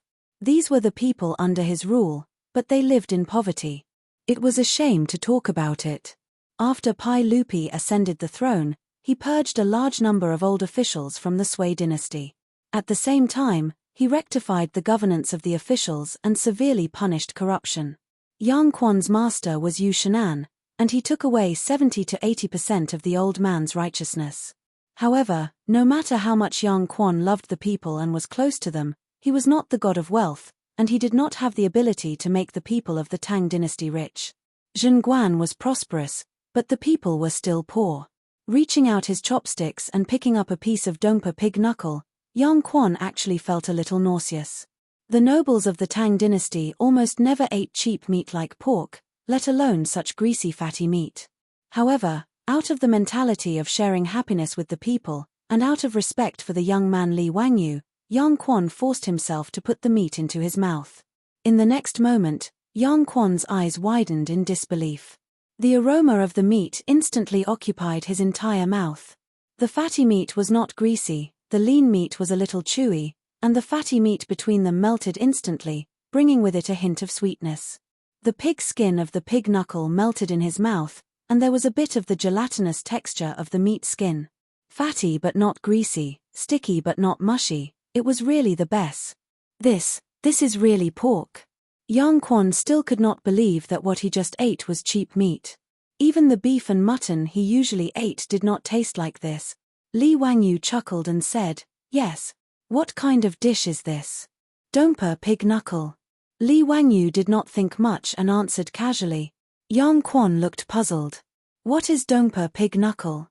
Li Wangyu was stunned and then realized that Su Dongpa would not come out of his mother's womb for hundreds of years. Dongpa pig knuckle was a special delicacy in Sichuan cuisine. It was said that it was a traditional dish made by Wang Fu, Su Dongpa's wife, and it was named after Su Dongpa's great love.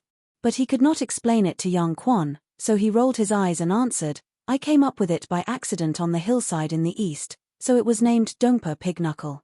Yang Quan shook his head. No.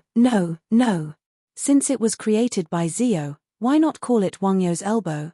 It can show that it was created by Wang Yu, and it can also describe the delicacy of this dish, which makes people want to eat it. Ha ha! His words shocked Li Wangyu. Dongpa pig knuckle became Wang You's elbow? Was it really okay? Liu Xiao at the side also nodded repeatedly.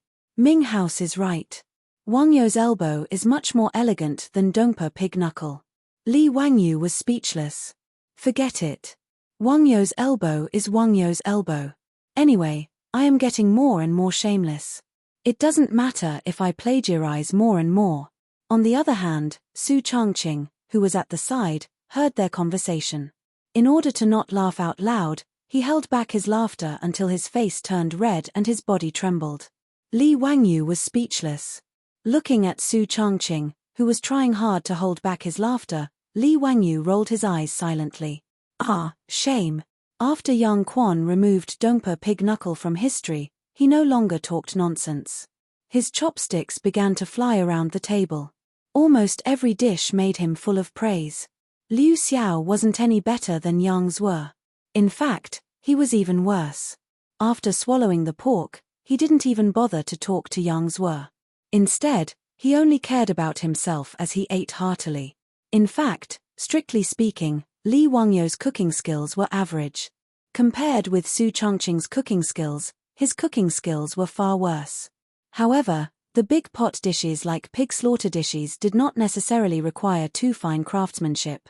Su Changqing was not good at it, let alone cooking with such a big pot. But even so, in the Tang dynasty, where cooking was not popular and pork was just a cheap meat, which was usually eaten after being boiled in plain water, Li Wangyou's cooking skills could be said to be amazing. Cho Kuan, the fat man, ate so much that he almost swallowed his own tongue. He did not care about the field anymore and snatched the meat with a table of farmers happily. After a long time, he finally patted his belly with satisfaction and put down his bowl and chopsticks. Xiaolang, your pig slaughter rice is so delicious. I finally understand what it means to not know the taste of meat in March.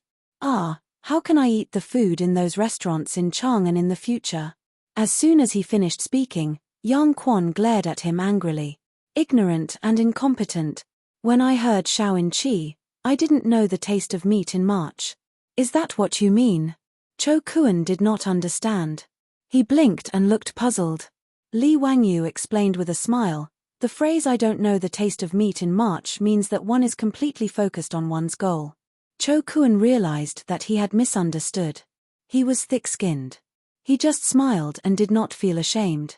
When the farmers were 70% full, they finally slowed down and began to toast each other with their home-brewed rice wine.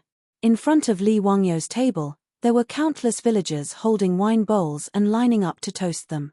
Seeing this, Li Wangyou's face darkened. Chapter 70. What grudges do these villagers have against me? If I drink these hundreds of bowls of rice wine, it's estimated that it won't be a matter of getting drunk, but alcohol poisoning. Even if the alcohol content of the rice wine is low, it can't handle this amount. The Tang dynasty shouldn't have carried out the first aid business of gastric lavage, right? Everyone, let's first toast to Yang Mingfu and Registrar Liu. Li Wangyu shamelessly diverted the trouble directly to Yang Quan and Liu Xiao. His words made Yang Quan and Liu Xiao's faces darken. Hundreds of villagers lined up to toast, no one could stand it. Fortunately, the old villager had good eyesight. Seeing the embarrassment of the three, he quickly stepped forward to stop the enthusiastic villagers. He stepped forward to represent more than 100 villagers of Dingju village to toast Li Wangyu, Yang Quan, and Liu Xiao 3 bowls of rice wine. Only then did the villagers calm down. The 500 or so villagers of Dingju village were grinning from ear to ear after eating a meal of pig-slaughtered rice. The Niu brothers were well informed in the village, but they were still convinced by Li Wangyu's pig rice. Big brother, I didn't expect Xiao Lang to be so good. He can even make pork so delicious. It's much better than the restaurants in Chang'an. Niu Yong nodded. Yes, Xiao Lang is really extraordinary.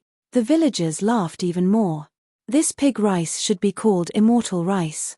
There are so many delicacies, and you wouldn't exchange it for an immortal. Zhao Xiaonyang and her mother were also at the table. She was very filial to her mother. Mother, try it. These are the pigs raised by our family. Good, good. The pigs raised by my son are really fat.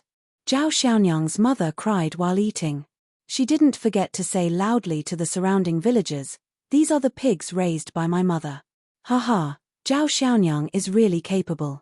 Which family's man will marry you in the future? He is really lucky. I have a nephew who is very capable. Lady Zhao, why don't we become in-laws? Lady Zhao, don't listen to his nonsense. You know my family's 4th young master. He's honest and dutiful. He hasn't talked about marriage. Little Miss Zhao was already 13 or 14 years old, but because of her thin and weak appearance, no matchmaker came to visit.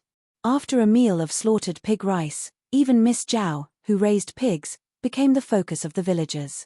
Many people ran to find Miss Zhao to propose marriage, which became the surprise of this meal. Li Jiao Xiaolang is worthy of being the son of Master Li. This scholar is amazing. The dishes he made are much more delicious than those made by ordinary cooks. A scholar is a scholar. Only a scholar like Li Jiao Xiaolang can make this immortal pig-slaughtered rice. Another person who liked to tamper with Li Wangyu's pig-slaughtered rice became immortal pig-slaughtered rice. There was even a village woman who pulled the child in her family and said loudly, "Child, I will send you to school to study in the future. Only after studying can you be like Li Jiao Xiaolang and be able to make this immortal pig-slaughtered rice." Her words were heard by Li Wangyu. He couldn't help but twitch his face. Since when could studying and cooking skills be linked? I'm afraid that Kong Lao's coffin can't be held down. On the other hand, Li Heng and Pei Lan had a suspicious look on their faces.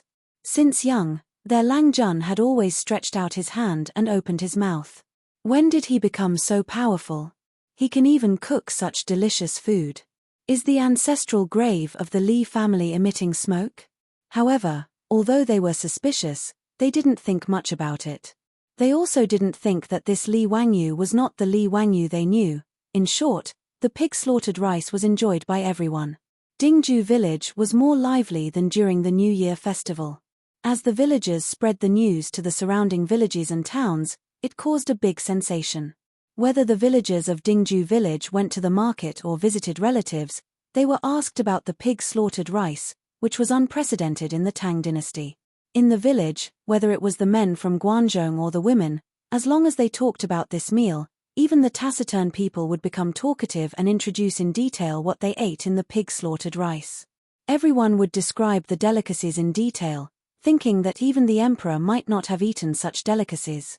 After causing a burst of exclamation from others, they would leave satisfied with their faces full of pride. After eating and drinking to their heart's content, Li Wangyu invited Yang Quan and Liu Xiao back to his house. Fatty Cho Kuan shamelessly accompanied them. Although he was the son of a merchant, the Cho family's business in Chang'an was so big that even Yang Quan and the others knew about it. Therefore, they didn't discriminate against his identity as a merchant.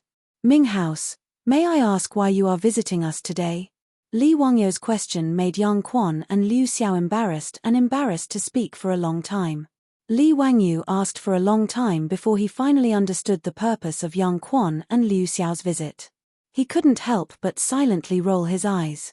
It turned out that what he did in Chang and over the past few days had already spread. Even Yang Quan and Liu Xiao, who were in the county yamen of Hu County, had heard about it. The poems that Li Wangyu wrote at the Tsujiang Pool Poetry Festival were praised by them. Yang Quan was even more proud that he forced Li Wangyu to participate in the poetry festival. This time, he was in the limelight in Hu County. However, the two of them didn't expect that not only was Li Wangyu's literary talent outstanding, but he was also proficient in arithmetic. The arrangement of the chessboard and the rice was amazing. As for the question about the thieves, Yang Quan and Liu Xiao pondered for 2 days but still couldn't figure out how to solve it. How did the 4 thieves tell who was telling the truth and who was lying? After being tortured for a few days, the two of them knew that Li Wangyu had returned to the village. They directly rushed to Dingju village, intending to personally ask the thieves what was going on. Li Wangyu was speechless when he found out that the dignified county magistrate and registrar had come to Dingju village for such a trivial matter. However, he didn't immediately answer Yang Quan's question. Instead, he smiled and said, "Ming House, do you feel that you have forgotten something? What is it?" "The reward for winning the poetry festival." It would have been better if Li Wangyu didn't mention it. Once he did, Yang Quan was so angry that his beard blew and his eyes widened. "You tired kid, you still have the nerve to mention it. The teacher sent someone to deliver a letter to me. You bastard, why did you drink that day? You drank yourself to death and in the end, in front of the teacher, you spoke nonsense." Yang Quan almost said that Li Wangyu had randomly recited poems in front of Pai Lupi. However, when he remembered Yu Shenan's letter instructing him to keep this matter a secret from Li Wangyu, he quickly changed his words. "What did I say at that time?" Li Wangyu was also a little nervous. Did he recite the sentence, "How can I lower my eyebrows and bend my waist to serve the rich and powerful, making me unhappy?" Yang Quan ignored him and said, "What did you say? Think about it yourself. Then are you still going to give the reward of 100 strings of coins to Ming House?" Li Wangyu looked at Yang Quan anxiously and asked. Yang Quan had the urge to beat this kid with the sole of his boot, but he restrained himself from hitting him. He coldly snorted and unhappily ordered the yamen runners to bring in 2 rattan chests. The copper coins of the Tang dynasty were of excellent workmanship. A copper coin weighed 5 kilograms, so 100 strings of coins was 500 kilograms. 2 rattan chests were filled to the brim with copper coins. This made Li Wangyu overjoyed. This Yang Quan was not bad, he was a good person. Li Wangyu gave Yang Quan a good person card in his heart. At the same time, he hurriedly summoned Li Heng to bring the copper coins to the storeroom. "Xiaolang, now can you clearly explain the matter of the thief crossing the river?" Liu Xiao said with a smile. Since Yang Quan had already given him the copper coins, Li Wangyu naturally would not hide anything. He explained the question in detail to the two of them, causing them to be stunned for a long time. After pondering over the key points, they suddenly realized that the two of them had been tortured by the question for a long time. It was really difficult for them to speak. Yang Quan and Liu Xiao both glared at Li Wangyu. They felt that this kid was really too hateful. Chapter 71. After Li Wangyu finished explaining the robber's problem, he suddenly remembered the barren land by the river yesterday. It just so happened that Yang Zhuo had come to the village today, which saved him the trouble of making another trip to the county yamen. He hurriedly asked, "Dare I ask the Ming family, does the wasteland by the riverbank north of Dingju village belong to the county?" "That's right. Kid, can you buy that land?" Yang Quan was stunned. He didn't understand why Li Wangyu wanted to buy that saline alkali soil. "Why do you want to buy that barren land?" Li Wangyu hesitated for a moment and decided to tell the truth, to develop it. "Nonsense, that's saline alkali soil. How can you develop it?" "Hihi, of course I have a way. Otherwise, I wouldn't have wasted money to buy that land. I'm thinking of turning trash into treasure so that I can make money to repay the county." Li Wangyu didn't expect that his words would make Yang Quan suddenly stand up. His hand trembled as he pointed at himself. His face was full of excitement. Zio, you can't joke about this. Can you really make saline alkali soil grow food? Even Liu Xiao was excited. His hand that was stroking his beard trembled. He pulled out a few strands of his beard but didn't feel the pain. Instead, he grabbed Li Wangyou's arm and said, Xiaolang, tell us quickly. What do you mean? It's what I said just now. I'm going to improve the saline alkali soil and develop it to grow food. Li Wangyou didn't understand why the two were so excited. Is there any way to turn saline alkali soil into treasure? Yang Quan asked. Li Wangyou didn't want to say. He could see that Yang Quan and Liu Xiao were very nervous about this. Could it be that there were a lot of saline alkali soil in the Tang dynasty? Why are the Ming house and the registrar so nervous? Zio, do you know that our Guanzhong Dao is densely populated? We have always had less land but more people. Yang Quan let out a long sigh and sat down again. Li Wangyou naturally knew about this. According to the rules, each household in the Tang dynasty should be granted 100 mu of land, but in Guanzhong circuit, each household could only be granted 20 mu of land. Guanzhong Daoist has more people than land, but the saline alkali soil alone is tens of thousands of acres. It will be a waste to just leave it there. If Guoyu really knew how to manage saline alkali soil, then it would be a great achievement.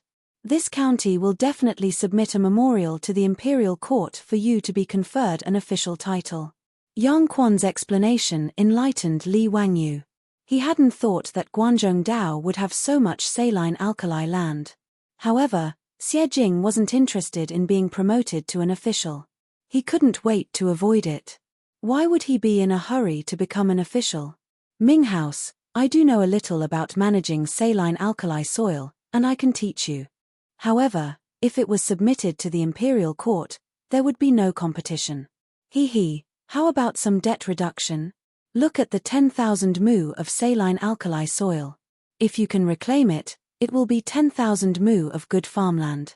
A consultation fee of 100 copper coins per mu isn't much, right? Yang Quan and Liu Xiao didn't understand what Li Wangyou was talking about. However, they understood Li Wangyou's meaning.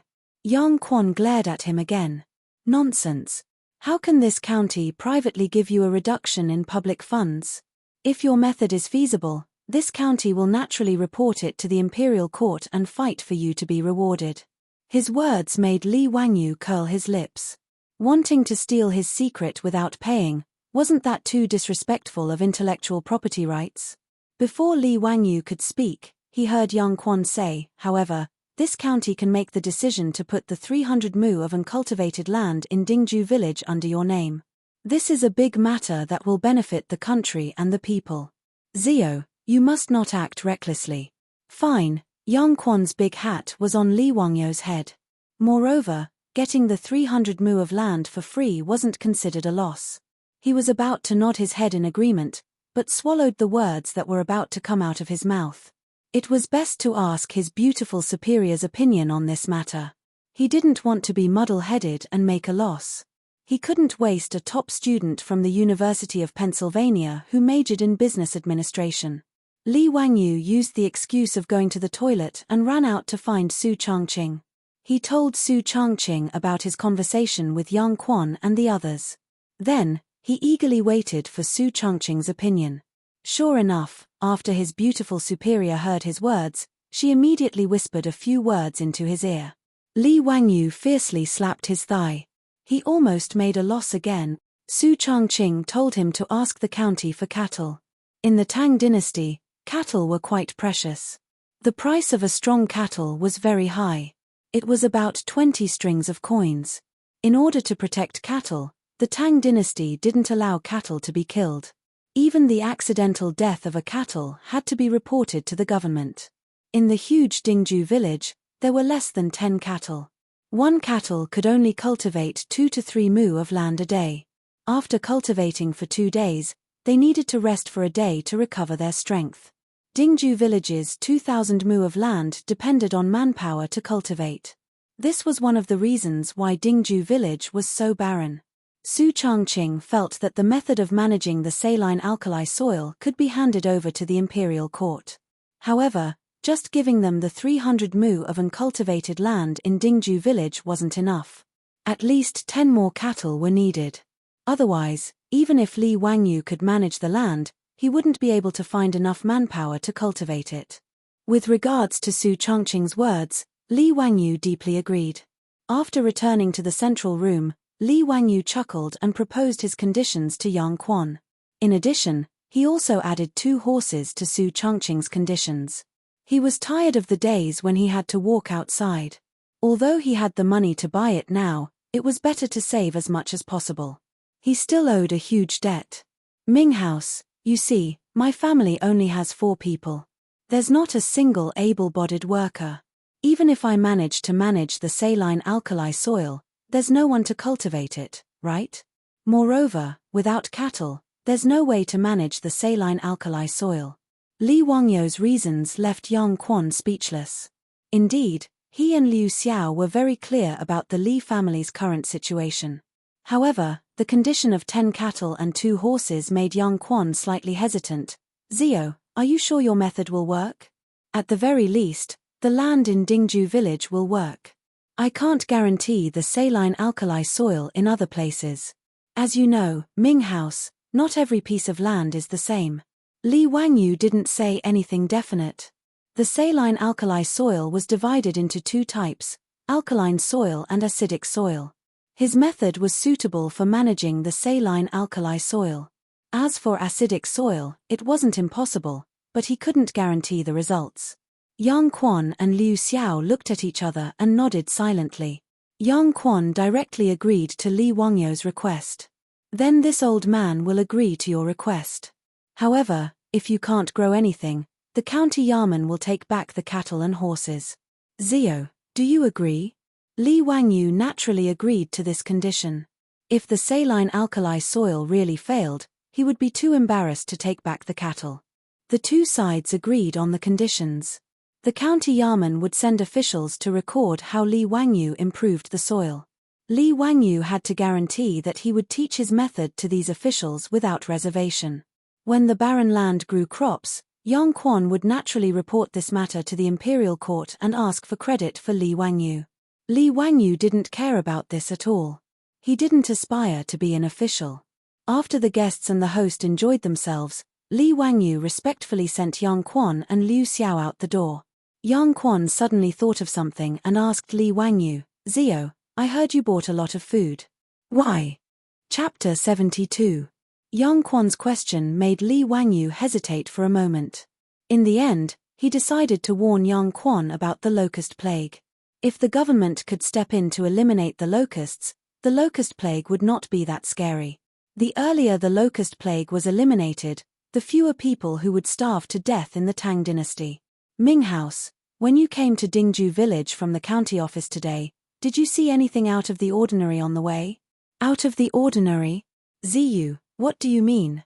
Yang Quan did not understand Li Wangyou's question.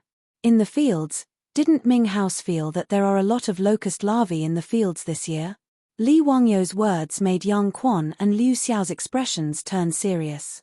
Ziyu, are you worried that there will be a locust plague this year? Are you the one who prepared the food? Li Wangyu shook his head silently. Ming House, I'm not worried. I'm sure that there will be a locust plague in Guangzhou this year, and the scale will not be small. I prepared the food for the villagers of Dingju village. Sigh, it may not be enough. Ziyu, be careful with your words. Don't speak nonsense about a locust plague. Liu Xiao heard and quickly stopped Li Wangyu. Registrar Liu, I'm not speaking nonsense. Just look at the locust larvae flying all over the fields. Many farmers are already burning incense in the fields to worship that bullshit locust god. Don't Ming House and Registrar Liu know about this? Li Wangyou's voice grew louder as he spoke. Ming House, if we don't do anything, I'm afraid there will be no harvest this year, and then, he could not continue. He did not dare to imagine the terrifying scene of a locust plague in Guangzhou in March. The crops that had just been planted in the fields would be eaten up. Guangzhou was a region that only planted crops once a year. If all the crops in the spring were eaten up by the locusts, it would be a disaster. Although there was a record in the Aid for Governance Comprehensive Mirror, In the first year, Guangzhou was famished and there was only one rice dipper and straight silk. In the second year, there were locusts all over the world. In the third year, there was a flood. Although the people eat the food, they have never tasted any complaints.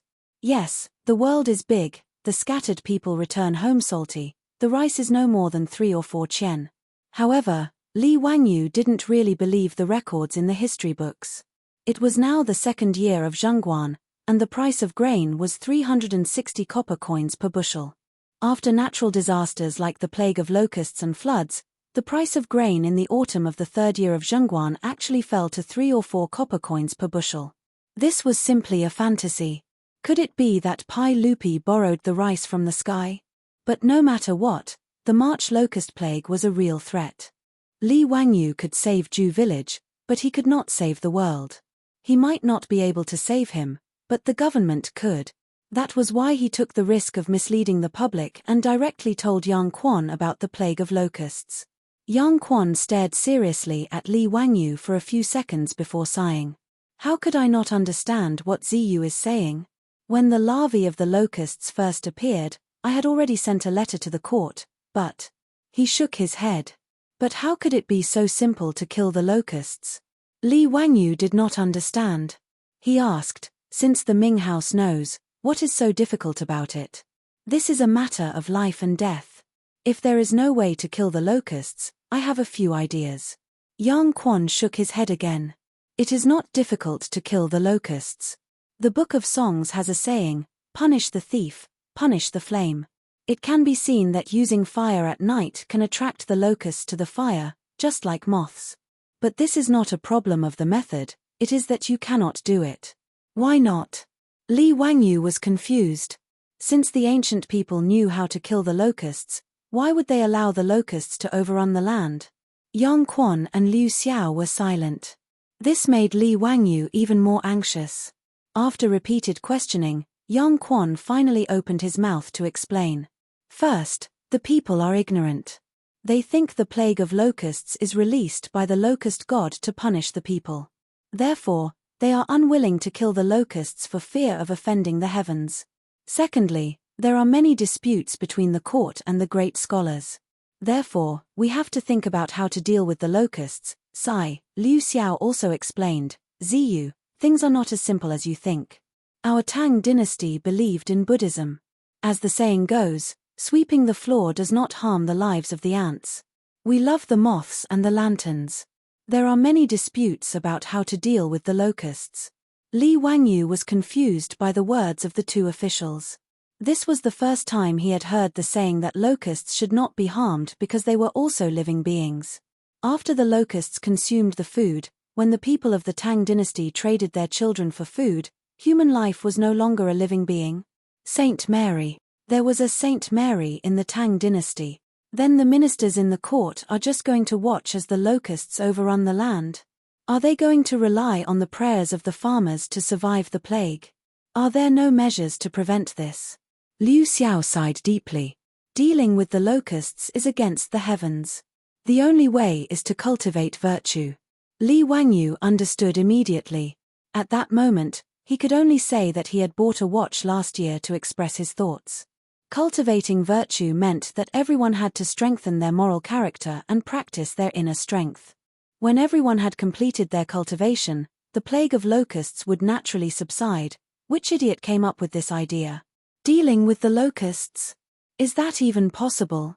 Dealing with the locusts is against the heavens. Why didn't the officials and scholars who came up with this idea go to heaven themselves? If they wanted to go to heaven, Li Wangyu could donate some firewood. He could guarantee that they would be burned to ashes and sent to the heavens as a wisp of smoke.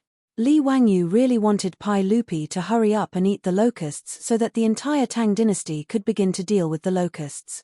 However, this was obviously unrealistic. He was just a commoner. How could he possibly meet the emperor? Was this Pai Lupi someone that Li Wangyu could meet whenever he wanted? Besides, so what if he met him? Was he supposed to send a bunch of fried locusts to Pai Lupi and tell him that it was delicious and that His Majesty should try it? Would he be dragged out and beheaded by Pai Lupi? Li Wangyu's thoughts ran wild. He didn't know that he had already met Pai Lupi more than once. However, this guy still didn't know and had even insulted Pai Lupi a few times. By the time Pai Lupi ate the locust plague would have already spread. Eliminating the locusts would only be doing their best and leaving the rest to fate. They wouldn't be able to take much food from the locusts. After understanding all this, Li Wangyu had nothing else to say. He cupped his hands and sent Yang Quan and Liu Xiao out the door. In this locust plague, it was better to save oneself. It was impossible to rely on the government. Cho Kuan didn't say anything. After Yang Quan and the others left, the fatty pulled Li Wangyu with a nervous expression. Xiaolang, will there really be a locust plague? Li Wangyu looked at the fatty in surprise. Only then did he realize that Cho Kuan's family was in the food business. If the locust plague really did appear, it would have a huge impact on their family's business. The locust plague is certain. Go back and tell your father to stock up as much food as possible. However, Brother Cho, I have a request. When the locust plague happens, the price of food will definitely skyrocket. I don't ask that you open your warehouse for free, but at least don't hoard food for huge profits. Is that okay? Li Wangyu nodded and replied. Cho Kuan's fat face flushed red. Xiaolang, what are you talking about? Although my Cho family is in the business, we have never done anything unscrupulous. Seeing the fatty's reaction so strong, Li Wangyu knew that he had wronged him and hurriedly apologized. Knowing that the locust plague was about to happen, the fatty couldn't stay in Li Wangyu's house any longer. He hurriedly left and prepared to return to Chang'an to discuss this matter with his father. Li Wangyu didn't ask him to stay. He cupped his hands and sent the fatty Cho Kuan out the door. The next day, the people from the county government came. Li Wangyu and the old villager led a few officials to the riverbank to measure the size of the wasteland. The county government created a document and the 300 mu wasteland officially belonged to Li Wangyu. Xiaolang, can you really manage this saline alkali soil? The old villager's face was full of disbelief. He had never heard that saline alkali soil could be used to plant crops. I can indeed improve the soil. I also need the old villager's help. I need to invite some people from the village to do some work. Li Wangyu's words made the old villager somewhat embarrassed. Xiaolang, it's not that I don't want to help. It's just that right now it's the spring plowing season and the busy farming season cannot be delayed. There is a shortage of labor in the village. It's really difficult for you to find people to help. The old villager's words didn't make Li Wangyu worried. He had already thought about it. Hey, old villager, the county gave me 10 cattle. Can I use these 10 cattle to exchange for labor with the village? What? Xiaolang, don't joke. The county gave you 10 cattle? Yes. Li Wangyu's words made the old villager sit down on the ridge of the field, speechless for a long time. Chapter 73. With manpower, 2 able-bodied laborists could only plough half an mu of land a day, and they were already exhausted to death. With oxen, 1 man and 1 ox could plough 2 or 3 mu of land a day without any problems. In total, 1 ox was equivalent to 8 or 9 able-bodied laborists. If Li Wangyu could really provide 10 oxen for the village to use, then the old village chief would have no problem finding dozens of men to work for him. Dingju village had 127 families and a total of 563 people, among which there were about 200 able-bodied laborists. However, because of the lack of oxen, every year during the farming season, the entire village had to work together. Not only was the speed slow, but the quality of the land could not be compared to that of oxen.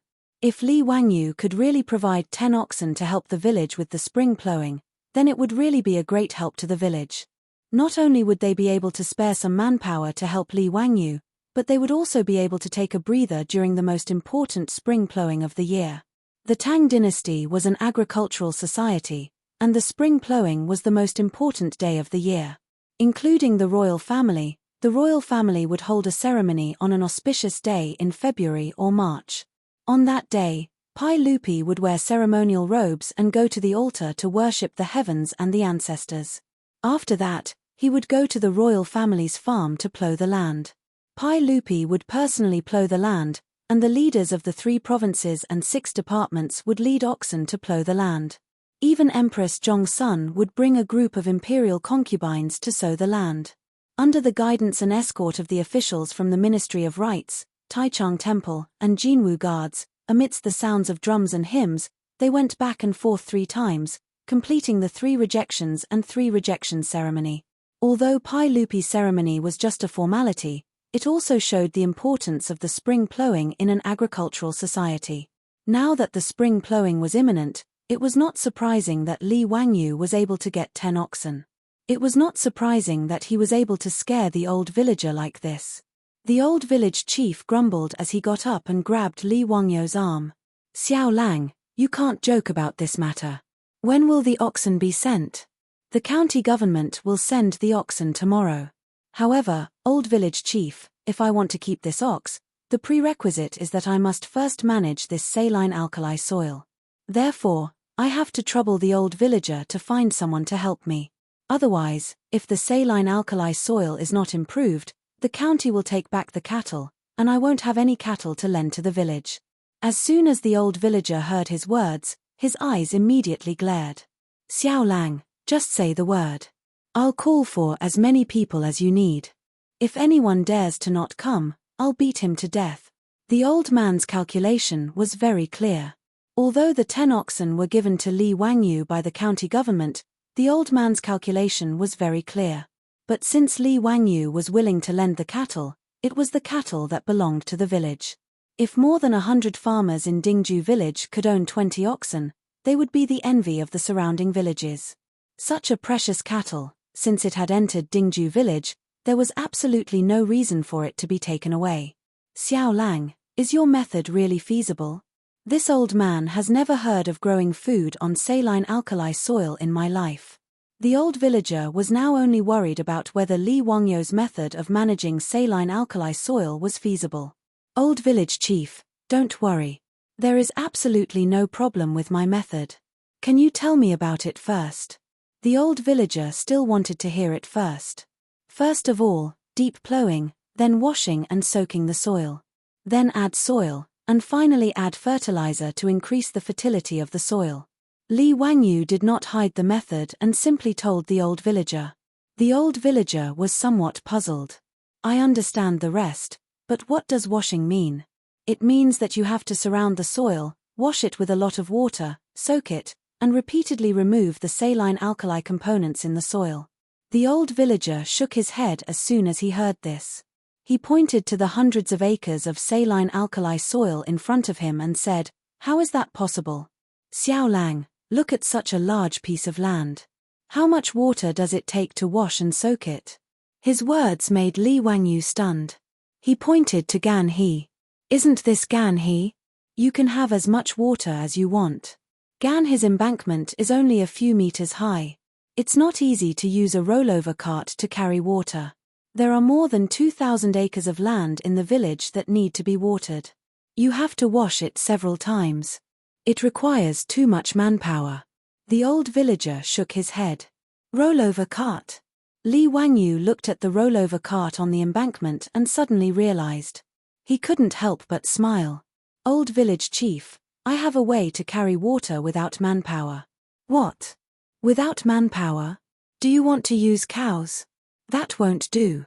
Cows can't be used." The old villager did not understand Li Wangyu's meaning. Li Wangyu smiled and did not answer. There were 3 stages in the development of water wheels in China. The first stage was the rollover cart invented by the Eastern Han Dynasty. It was also called the dragon bone water wheel. It mainly relied on manpower to carry water. The second stage was the rollover cart invented during the Tang and Song dynasties. It was described in the Book of Agriculture and was a water-carrying machine. It was powered by manpower or animal power and looked like a dragon bone cart. The third stage was the water wheel invented by the Yuan and Ming dynasties. It looked like a water wheel in the future. The earliest record of the rollover cart was in the Tang dynasty. It was gradually popularized after the Song dynasty. But now it was only the beginning of the Tang dynasty. The rollover cart had not appeared yet, let alone the water wheel. The efficiency of the rollover cart to carry water for irrigation was very high. Li Wangyu knew how to make the water wheel in the future. When he was young, there were many water pumps in the village. He was very clear about the structure of the water wheel. Old village chief, is there anyone in the village who is good at carpentry? Yes.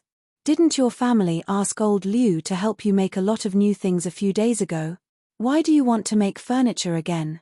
When the old villager said this, Li Wangyu remembered that Su Chongqing had asked the carpenters in the village to make the furniture. Although the furniture was simple, Li Wangyu could see that the carpenters were very good. Hehe, I need to ask Carpenter Liu to help me make a few water wheels. Then I can carry water automatically. Old village chief, you wait and see. I guarantee it will be easy to use. Haha, I will take care of the irrigation work in the future. Li Wangyu didn't wait for the old villager to react and ran towards the village, leaving the old villager dumbstruck and confused. Has this kid lost his mind? Carrying water automatically without manpower? Isn't that a god? The old villager sighed. He felt more and more that Li Wangyu was outrageous. Before he could finish lamenting, he saw Li Wangyu running back like a gust of wind. Hehe, I forgot to ask you where Carpenter Liu lives. The old villager shook his head. Let's go. I will take you there. But Xiao Lang, stop fooling around. How can the water be carried automatically without manpower? Haha, you will know in a while. The two returned to the village and went straight to Carpenter Liu's house. Carpenter Liu was in his 50s this year. He had been a carpenter his whole life. His 3 sons were also carpenters with him. It could be considered a family skill. Carpenter Liu was not a craftsman registered by the government. He was a private craftsman. In the Tang dynasty, the status of craftsmen was very low. In the historical records, they were even called official slaves. Moreover, their job was lifelong. Their status was similar to that of merchants. However, private craftsmen like Carpenter Liu also needed to farm. His status was similar to that of a farmer. Because of his craftsmanship, he was also respected in the village. His life was also better than that of ordinary villagers. Old Liu, come out quickly. I have something to ask of you. The old villager shouted at the top of his lungs when they reached Carpenter Liu's house. Chapter 74. The door of the farmhouse was opened with a squeak, and an old man in plain clothes with a white beard walked out. Muramasa, what are you doing? What's the matter? Obviously, the two had a good relationship. Carpenter Liu looked at the old Muramasa and laughed. Li Jiao Xiaolang is looking for you. He wants to build something that doesn't require manpower to carry water. The old Muramasa still didn't believe Li Wangyu. Carpenter Liu naturally knew Li Wangyu. After an unprecedented pig slaughter meal, other than the babies in Dingju village who were still in swaddling clothes, the others might not know the old Muramasa, but they definitely knew Li Wangyu. When he saw that it was Li Wangyu who wanted to build something, Carpenter Liu's smile became wider. Li Jiao Xiaolang, what do you want to build? Li Wangyu was still very polite. Carpenter Liu, I want to build a few water wheels. Do you know how to make them? What's a water wheel? Old me can build carriages and ox carts, but I've never heard of a water wheel. Carpenter Liu was puzzled. Li Wangyu asked Carpenter Liu for a pen and paper and began to draw the structure of a water wheel. The water wheel looked like an ancient wheel. Li Wangyu estimated that the height of the Gan River's embankment was about 3 meters, so he designed a small water wheel with a diameter of 6 meters. The larger the diameter of the water wheel, the heavier it would be. In order to make it lighter, the water bucket of the water wheel was replaced with a bamboo tube. Li Wangyu finished the drawing and handed it to Carpenter Liu. Take a look and see if you can build this water wheel. It doesn't need to be delicate, just sturdy and durable. Carpenter Liu took the drawing and looked at it carefully for a long time. He was puzzled and asked, Xiaolang, what do you want to build such a big wooden wheel for? To carry water for irrigation. How do you use it? Li Wangyu smiled and explained to him and the old Muramasa, after the water wheel is built, it will be installed on the side of the Gan River. When the time comes, the power of the water will be used to move the water wheel. When the water wheel turns at a certain angle, The bamboo tube that was originally submerged in the water will be lifted out of the water. Because the bamboo tubes were tied diagonally to the water wheel, they were filled with river water. When the water wheel reached a higher point, the opening of the bamboo tube would face downward, and the water would naturally flow down from the higher point. You only need to use the water trough below to collect water, and you will be able to extract an endless stream of water. His explanation stunned Carpenter Liu and the old village chief. After a long time, the old village chief looked at Li Wangyu excitedly. Xiao Lang, this is an amazing thing. It doesn't need any manpower to draw water, it's really a divine item. Carpenter Liu was even more excited. He grabbed the blueprint tightly and said, Xiao Lang, I will build the water wheel for you for free. I only ask that you allow my Liu family to build this water wheel in the future. Li Wangyu laughed. Of course, I'll leave it to you, Carpenter Liu. As long as something like a water wheel was built, anyone with a discerning eye would know what was going on at a glance. There was no value in keeping it a secret. Since Carpenter Liu was willing to help him build the water wheel for free in exchange for the blueprint, Li Wangyu was naturally happy. Oh yes, Carpenter Liu, the bearings of the water wheel are best made of steel. Do you have any ideas? Yes. I will go to the blacksmith shop in the county today to build according to the blueprint. How many water wheels does Xiao Lang need to build? 5 water wheels are enough. How many days will Carpenter Liu be able to build them? 10 days. Old me, 10 days is enough for me to build 5 water wheels. But the installation will require a lot of manpower. Carpenter Liu estimated the weight of the water wheel. It was not something his old arms and legs could carry. The old village chief laughed. Old Liu, you just need to focus on building the water wheel. 10 days later, I will gather all the strong men in the village to help with the installation. Don't worry. Then there is no problem. Li Wangyu explained some details of building the water wheel to Carpenter Liu. After making sure that Carpenter Liu understood everything, he left. But after taking 2 steps, Li Wangyu turned back and said, Carpenter Liu, I heard that your son is also a carpenter. Can I ask one of them to help me build something? Carpenter Liu smiled and said, Xiao Lang asked them to build something because he thinks highly of them. I will ask Dalang to help me build the water wheel. You can take Erlang and San Lang with you. Thank you so much, Carpenter Liu. Then I will ask Liu Erlang and San Lang to come to my house tomorrow. I will tell them what they need to do. Li Wangyu remembered that he had promised Su Chongqing to renovate the bathroom. Now that he had money, he did not want to make things difficult for himself. The most important thing was to renovate the bathroom as soon as possible.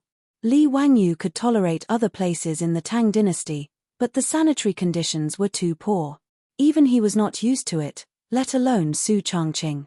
With food in hand, there was no need to panic. Li Wangyu planned to expand the Tang dynasty's modern bathroom plan. Old village chief, can you help me find some people first? I want to renovate the house a little. Are there masons in the village? Yes, there are a few in the village who help people build houses. Your father asked them to renovate the house. Why, Xiao Lang wants to rebuild the house again? Li Wangyu smiled and shook his head. No, just a simple renovation. By the way, is there a kiln nearby? I also want to burn a batch of porcelain. The old village chief was getting more and more confused about what Li Wangyu wanted to do. However, in his opinion, Li Wangyu was a genius. Just by looking at the water wheel, he knew that. How could an ordinary person think of something like this? The old man felt that even if Li Wangyu was not a literary star, he was not far from it. So even if he did not understand, he still patiently told him where to burn porcelain. There was a kiln in Huxian. Although it was not a high-quality product, the craftsmanship was still passable. Li Wangyu thanked the old village chief and hummed a song as he went home in a good mood. Why are you so happy?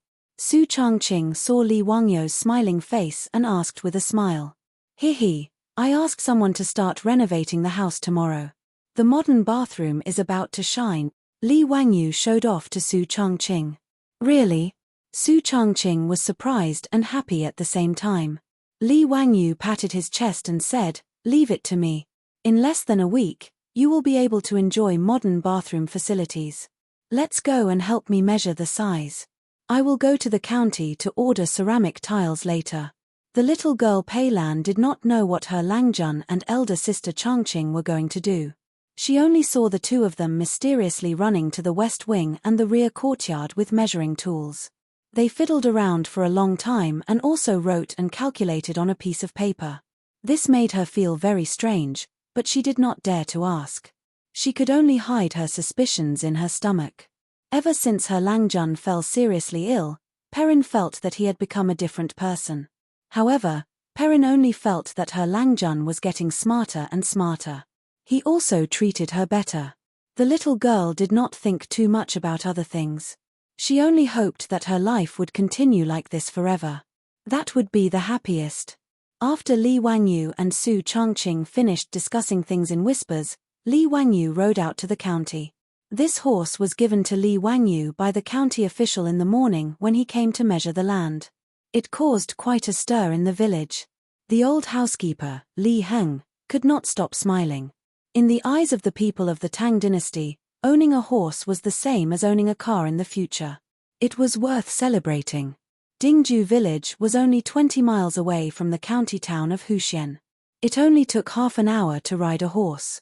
Li Wangyu asked around and found the entrance of a porcelain kiln in the suburbs of the county. Chapter 75. Dear customer, what do you want to buy? As soon as Li Wangyu got off the horse, the shopkeeper of the kiln greeted him warmly. Customers who can ride a horse are big customers, worthy of the shopkeeper's personal reception. Shopkeeper, can you order porcelain in your kiln? Of course, what kind of porcelain do you want? Although our kiln is not big, the craftsmanship of our old masters is very good. Whether it is porcelain bowls, porcelain bottles, porcelain basins, all kinds of shapes, as long as you need, we can order them. Li Wangyu smiled, took out the drawings he drew and handed them over. I need to make a batch of ceramic tiles, can you see if you can do it? How can a modern bathroom not have ceramic tiles? Not only does it look beautiful, but it can also be waterproof. Li Wangyu thought that it was necessary. The shopkeeper looked at the drawing on the drawings, and his face was full of pain. Dear customer, what is the use of this thing called ceramic tile? Old me has been making porcelain for so many years, but I have never seen this thing. Hehe, I have my own use. Can you make it? Of course, I can. This thing is too simple, it is just a piece of porcelain plate, there is no difficulty. Dear customer, are you sure you want to burn this thing? The shopkeeper still did not believe that someone would want to burn such a thing. Li Wangyu nodded, that's right, the quantity I need is written on it. How long do you think it will take you to burn it? The shopkeeper pondered for a moment. This thing is very simple, 3 days is enough. But you need to pay the deposit first. After all, if you don't want this thing after it is burned, it is not convenient to deal with it. Okay, no problem. In addition, I also need to burn a batch of ceramic pipes. Shopkeeper, can you see if you can burn it? Li Wangyu took out another drawing. It was the size and style of the ceramic pipe he was going to use for the sewage pipe. No problem, this kind of ceramic pipe is also very simple to burn. The shopkeeper glanced at the drawing, it was just an ordinary ceramic pipe. Many fastidious rich people would also order it for the sewage pipe. Just when the shopkeeper thought that Li Wangyu was going to burn these simple things, Li Wangyu took out another drawing from his arms. Hey, what is this? The shopkeeper looked at Li Wangyu with a puzzled expression. The toilet bowl used for the toilet is also made of ceramic. I wonder if it can be made. Don't think that Li Wangyu was wrong. During the Tang dynasty, the toilet bowl was indeed called this. Originally, the toilet bowl before the Tang dynasty was called Huzi, but the grandfather of the Tang dynasty's founder, Li Yuan, was named Li Hu. In order to avoid the word Huzi, he changed it to Ma Zi, and then it slowly became a toilet bowl. Of course, Li Wangyu's toilet drawings were not as complicated as the ones in the future. In fact, it was just a sitting, flushing toilet. There was no backflow or drain. Otherwise, with the pottery technology of the Tang dynasty, they might not be able to make it. His explanation made the shopkeeper stunned again. He looked at Li Wangyu with a strange look, wondering why this customer ordered so many strange things today. However, he would not refuse money. He nodded and replied, "Yes, it can be made." Before he finished the drawing, Li Wangyu put his hands into his arms again. The shopkeeper was going crazy. Couldn't he take out all the things he wanted to make at once? The shopkeeper was no longer in a hurry. He glanced sideways at Li Wangyu, wanting to see if Li Wangyu would take out any other blueprints from his bosom. Li Wangyu was scared by the shopkeeper's stare. He smiled awkwardly and said, "Hey, no more. I just want to make these things. Sir, it's 5 strings of copper coins. The deposit is 2 strings of copper coins."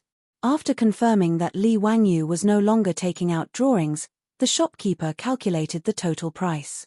"Okay, but you have to help me deliver it to Dingju village. Is that okay?" The shopkeeper saw that it was not far away, so he agreed. Li Wangyu took out the copper coins from the pouch and handed them to the shopkeeper. They agreed to receive the goods in 3 days. The order of ceramics was settled. "By the way, shopkeeper, there should be a lot of abandoned and broken pottery pieces at the entrance of your kill, right? Is it convenient for you to give me some?" The shopkeeper silently rolled his eyes. Why did this customer keep making strange requests? However, there were a lot of broken pottery pieces piled up in an open space at the entrance of the kill. These were just garbage that could not be disposed of. The shopkeeper naturally would not be stingy. He took Li Wangyu to the place where the waste was piled up and let him take whatever he wanted. After thanking the shopkeeper, Li Wangyu found an ox cart and loaded it full of broken pottery pieces.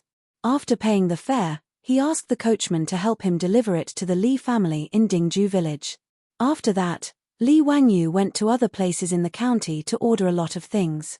After confirming that everything was ready, he rode back to Dingju village.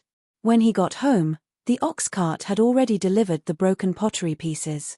Li Heng looked at him helplessly and said, "Lang Jun, why did you let people bring back so many broken pottery pieces?" Su Changqing was also very curious. "Wangyu, why did you bring the broken pottery pieces back?" "Hehe, it's a secret. You will know in 2 days." Li Wangyu pretended to be mysterious and smiled without answering.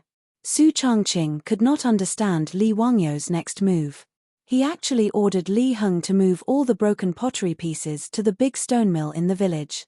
After breaking them into pieces, he used the stone mill to grind them into powder.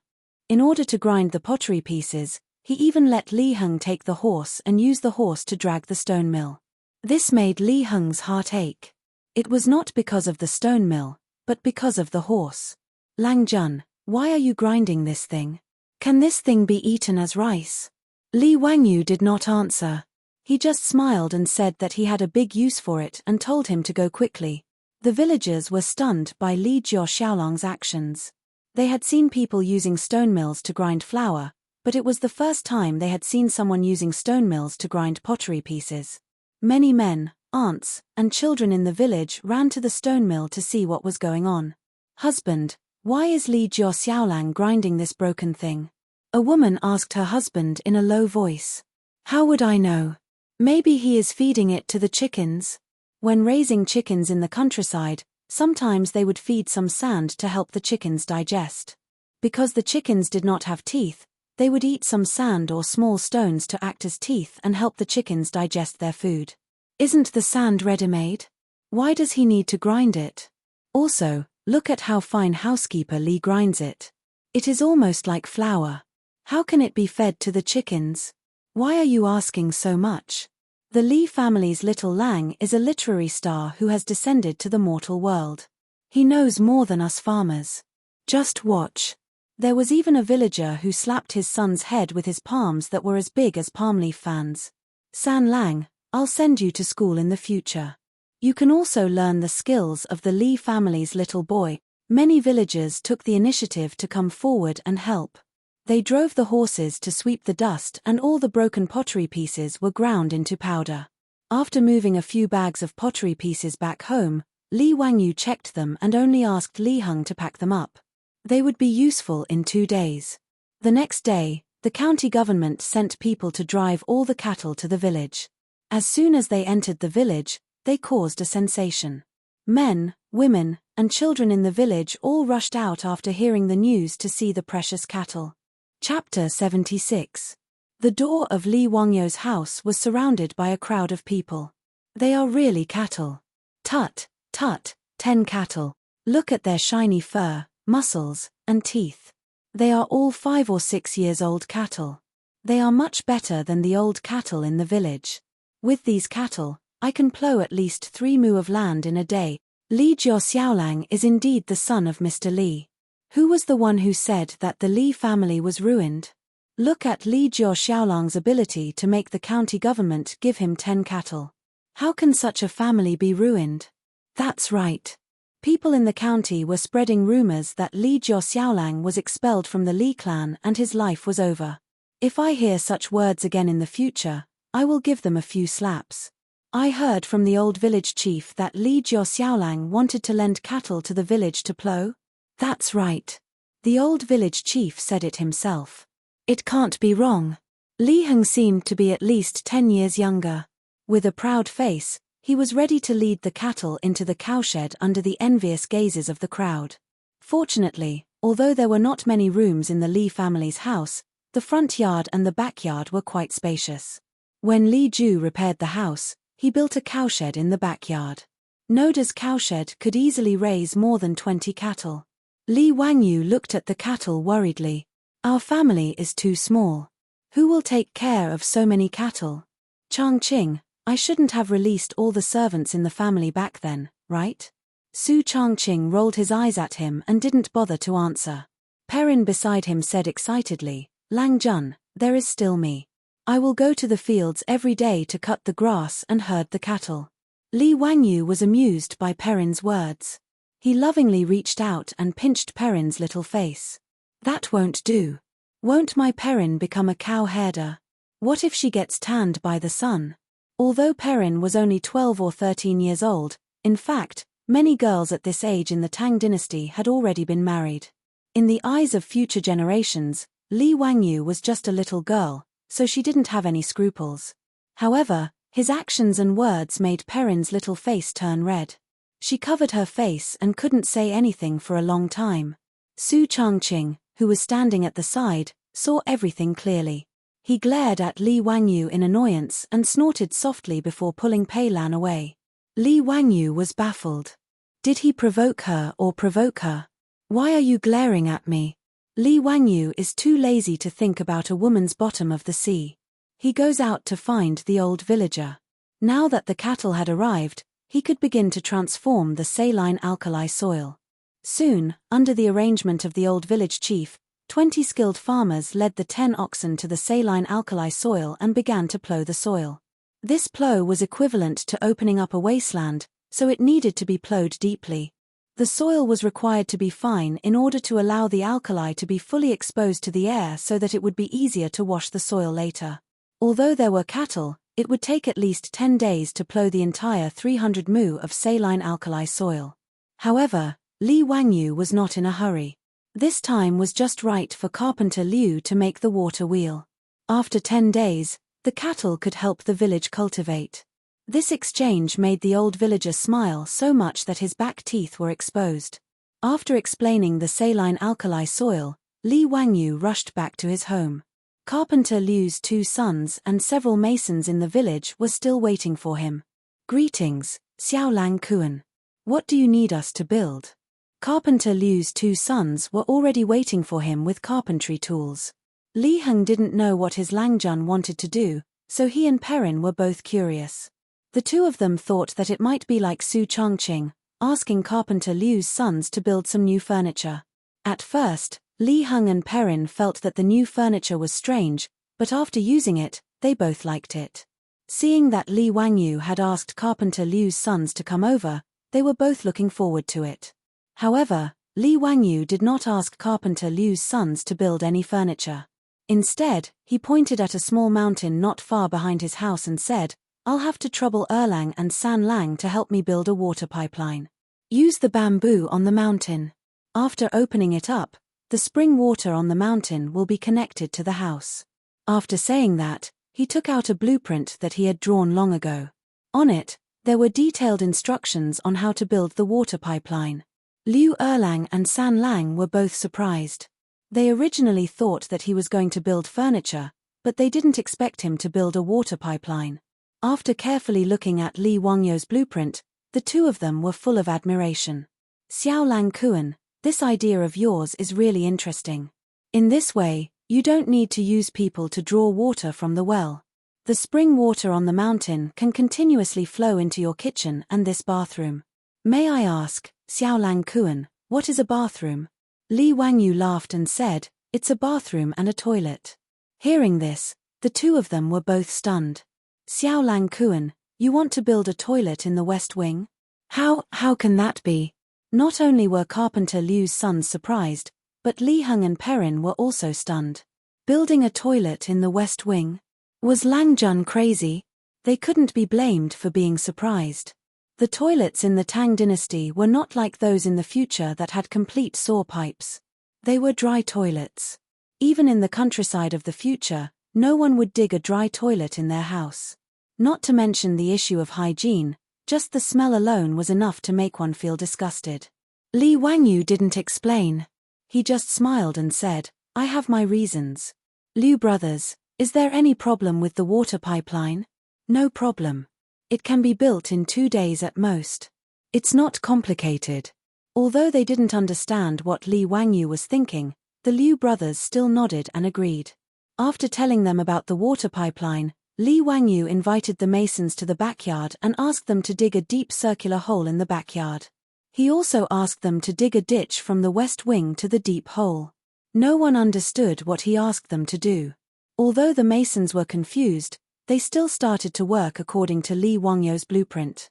After giving them the blueprint, Li Wangyu didn't care about it anymore. He just waited for the materials he ordered to be delivered 2 days later. 2 days later, several ox carts came to Dingju village. They were all delivering things to Li Wangyou's house. The strange things on the ox carts made the villagers talk about it. They were all guessing what Li Xiaolang was doing. Li Wangyu checked the things delivered, especially the baked tiles and the toilet bowl. Needless to say, the craftsmanship of the Tang dynasty craftsmen was really good. It was no worse than the furniture sold in the future. He picked up a tile with a beautiful pattern and flicked it with his finger. The tile made a crisp and pleasant sound. Chongqing, what do you think of the tiles? He, it will be beautiful in the bathroom. Su Chongqing didn't speak for a long time. He frowned and thought for a long time before he asked uncertainly, Wangyu, did we forget something? What did we forget? There was no cement in the Tang dynasty. How can these tiles be pasted on the wall? Chapter 77. Su Chongqing had just thought of this problem. There was no cement in the Tang dynasty, so the tiles could not be pasted on the wall. However, Li Wangyu did not show any surprised expression as she had imagined. Instead, he smiled and did not speak. He directly went to take out a bag of pottery shard powder that Li Heng had previously ground into powder.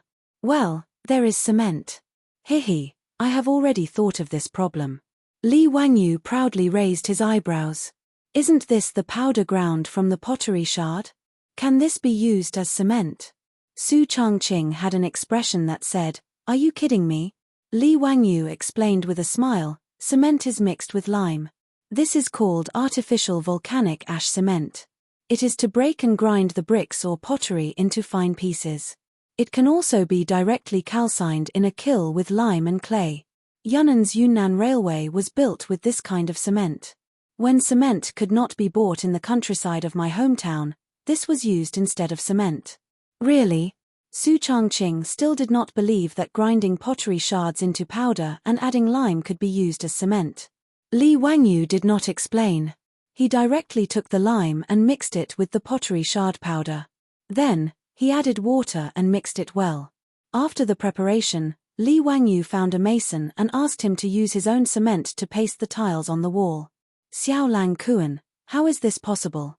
I have been a mason for most of my life, and I have never seen anyone use mud to paste bricks. After listening to Li Wangyou's request, the mason shook his head again and again. In his opinion, this kind of thing that Li Wangyu called tiles could not be pasted on the wall like this. Perhaps using fish bladders to make glue could be tried, but it might not stick firmly. Building walls and houses were all made by mixing earth, lime, and water. The more particular ones were just adding glutinous rice juice to the mortar. The cement that Li Jiaoxiaolang asked him to use was simply unheard of. Under Li Wangyou's insistence, he tried to apply cement to the back of the tile and gently attached the tile to the wall. He gently tapped the surface of the ceramic tile with the small hammer in his hand to make it more closely fit to the wall. After making sure that the tiles were completely stuck to the wall, the mason tried to loosen his grip. In his imagination, as soon as he took his hand away, the tile would fall and shatter into pieces. After he released his hand, the tile did not move at all. It was firmly glued to the wall. How is this possible? The bricklayer had been doing brick building for half his life, but this was the first time he had seen such a thing. It was beyond his imagination. Li Wangyou smirked at Su Chongqing. What did that mean? Is this cement good? Su Chongqing rolled his eyes at him, but his eyes were full of joy as he stared at the mason pasting the bright and clean tiles on the wall. What surprised the masons even more was that the cement could not only bond tiles but also lay bricks. Among the things that Li Wangyou ordered, there was also a truck of bricks, which were used to build a biogas pool. Yes, the circular pit that he asked people to dig in the backyard was a biogas pool. However, the biogas pool still needed to be surrounded by bricks, so that the sewage would not penetrate into the soil. The bricks were naturally the artificial volcanic ash cement that Li Wangyou had made. Seeing that this thing called cement could really bind bricks, and it was obviously much more sticky than the yellow soil, lime, and water they used to bind bricks, the masons were dumbfounded. How could this Li Jiaoxiaolang know everything? What a monster! What surprised them even more was that when they came to work the next day, several masons found that the cement from yesterday had solidified and dried. Not only was it firm, but it was also waterproof, as if it had turned into stone. How is this possible? Li family is really a literary star in the sky.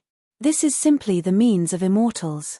Yes, he can turn mud into stone. Isn't he an immortal?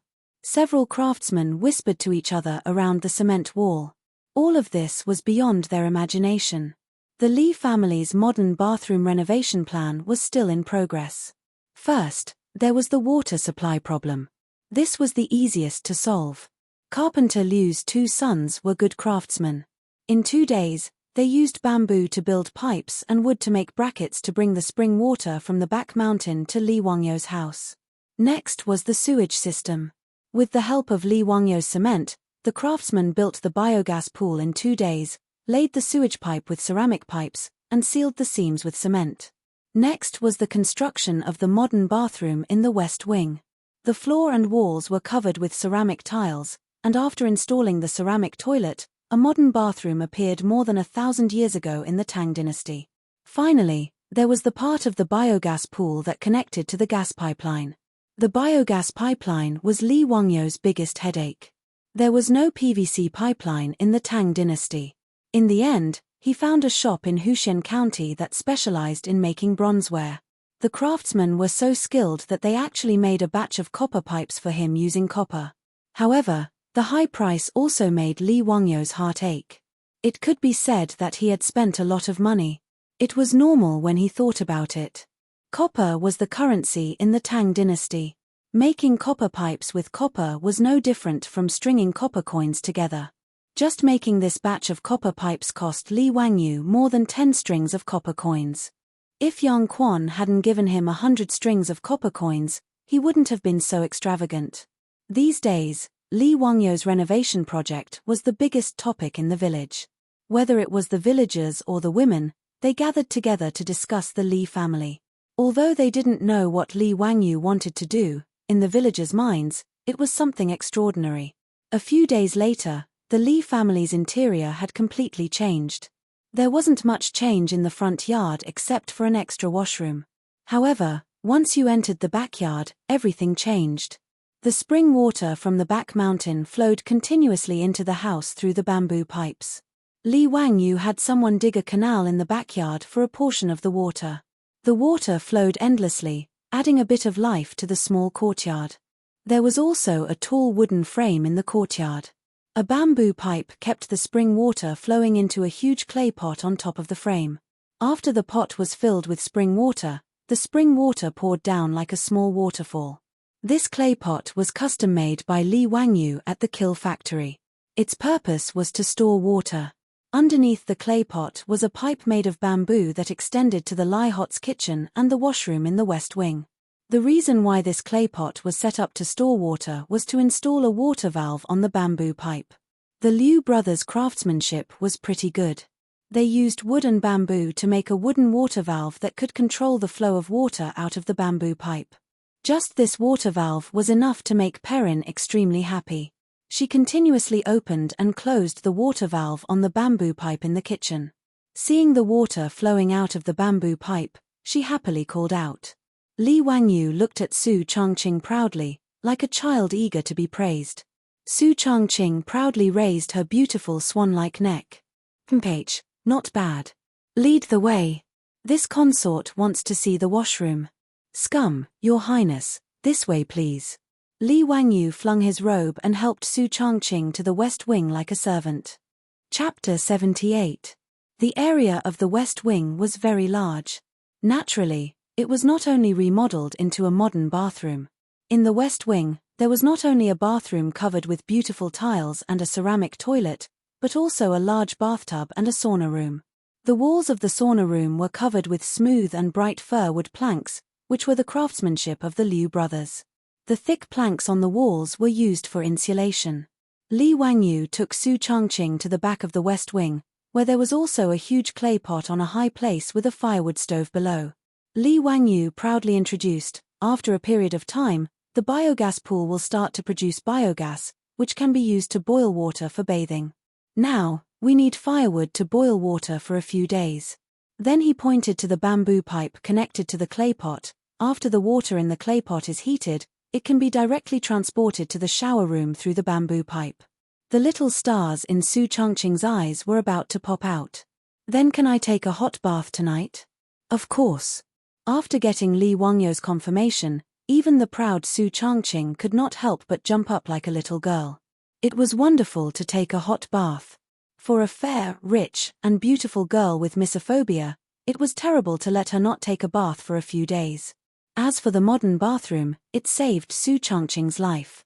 The ceramic toilet had a wooden cushion on it. There was also a clay pot above the toilet to store water, which was connected to the ceramic toilet through a bamboo pipe.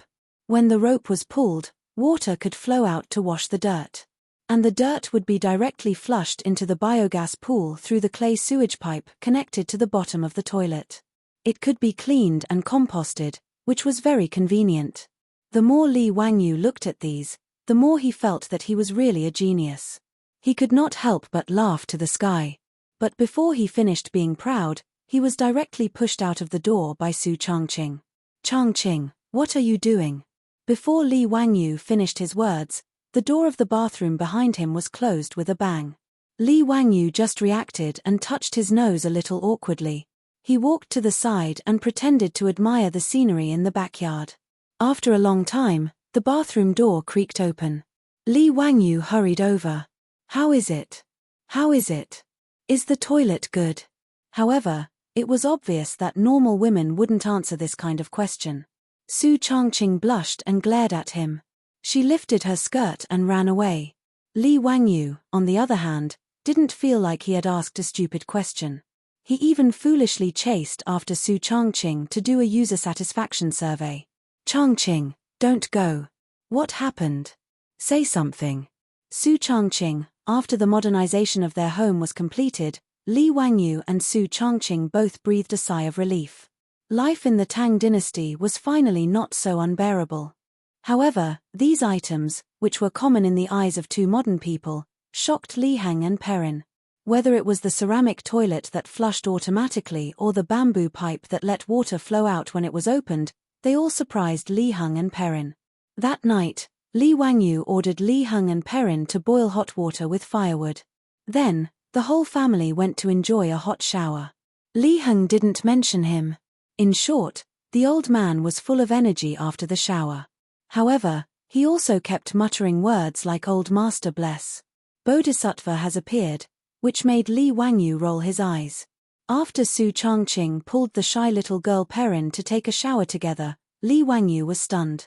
The warm spring water washed Su Chongqing's creamy skin. Her white and flawless skin revealed a faint pink. Her beautiful black hair was still wet with water droplets. She casually tied her hair into a bun and fixed it with a hairpin. Her skin was tender, her expression was relaxed, her beautiful eyes were full of hope, her peach cheeks were smiling, her breath was like an orchid, and she was indescribably gentle and lovely. Even the little girl, Peilan, appeared exceptionally adorable. She was an absolute beauty in the making.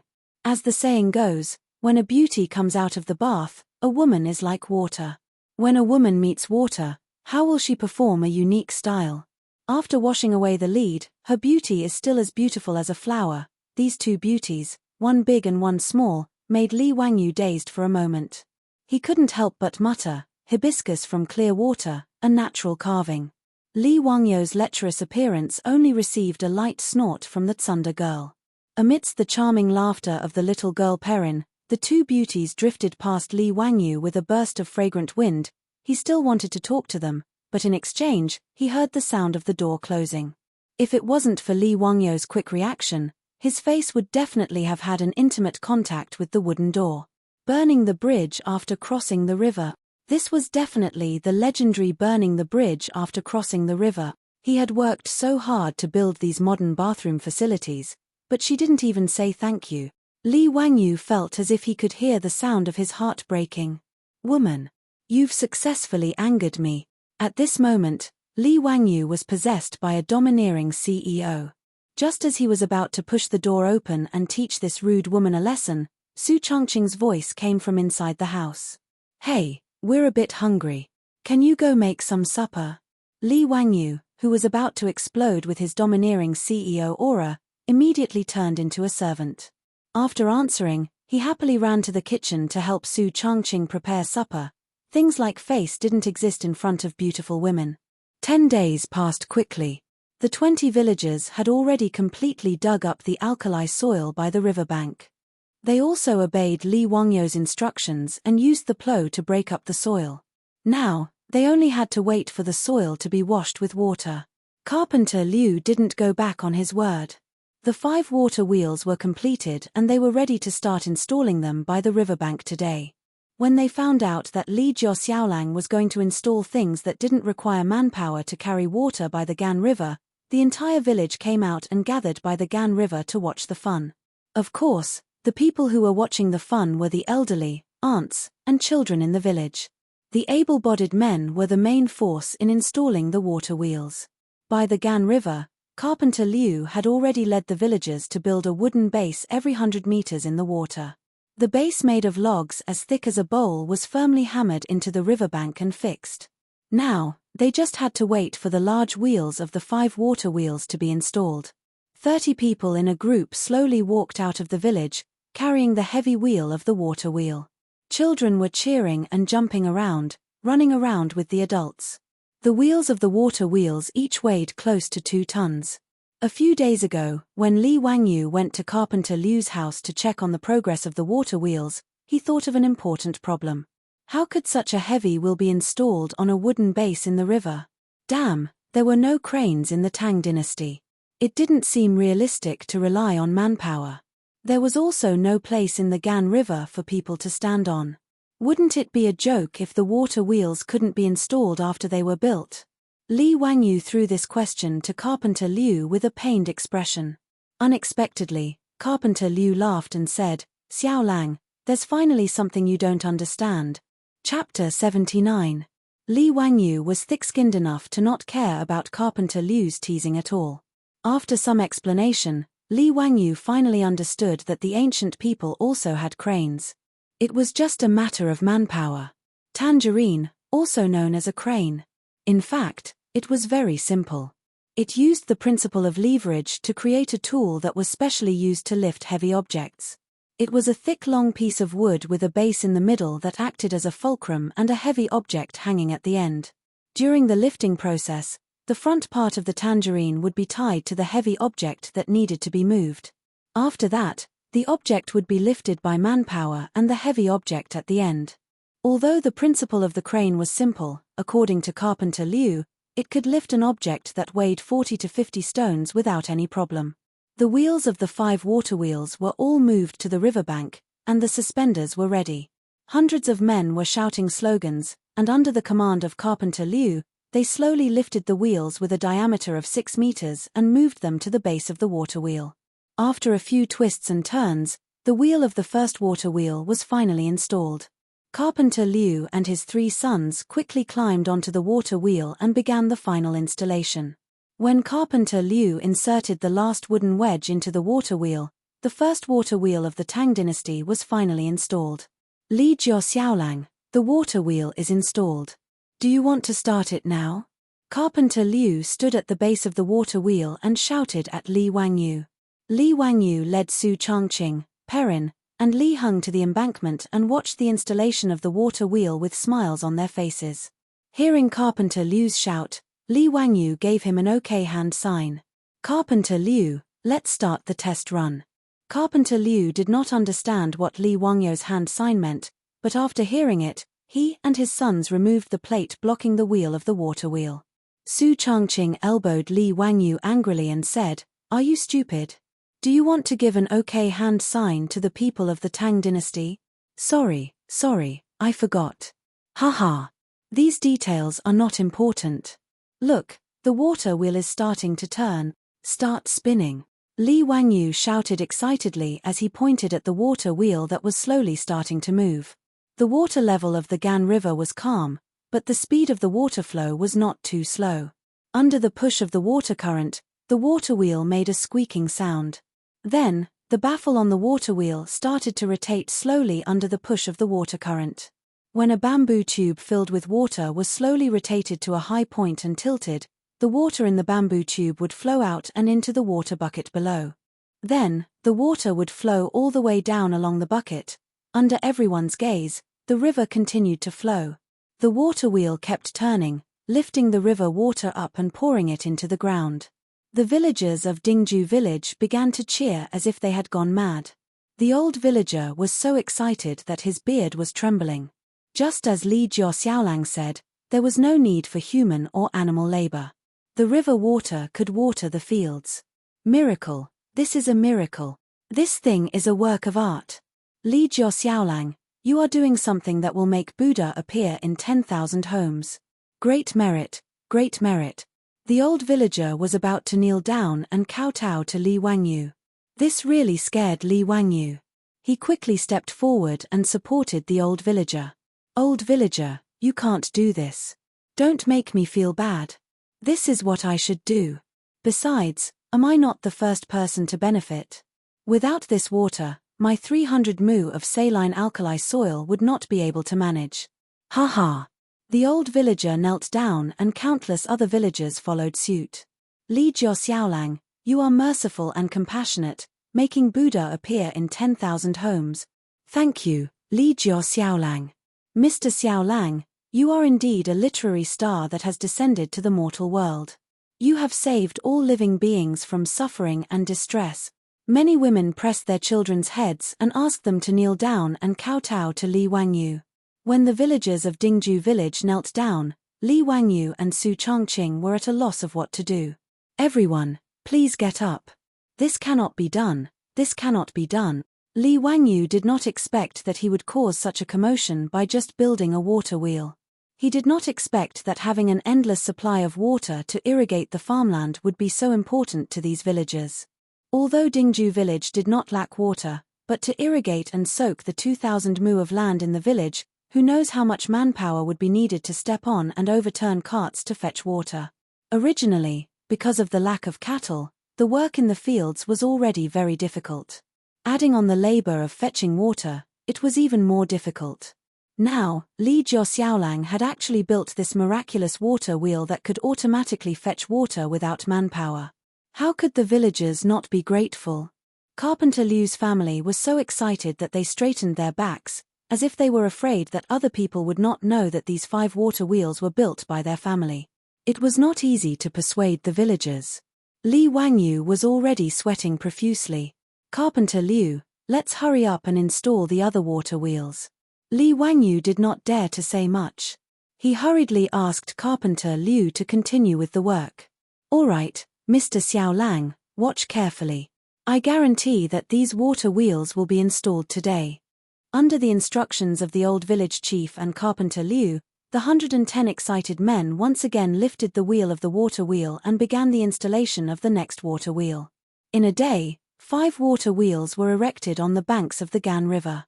The water of the Gan River flowed endlessly, causing the water wheels to rotate continuously. The water made a gurgling sound as it was lifted by the bamboo tubes and poured into the fields. Li Wangyo's 300 mu of saline alkali soil had been divided into 5 parts. The surrounding areas were all piled high with soil and drainage channels were dug around the fields. Each water wheel corresponded to a field and led the water into the fields to soak the soil. Xiao Lang, how long does the soil need to be soaked? Beside Li Wangyu, there was a green-clothed Shu Li. He was holding a brush and paper in his hand and writing something seriously. This was Shu Li, who was arranged by Yang Quan to come to Dingju village to record how Li Wangyu managed the saline alkali soil. However, although Shu Li was writing, his eyes unconsciously looked at the water wheel that was constantly rotating. Soak it for 2 days. Then drain the water in the fields. Drain the water and store it again. After doing this 3 times, we can proceed to the next step. Li Wangyu said very carefully, "Oh, that's right. Remember, the drainage and the inflow have to be separated. The drainage must be far away from the inflow source." After Shu Li memorized Li Wangyo's words without missing a word, he immediately bid farewell and left. As the 5 water wheels were set up, the villagers of Dingju village were all watching by the Gan River. Whether it was the elderly, the farmers, the aunts, or the children, it seemed like they were not tired of watching the water wheels rotate. The 400 to 500 people were like audiences in the cinemas of the future who were watching commercial blockbusters. They were mesmerized by the rotating water wheels and were unwilling to leave for a long time. It was not until the sky gradually darkened that the villagers brought the old and the young back to the village. Their expressions were full of excitement and excitement. Early the next morning, Li Wangyu had not yet climbed out of his comfortable bed when he heard a familiar voice coming from the outer courtyard. "Ziyu, you bastard, come out quickly." Chapter 80. When Li Wangyu heard the voice, he knew it was Yang Quan. He did not understand why Yang Quan would come to Dingju village from the county office so early in the morning. Were all the civil servants in the Tang dynasty so casual about their working hours? They were not professional at all. Li Wangyu complained in his heart as he quickly got up and changed his clothes. The old housekeeper, Li Heng, also quickly came to the backyard to report, "Lang Jun, Yong Mingfu is here." "I know. I heard his loud voice from the backyard." "Did Ming House say anything?" Li Heng shook his head. "They did not say anything. They seemed to be in a hurry, but it did not seem to be anything bad." Li Wangyu thought that he had not done anything recently. Could it be that Yang Quan was in a hurry to improve the alkali soil? He had told him that it would take at least a month to see results. It had only been 10 days. What was the hurry? He walked slowly to the central room in the front yard. Before he could greet Yang Quan, he was dragged out by Yang Quan. Ming House, what are you doing?" Li Wangyu was speechless. What was wrong with a man pulling and pulling? Do you dare to change it to a soft girl? "Zio, you bastard. Why didn't you tell me earlier that there was a water wheel? Quick, take me to see how magical the water wheel is." Yang Quan lectured him as he pulled him out. Li Wangyu was confused. What did he mean? He came to Dingju village from the county early in the morning just to see the water wheel. Yang Zwe wasn't the only one who had come. All of the big shots from the Hu County Yamen had appeared at Dingju village. Li Wangyu was just about to greet the deputy, and Registrar Liu Xiao when Yang Quan pulled him out. Let's go see the water wheel. Don't be so polite." Li Wangyu could only lead Yang Quan and the others to the Gan River outside the village. Li Wangyu did not expect that the usually quiet riverside would be so lively today. Not only did the villagers of Dingju village come to see the water wheel, but the villagers from the surrounding villages also rushed over after hearing the news. The banks of the Gan River were as lively as a market. What made Li Wangyu even more speechless was that he saw many people actually lighting incense sticks and praying to the 5 water wheels on the banks of the Gan River. After a night of continuous watering by the water wheel, Wangyo's land, the 300 mu of alkali soil was soaked in water. It looked like a big lake beside the Gan River. 300 mu of land was nearly 200,000 square meters of land. The 5 water wheels watered the land day and night. This scene was very magical in the eyes of the people of the Tang dynasty. Yang Quan and the other county officials were shocked when they heard Xu Li's report yesterday. After repeated questioning, they confirmed that Li Wangyu had really created a tool that could automatically carry water without manual labor. The water wheel looked ordinary in Li Wangyu's eyes, but it made the other county officials unable to sleep well. They rushed to Dingju village at dawn to see it with their own eyes. When Yang Quan and the other county officials arrived, the villagers on the embankment immediately made way for them. They did not care about official etiquette. They lifted their robes and ran all the way to the water wheel. Hiss. It really doesn't need manual labor. It automatically rotates non-stop. Liu Xiao could not help but gasp when he saw how the water wheel worked. Yang Quan and the others also saw the structure of the water wheel and how it moved to carry water. They were all very excited. The county magistrate of Hu County shook his head and commented, "Ziyu, the water wheel is not a fake person. A wise man's creation is really a great coincidence. Lone wheel carries cold water, no one is responsible for farming. Ziyu, you actually have such knowledge of how to apply it to the world. It's really rare. But since you have the ability to create something like this, why didn't you show it earlier? Do you know that you almost messed up our plan?" Yangs were praised water wheel, but turned around and lectured Li Wangyu. His words almost made Li Wangyu's nose crooked out of anger. "I created the water wheel to benefit the village. Why am I in the wrong?" Yang Quan glared at him and said, "Spring plowing is just around the corner. How can I have the time to promote this water wheel? Ziyu, do you know how much energy this water wheel can save for the people of Hu County? How much food can it increase? If it is promoted to the entire Tang dynasty, how grand will it be? Ziyu, where is the blueprint for this water wheel? Quickly hand it over to me." Li Wangyu listened and nodded. The promotion of the water wheel would indeed increase the food production. The reason was simple. The primitive agriculture of the Tang dynasty mainly relied on manpower. Since ancient times, Huaxia belonged to intensive farming, which was more labor-intensive.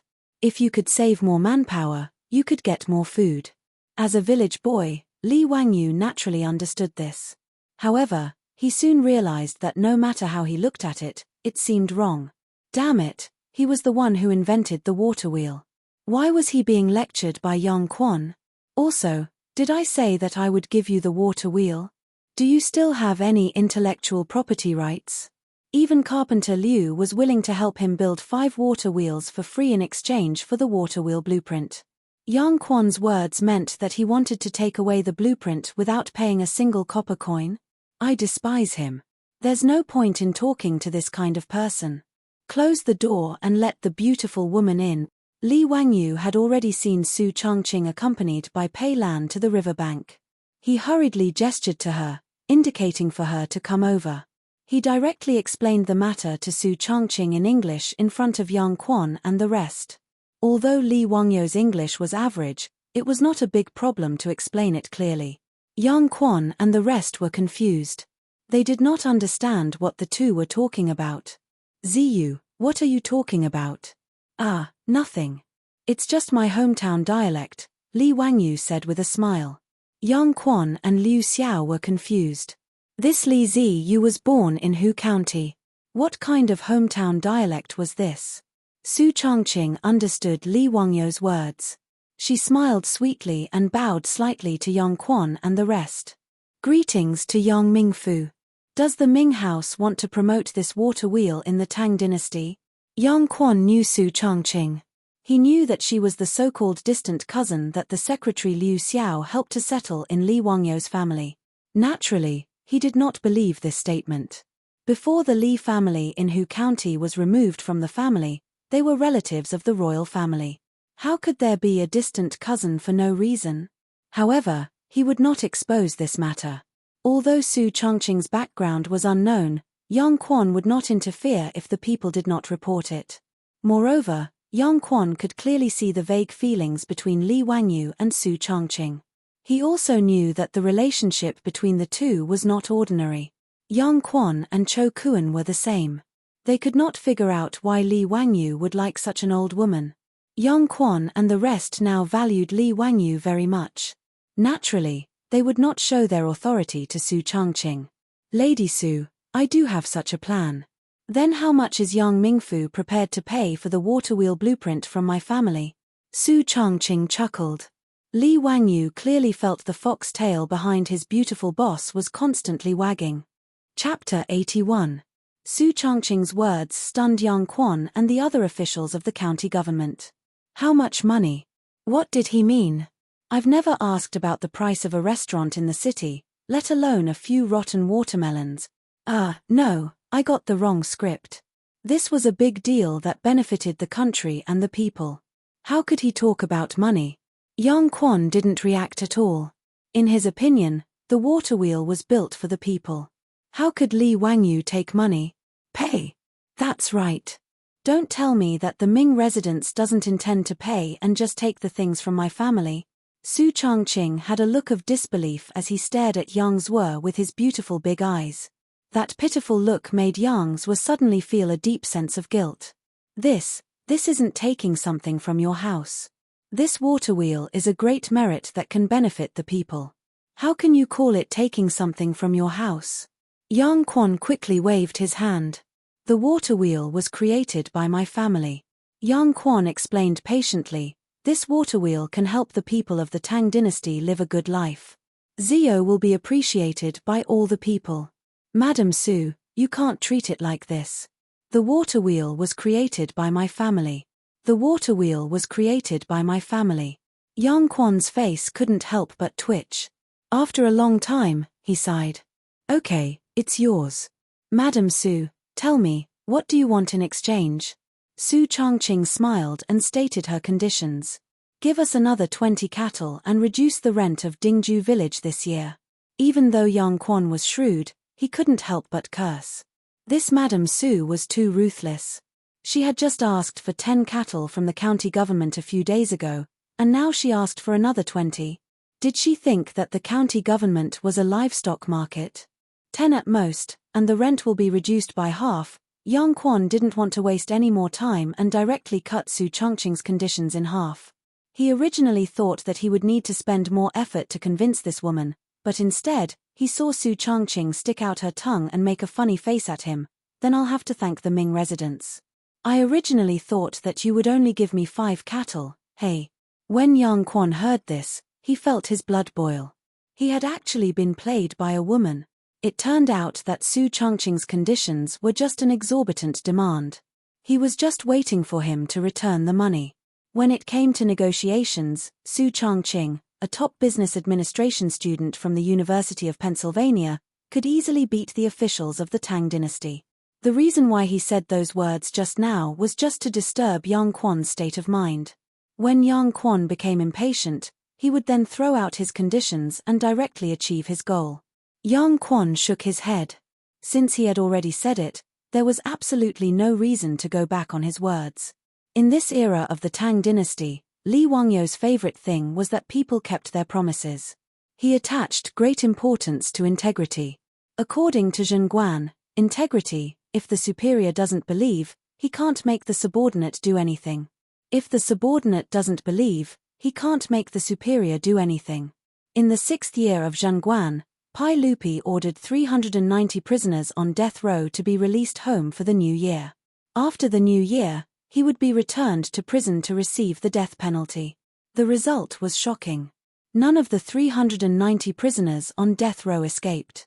They all returned to prison on time. In the end, Pai Lupi was moved by these prisoners on death row who kept their promises and were honest. He relaxed the death penalty for the prisoners on death row. So no matter what, since Yang Quan had promised, he would definitely do it. Li Wangyu immediately smiled and took out the water wheel blueprint that he had already prepared. He held it with both hands and handed it to Yang Quan. In fact, he already knew that after the water wheel was built, it would definitely attract the attention of Yang Quan and the others. So he had already prepared the water wheel blueprint in advance. Yang Quan grabbed the blueprint and fiercely glared at him. As shrewd as Yang Quan was, he naturally saw that Su Changqing was negotiating with him under Li Wangyu's instructions. Li Wangyu touched his nose a little embarrassedly. "Why did you glare at me when your beautiful superior killed you?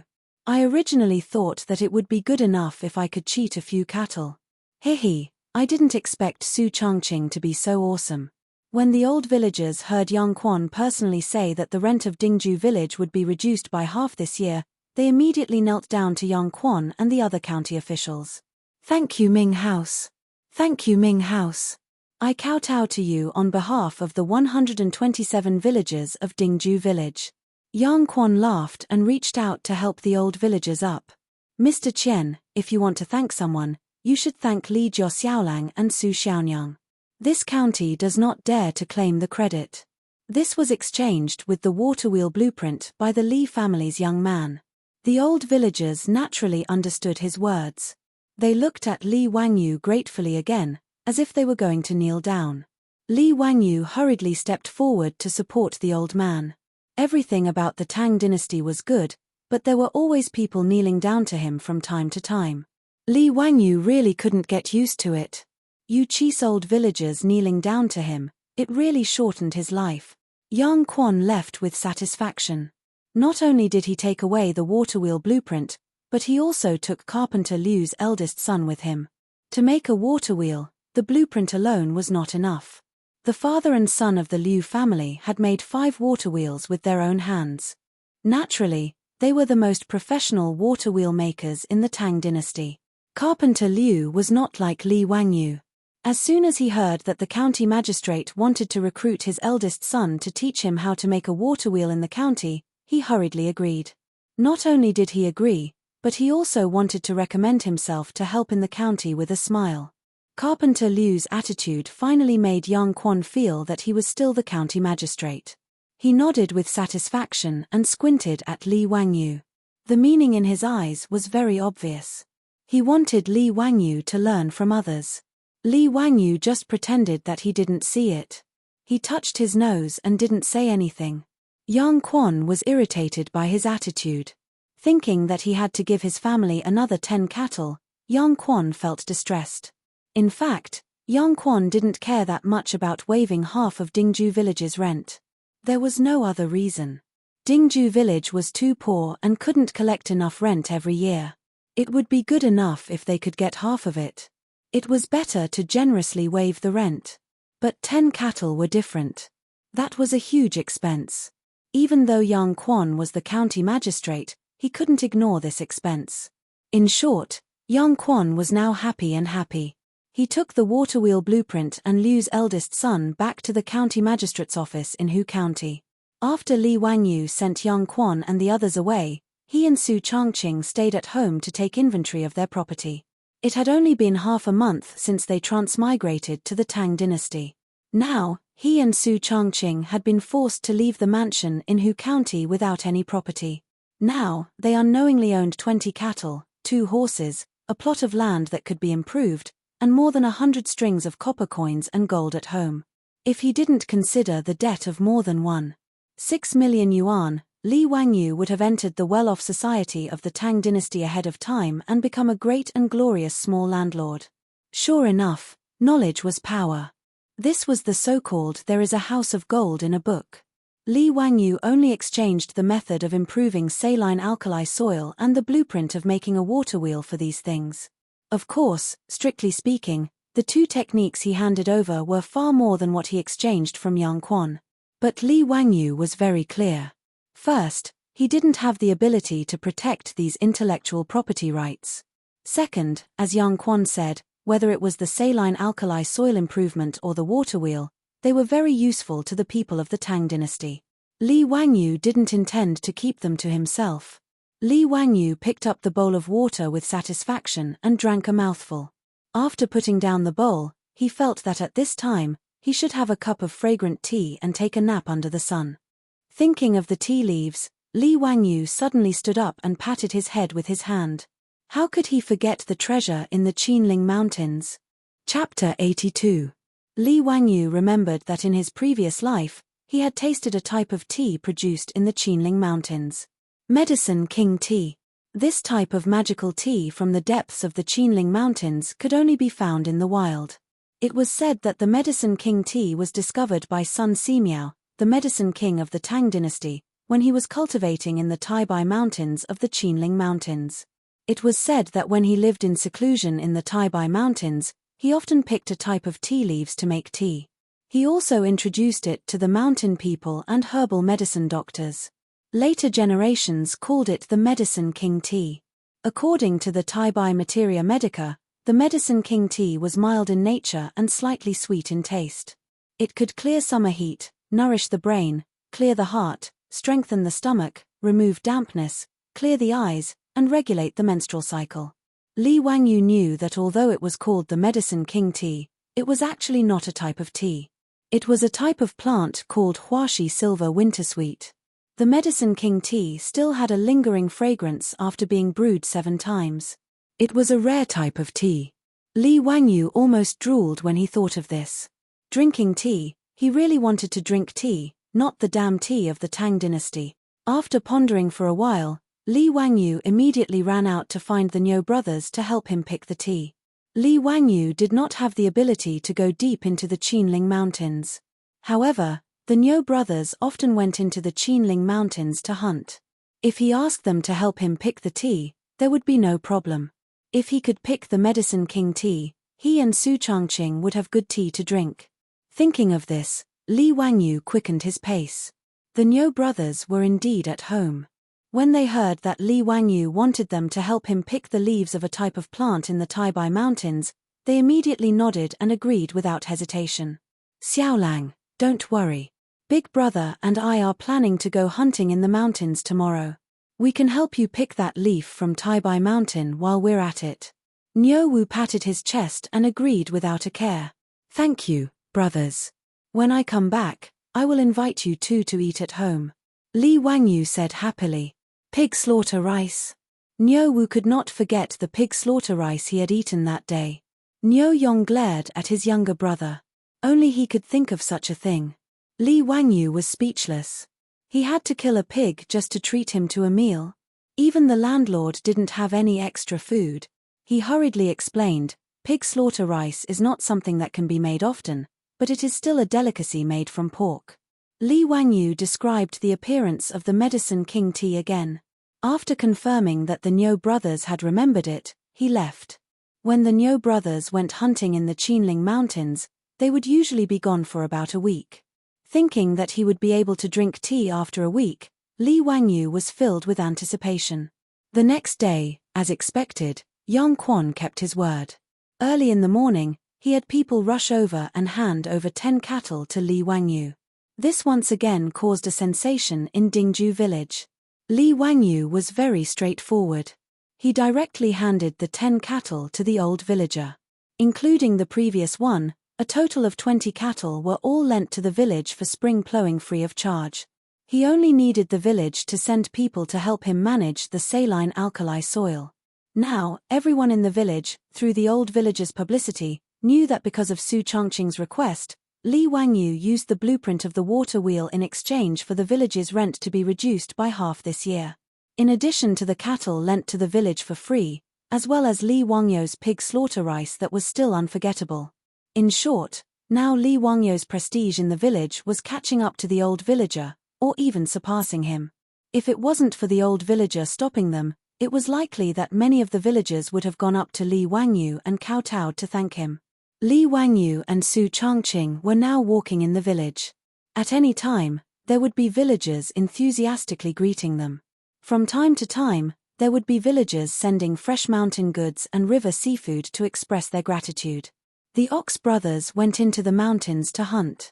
Li Wangyu also went to the Gan River and began to guide the villagers who helped him to dig a canal to release water. After being soaked in the river for 2 days, they dug a canal to release water. After the water in the saline alkali soil dried up, they plugged the gap again and released water again. This operation had to be repeated 3 or 4 times to wash out the alkali contained in the soil. Li Wangyu stood on the riverbank and watched everyone work. From the lower reaches of the Gan River, a riverboat slowly came up. This was very rare. Because Chang'an City was downstream of the Gan River, generally riverboats came to the Chang'an East Wei Bridge Pier. In addition to fishing boats, there were very few riverboats carrying goods on the Gan River. Li Wangyu curiously looked and saw a person standing at the bow of the boat waving at him. At a glance, Li Wangyu knew that the fatty Cho Kuan had returned. "Brother Cho, why did you come by boat?" Li Wangyu curiously asked. From Chang'an City to Dingju village, it took less than 2 hours on horseback, but by boat it took 2 days. "Haha, Xiaolang, thank you so much for the news. My family's Daran asked me to bring you another 100 dan of grain as thanks. Please accept it." Cho Kuan stood at the bow of the boat and shouted, 100 dan of grain? This was a pleasant surprise. Li Wangyu now felt that the more grain, the better. Of course, he would not refuse. With a face full of smiles, he looked at the river boat docking and thought to himself that this time Cho Kuan would not charge him for the meal. "Yes, I am indeed a good person. I am too generous." Li Wangyu shamelessly praised himself in his heart. If Cho Kuan could hear his inner thoughts, he wondered if he would have the impulse to beat him to death. Li Wangyu was still praising himself when he heard the fatty let out a soft cry. "Xiaolang, what are these things that can move on their own?" "A water wheel. It is used to carry water for irrigation," Li Wangyu explained. Cho Kuan did not have time to talk to Li Wangyu. After jumping ashore, he ran to the water wheel and carefully looked it up and down. "This water wheel is amazing. It actually uses water to move it and automatically moves it to carry water. Xiaolang, I'm afraid you didn't create this, right?" Cho Kuan, this fatty, was actually able to see the key to the water wheel's movement. This made Li Wangyu somewhat surprised. Li Wangyu nodded. "Brother Cho has good eyesight." "Haha, actually, my family also farms. I wonder if Brother Cho can teach this water wheel to my Cho family." "Don't worry, I will use grain to exchange for it." Cho Kuan's small eyes blinked a few times and immediately put forward his request. "You want a water wheel? What exchange? I will give you the water wheel blueprint later." After taking 400 dan of grain from the Cho family for free, Li Wangyu did not have the nerve to accept money. If Yang Quan knew that Li Wangyu gave the water wheel blueprint to the Cho family for free, perhaps he would have the heart to kill him with a knife. After all, he was extorted by Li Wangyu for 10 cattle in exchange for the blueprint. After a conversation, Li Wangyu finally understood that the Cho family was not only a big grain merchant in Chang'an, but also a big landowner. Their family owned a large amount of land in Hebei and Jiannan provinces. They had built a plantation specifically for growing grain. North China Plain and Sichuan Plain were the main grain-producing areas of the Tang dynasty. Li Wangyu did not expect the Cho family to have such a big layout. With so much land, the water consumption was naturally huge. Cho Kuan could see the value of this water wheel at a glance, so he proposed to buy the method of making it from Li Wangyu. If the Cho family's plantation was equipped with a water wheel, Cho Kuan estimated that the grain production would increase by at least 10%. Seeing that Li Wangyu was willing to give away the water wheel blueprint, Cho Kuan was overjoyed and repeatedly thanked Li Wangyu for his generosity. Cho Kuan asked someone to help him transport the grain back home. With so much grain, the old housekeeper Li Heng's face was full of smiles. He began to ponder whether or not he should build another granary. Inviting Cho Kuan to sit in the central room, Li Wangyu planned to ask Cho Kuan how his family was going to deal with the locusts that were coming. Chapter 83. Brother Cho, what have you and Mr. Cho prepared these days? Haha, it's all thanks to Xiao Lang's reminder this time, Cho Kuan said proudly. Cho Kuan took a sip of water and continued, "My father has sent letters to Jiannan and Hebei provinces to ship all the stored food to Chang'an. In addition, he has transferred funds to buy a lot of food everywhere. My family's treasury has basically been emptied." Li Wangyu didn't expect Cho Yuanliang to be so bold. After learning that the locust plague might break out, he put all his money on it. Looking at the complacent fat man, Li Wangyu thought for a moment and asked, "Mr. Cho, did you hoard food and plan to use the locust plague too?" Before he finished speaking, Li Wangyu didn't know how to continue. In business, it was understandable that Chou Yuanliang hoarded food to make a fortune, but he felt that it was too low. If that was the case, it was fine if he didn't make friends with the Chou family. Chou Kuan suddenly stood up and glared at Li Wangyu. What do you mean, Xiaolang? My family has been doing business for generations, but they are upright and never do business against their will. Seeing Chou Kuan so agitated, Li Wangyu was a little embarrassed. He smiled and touched his nose. Brother Chou, don't blame me. What is Mr. Chou's plan? Humph. Chou Kuan glared at Li Wangyu with dissatisfaction and sat back down. My family is not hoarding food for profiteering. My father's intention is that when the plague of locusts arrives, all the food stores in my family will continue to operate as usual. No matter how much food you want, as long as we still have it in our warehouse, we will definitely sell it. His words made Li Wangyu's eyes light up. He raised his bowl to Chou Kuan and said, Mr. Chou, you are a righteous man. I toast you with water instead of wine. After that, he drank the water in the bowl. Although the locust plague would reduce the production of food, the Tang dynasty had so much land that not all places would be affected by the locust plague. One of the main reasons for the famine was that unscrupulous grain merchants deliberately hoarded grain and did not sell it in order to make huge profits. This caused panic among the people and made grain even more precious. In fact, the Tang dynasty did not lack food at all, especially during the second year of Zhongguan. In the previous dynasty, when Emperor Yang of Sui ascended the throne, the population of the country had already reached 8.9 million households. With each household having 6 people, the population of the country was no less than 50 million. At the end of the Sui dynasty, the world was in chaos and there were countless casualties. After the Tang dynasty was pacified, the Ministry of Civil Affairs of Wuda estimated that there were only 2.19 million households in the Tang dynasty, with a population of less than 20 million.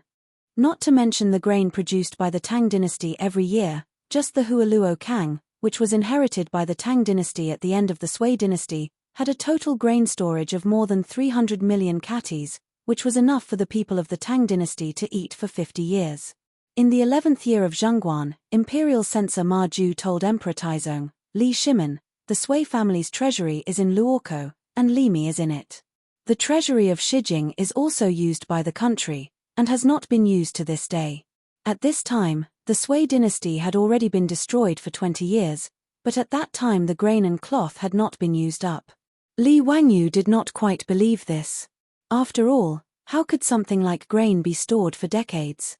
Could it be that the Sui and Tang dynasties already had the technology to store grain? However, this was the second year of Zhongguan, and the Sui dynasty had only been destroyed for 11 years. If the old grain was properly stored, there should be no problem. From this, it could be seen that the Tang dynasty absolutely did not lack grain.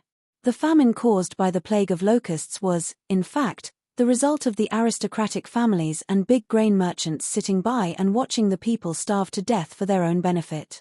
In response to Li Wangyu's praise, Chou Kuan was a little embarrassed. Xiao Lang, don't misunderstand my lord's meaning. Although it will cause grain to be sold, the price will still follow the market. We will not deliberately lower the price. Of course, haha, I naturally understand what Brother Chou is saying. Li Wangyu laughed. Of course, he understood Chou Kuan's meaning. The price will follow the market. First, Chou Kuan will make a lot of money as the price of grain rises. Second, he will not attract the hostility of his peers.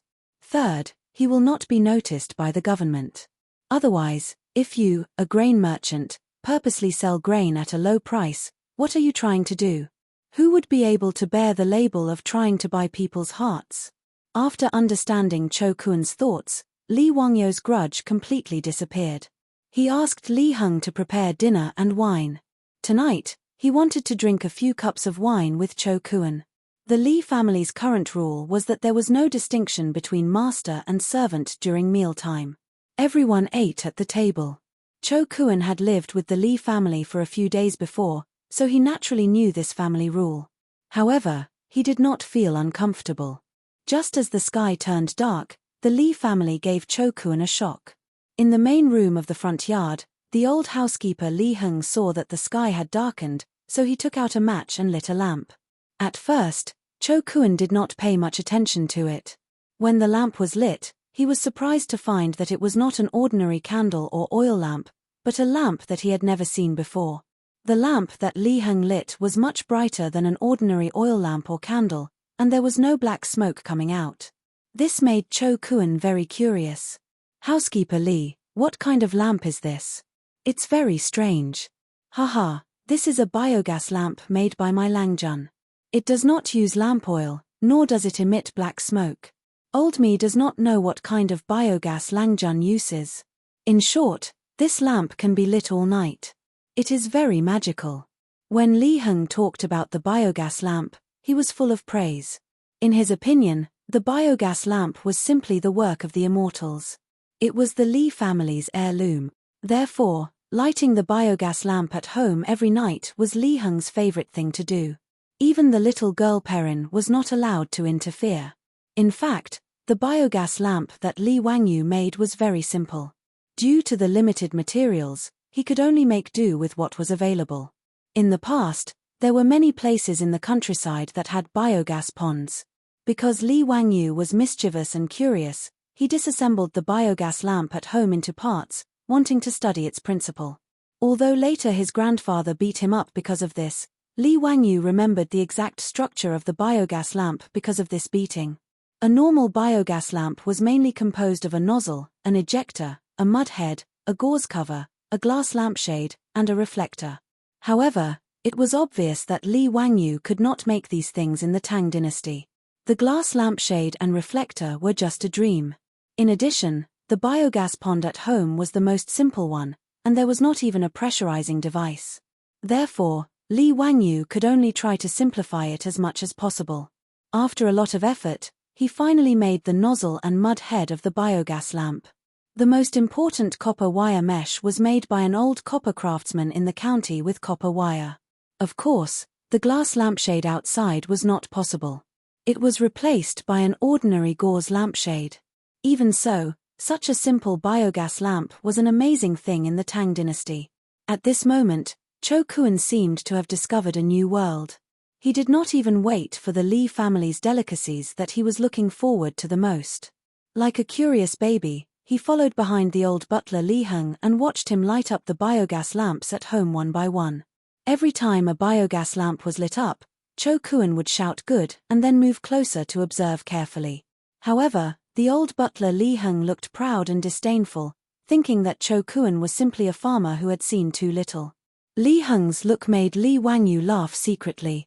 He clearly remembered that a few days after the biogas pond was built, the cow and horse dung piled up in the biogas pond began to ferment and produce biogas. When Li Wangyu lit the biogas lamp for the first time, Li Heng looked as if he had seen a ghost. It seemed that he was even more unbearable than Cho Kuan. Chapter 84. The old housekeeper Li Heng led the fatty Cho Kuan to show off the biogas lamps in the house. Satisfied, he went to the kitchen to see if the food was ready. Cho Kuan also ran to the kitchen. Now, the Li family's kitchen had been taken over by the little girl Perrin. It must be said that this little girl was very talented in cooking. In just half a month, she learned most of Su Chongqing's cooking skills. Especially when it came to the dishes that Su Chongqing had made once, she could perfectly replicate them. Therefore, Su Chongqing didn't go to the kitchen much now. He would occasionally make a few new dishes. After teaching Perrin, he would wash his hands of it. Speaking of which, the Li family was very small now. With only 4 people, it was indeed a bit difficult to make ends meet.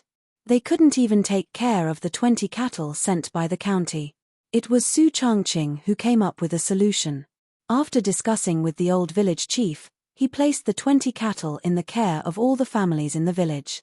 He made it clear to the old village chief that the cattle could be lent to the village for spring plowing free of charge, but the cattle had to be raised by the Li family.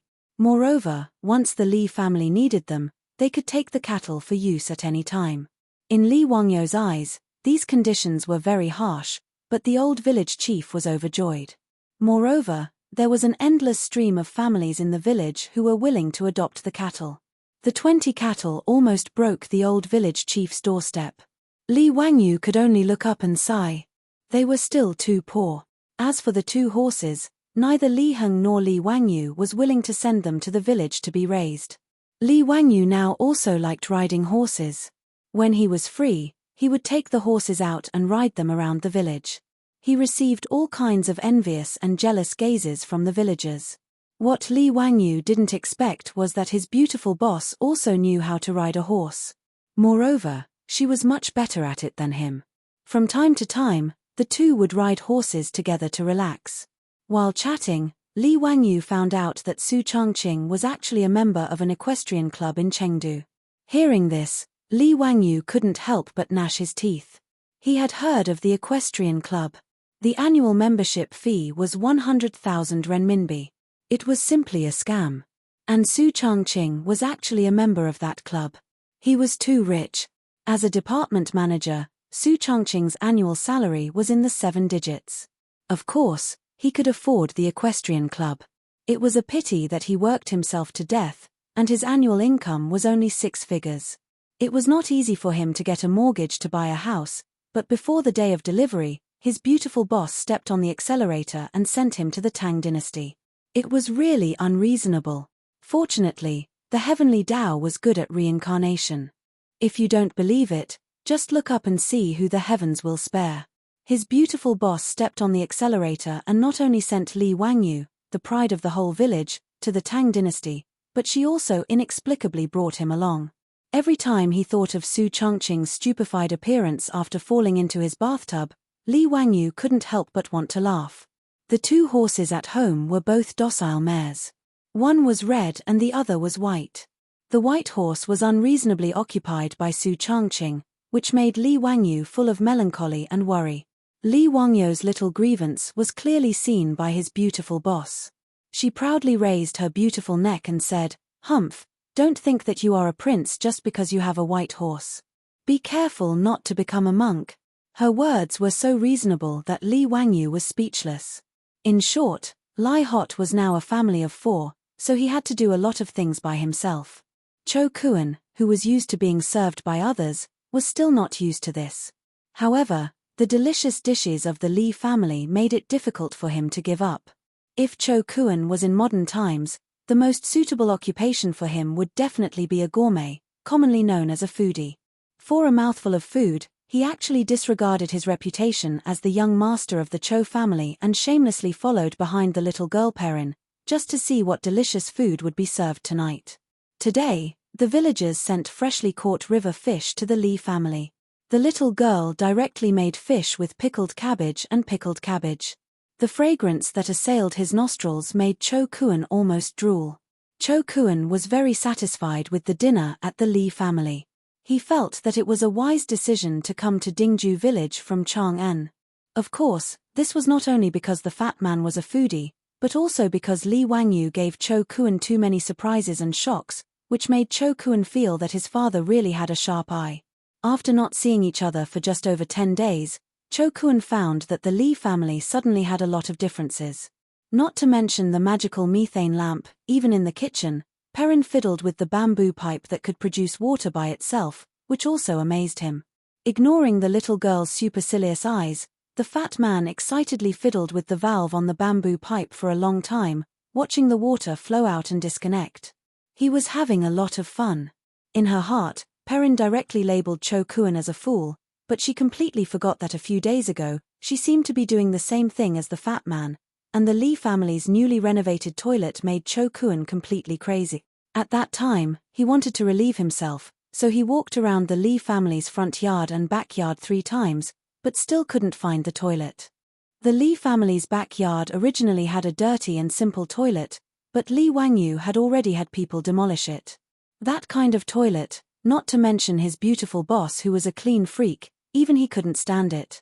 Considering the convenience of Li Heng, the servants, and the guests in the house in the future, Li Wangyu had the masons change a side room in the front yard into a toilet and shower room.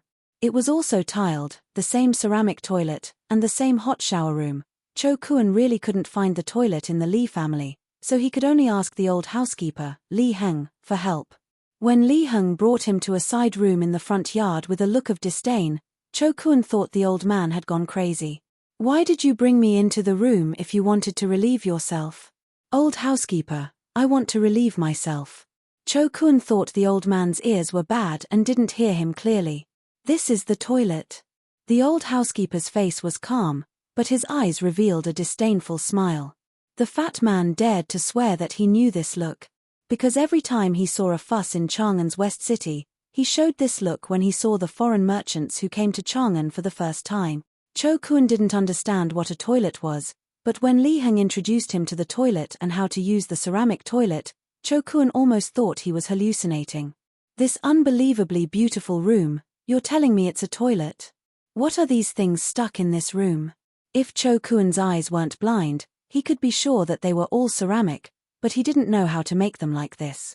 It was really hard to imagine that they were stuck to the wall and the floor. And the ceramic toilet made him ponder for a long time before he realized that it was actually a toilet. Li Heng calmly explained to Cho-kun how to use the toilet and how to pull the rope above to flush.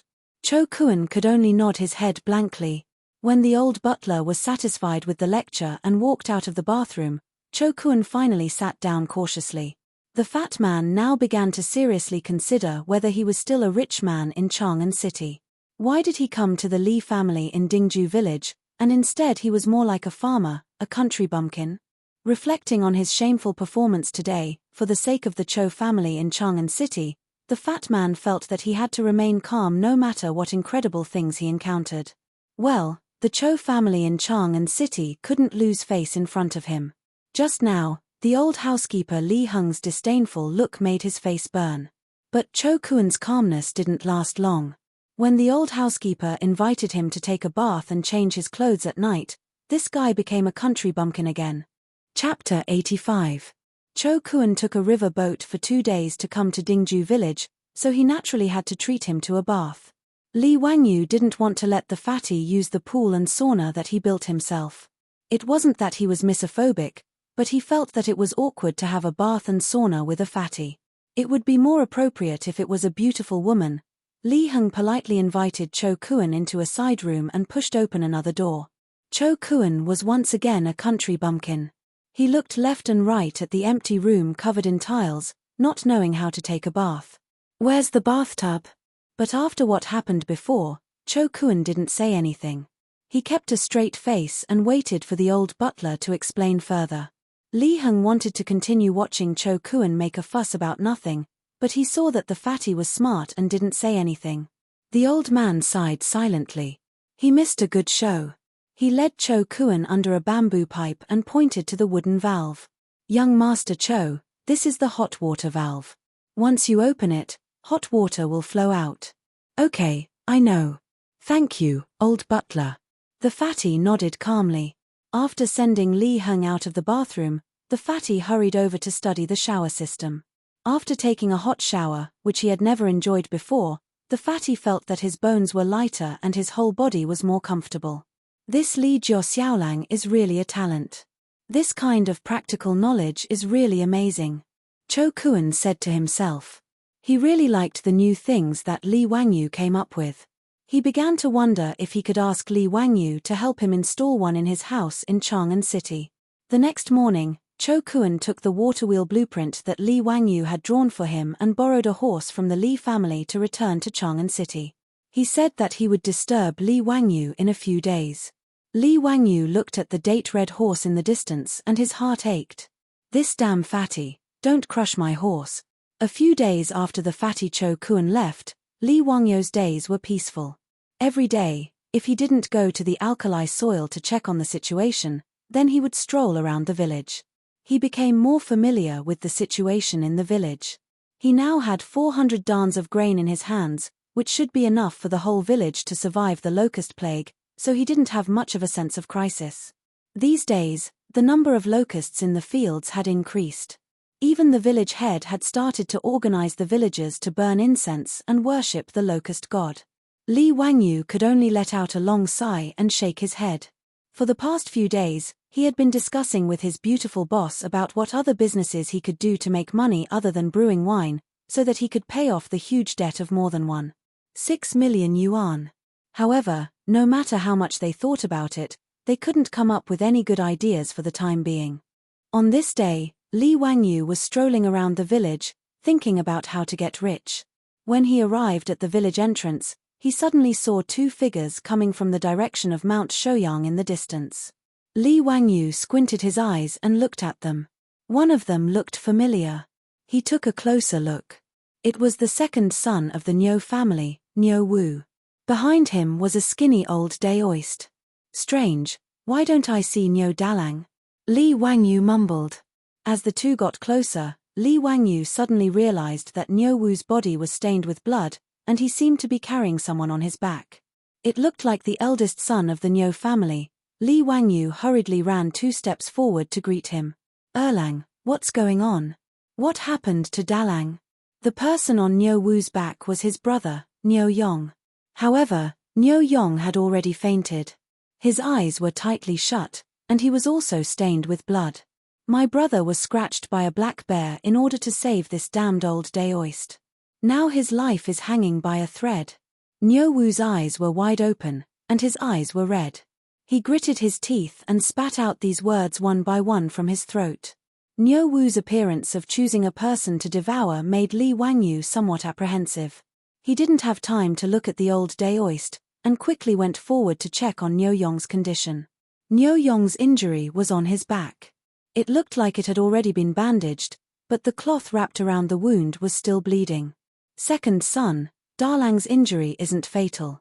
Why is he unconscious? Li Wangyu asked, puzzled. How could an injury on the back make Niu Yong, who was as strong as an ox, faint? Could it be that his internal organs were injured? I don't know. After my brother was injured, it was this old daoist who bandaged him. He was fine at that time, but that night, his body became feverish and he fainted. This damned old daoist actually told me that my brother was probably doomed, so I carried him down the mountain. I had to take him to the county to find a doctor to save his life. Xiao Lang, quickly lend me your horse. Niu Wu's words made Li Wangyu understand Niu Yong's injury. If there was no accident, it was most likely that the wound wasn't disinfected, and the infection caused a high fever and other complications. This wasn't because Li Wangyu knew any medical skills, but because most people in the future more or less knew medical common sense. Wild beasts like black bears had countless bacteria in their claws. If they weren't disinfected with alcohol or iodine immediately after being scratched, it was easy to be infected by bacteria. In Li Wangyu's opinion, there shouldn't be any common sense in this area of first aid in the Tang dynasty. Second son, if you believe me, send Dalang to my house. I have a way. Li Wangyu grabbed Niu Wu. Naturally, he wasn't a miracle-working doctor. The reason why he dared to say that he could save Niu Yong was that he remembered Su Chongqing's box of cephalosporin capsules. Was there any medicine more effective than cephalosporin in the Tang dynasty to fight inflammation?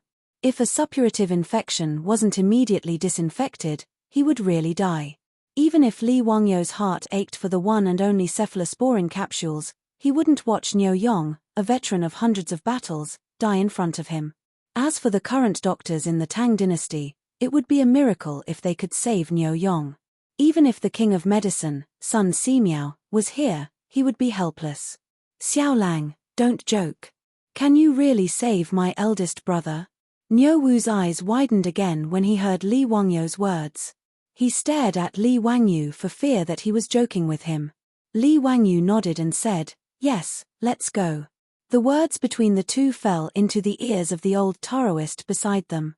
The old Taoist couldn't help but interrupt and say, don't make trouble, kid.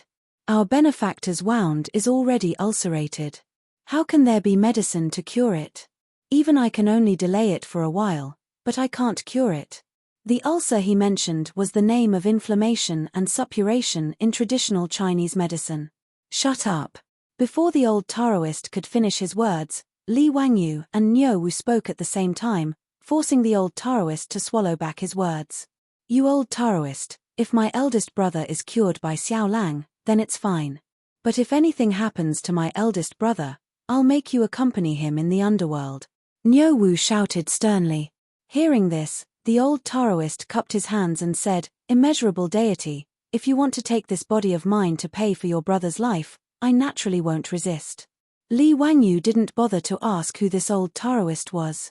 He pulled Niu Wu and ran back to his house in the village. Niu Wu carried his brother on his back and followed closely behind. The old Taoist sighed and followed. Li Heng, tell Perrin to boil water immediately.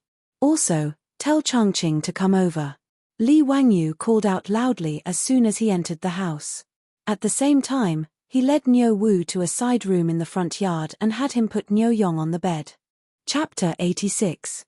Li Wangyu's shout startled the four people in the house. Su Changqing ran over from the backyard while lifting her dress. Wangyu, what's wrong? Niu Daling was scratched by a black bear. The wound is infected and has a high fever. Go and get your box of cephalosporins. Li Wangyu shouted at Su Changqing while looking for scissors to cut the cloth wrapped around Niu Yong's body. Su Changqing naturally knew the Niu brothers. After the two of them escorted Li Wangyu to Chang'an, they had a lot of contact with the Li family. Su Changqing also heard that the two of them fought desperately against the Turks and were disabled. He admired them very much. Now hearing Li Wangyu's words, Su Changqing was also anxious. Without saying anything, she turned around and ran to the backyard to get the cephalosporins capsule. Xiao Lang, how is it? Was my brother treated indiscriminately by this ox nose and became like this? Niu Wu pointed at the old Taoist and cursed. Li Wangyu cut the cloth and shook his head. It shouldn't be this Taoist's fault. This kind of external injury needs to be cleaned and disinfected, and the wound also needs to be sutured. This Taoist probably doesn't understand these. He was stunned before he finished his words. After cutting the cloth wrapped around Niu Yong's back, the wound on his back was exposed, but it was not what he had imagined at all. Li Wangyu only had a lot of thoughts in his mind. He was F***king cheated by the unscrupulous directors and screenwriters of the later generations. What happened to the careless application of herbs and even plant ash as wound medicine? What happened to the suturing technique? Li Wangyu wanted to rely on the suturing and debridement techniques he knew to show off in the Tang dynasty, but now looking at Niu Yong's back, the wound had obviously been sutured. What was this? He looked up at the old Taoist in a daze. Taoist, this is the wound you sutured. Boundless Lord, the wound of our benefactor was indeed sutured by me. You also know suturing techniques? When did you transmigrate to the Tang dynasty? Li Wangyu asked stupidly. When Su Changqing heard this, she carefully moved her feet and came over to take a look at the wound on Niu Yong's back. She couldn't help but let out a soft cry and quickly covered her little mouth with her hand. What is transmigration? I naturally know how to suture wounds. What's so difficult about that? There is a detailed record in the theory on the origin of diseases that using mulberry thread to stitch up the skin is not a secret. Naturally, Li Wangyu did not understand what the old Daoist was talking about. He just nodded his head dumbly.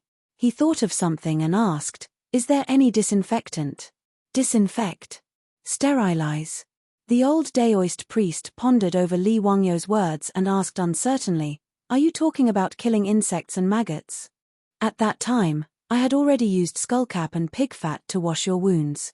What was the old Daoist saying? Li Wangyu did not understand at all. Could the decoction of Scutularia and lard kill bacteria? Could it be pseudoscience? Just as he was about to say that he should use salt water to wash it, he heard the old Daoist priest speak again. By the way, I also used salt water to wash your wounds. Logically speaking, there should not be any ulcers. Sigh, immeasurable deity. Li Wangyu's breath was stuck in his throat, and he almost choked to death. What kind of old Daoist priest was this from the Tang dynasty? How did he know everything? Was Chinese medicine so advanced? In fact, Li Wangyu did not know that debridement and suturing had long existed in China. Generations of doctors had invented it. The decoction of Scutularia and pig fat that the old Daoist priest said could effectively inhibit the growth of bacteria and protect the wound. In the prescription for 52 diseases, there was a record of using wine to clean wounds. In the Jin dynasty, Ji Hong pioneered the use of salt water to clean wounds and apply snake ointment externally before performing surgery. In the theory on the origin of diseases, there was a record of how to debridement, suture and bandage a broken intestine. During the Sui and Tang dynasties, in addition to the relatively complete debridement and suturing technique, the most important invention was the use of mulberry thread to suture the intestines and skin. The old Daoist priest had used the mulberry thread to suture the wound on Niu Yong's back. Li Wangyu was speechless. Did this count as failing to act cool and getting exposed instead? This old Daoist priest from the Tang dynasty actually knew everything. Now, he could only pray that the cephalosporin capsule would work and save Niu Yong's life. Bullnose, don't talk nonsense. My eldest brother was treated like this by a quack like you. Niu Wu pointed at the old Daoist priest and said angrily. The old Daoist priest lowered his eyes and said, "You may not know, but I have indeed given my benefactor the best medicine for muscle regeneration and hemostasis." What bullshit medicine for muscle regeneration and hemostasis? Then why don't you tell me why my eldest brother is unconscious now? Niu Wu's eyes were bloodshot as he glared at the old Daoist priest. The old Daoist priest was speechless. Li Wangyu guessed that the disinfection might not have been thorough enough. The black bear's claws had been hunting in the forest all year round, so who knew how much bacteria it had gotten? However, this could not be blamed on the old Daoist priest. He had indeed tried his best. However, Li Wangyu looked at the black mulberry leather thread used to sew up the wound on Niu Yong's back. He felt that the mulberry leather thread was not suitable.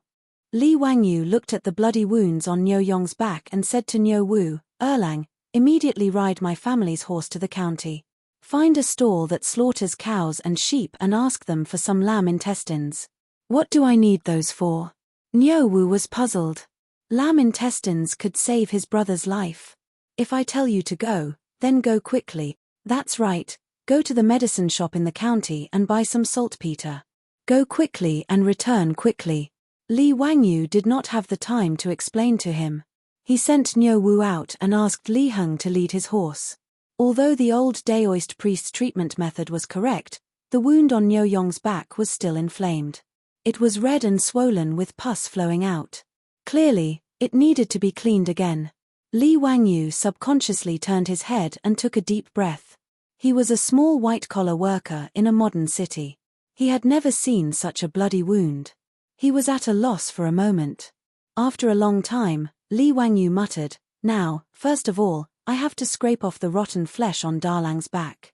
"I don't know how to do this," the old Daoist priest suddenly said. "If that's the case, why don't I take care of it?" "That's good. I'll have to trouble you." Seeing that the old Daoist priest was willing to take over, Li Wangyu quickly retreated to the side.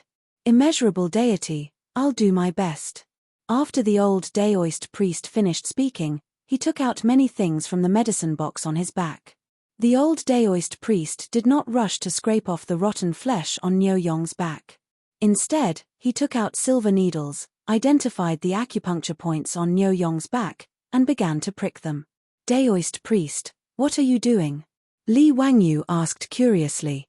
The old Daoist priest's face was calm. "It's too late to decoct the anesthetic powder now. I'll prick the acupuncture points with silver needles to reduce the pain." "Acupuncture anesthesia?" Li Wangyu was stunned when he heard the old Daoist priest's words. Could it be that the legendary acupuncture anesthesia in traditional Chinese medicine was real? This old Daoist priest actually had such a unique skill. It was said that acupuncture anesthesia was to use the needle to stimulate a certain acupuncture point or certain acupuncture points to achieve the purpose of analgesia. It could be performed without anesthesia. However, these were just legends in later generations. No one had ever seen a hospital that could perform surgery without anesthesia. Li Wangyu looked at Niu Yong curiously. Although Niu Yong was in a coma, his body would twitch unconsciously from time to time because of the pain from the wound. After the old Daoist priest pricked several silver needles on his back, Niu Yong gradually calmed down, as if he had fallen into a deep sleep. It was amazing. The old Daoist priest took out an iron lancet and prepared to clean the wound on Niu Yong's back. "Stop!" Li Wangyu quickly shouted. Chapter 87. This old Daoist priest did not even disinfect his knife and directly cut the wound. Are you King curing diseases or spreading germs? Why did Xiao Lang stop me? The old Daoist priest asked, puzzled. Your knife, it is not disinfected. Li Wangyu pointed at the lancet in the old Daoist priest's hand. The old Daoist priest was confused. Disinfecting again? What is disinfecting? Your knife is not clean, it has germs. Li Wangyu could only explain like this. The old Daoist priest picked up his clean and shiny lancet. How was this knife not clean? There was not even a speck of dust. What were germs? Li Wangyu could not explain to the old Daoist priest what germs were, and he was too lazy to talk nonsense. He directly asked Li Heng if the water was ready.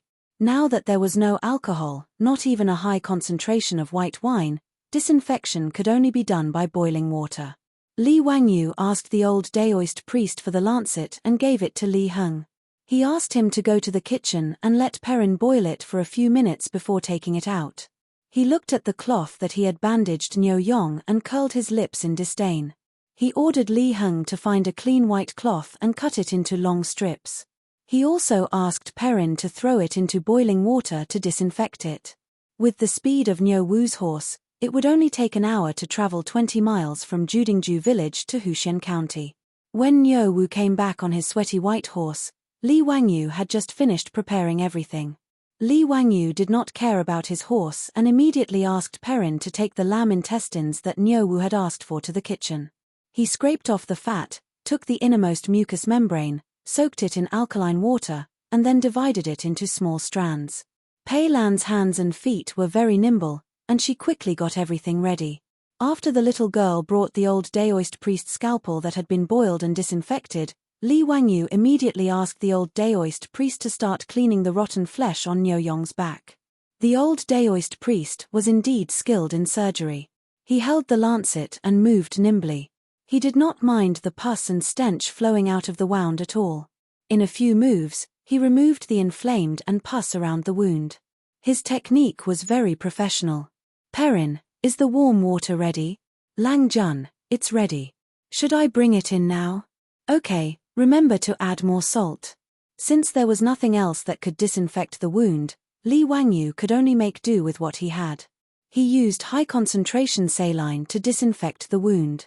When the high-concentration salt water was poured on the wound on Niu Yong's back, even though Niu Yong had fallen into a coma due to a high fever, even though he had the old Daoist silver needle on his back that was used to anesthetize him, he was still in so much pain that he unconsciously let out a low groan and his body kept trembling. Xiao Lang, is my eldest brother all right? Niu Wu's heart ached as he watched from the side. He could not help but ask. He's fine.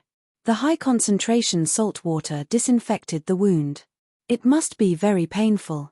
There's nothing we can do about it. After cutting off the rotten flesh on the wound and cleaning and disinfecting the wound, the next step should be to suture it. When the old Daoist priest was treating Niu Yong's wound again, he had already cut open the mulberry skin thread used to suture it. At this moment, he took out the mulberry skin thread and prepared to suture it again. Daoist priest, wait. Use this catgut to suture the wound. Catgut. The old Daoist priest took the catgut from Li Wangyu's hand in confusion and sized it up. Is this what you asked Niu Erlang to go to the county city to find the lamb intestines to make? That's right. What's the benefit? There's no need to remove the stitches after the wound heals. The human body can absorb it. Li Wangyu showed off a little. Finally, there was something that was better than this old Daoist priest. The old Daoist priest thought for a moment and nodded. He picked up the catgut that Li Wangyu had provided and began to suture Niu Yong's wound again. After suturing the wound, the old Daoist priest applied the medicine to stop the bleeding on the wound again. He took the cloth that Li Wangyu had instructed Perrin to boil in boiling water and disinfect it. He then bandaged Niu Yong again. Sigh, this is all I can do. My benefactor's internal injuries are feverish because of the wound ulcers. This penniless priest has no better way. I'll write a prescription now and ask the little kid to get someone to decoct the medicine for my benefactor. I hope it's useful, immeasurable, heavenly venerable. Chinese medicine did not have any special medicine or method for wounds with suppurative infections. It was not until the invention of penicillin in modern times that it saved the lives of countless war-wounded. This was also the reason. The reason why Li Wangyu dared to say that he could save Niu Yong was because he had the cephalosporin capsule in his hand. Cephalosporin was a second-generation antibiotic. Its effect was good and its side effects were small. Su Changqing had already taken the cephalosporin capsule. Li Wangyu took a capsule and fed it to Niu Yong. He then forced it down with clear water. The strange appearance of the capsule made the old Daoist priest stare at it for a long time. "All right, Dalang has taken the medicine. The fever will definitely go down tomorrow."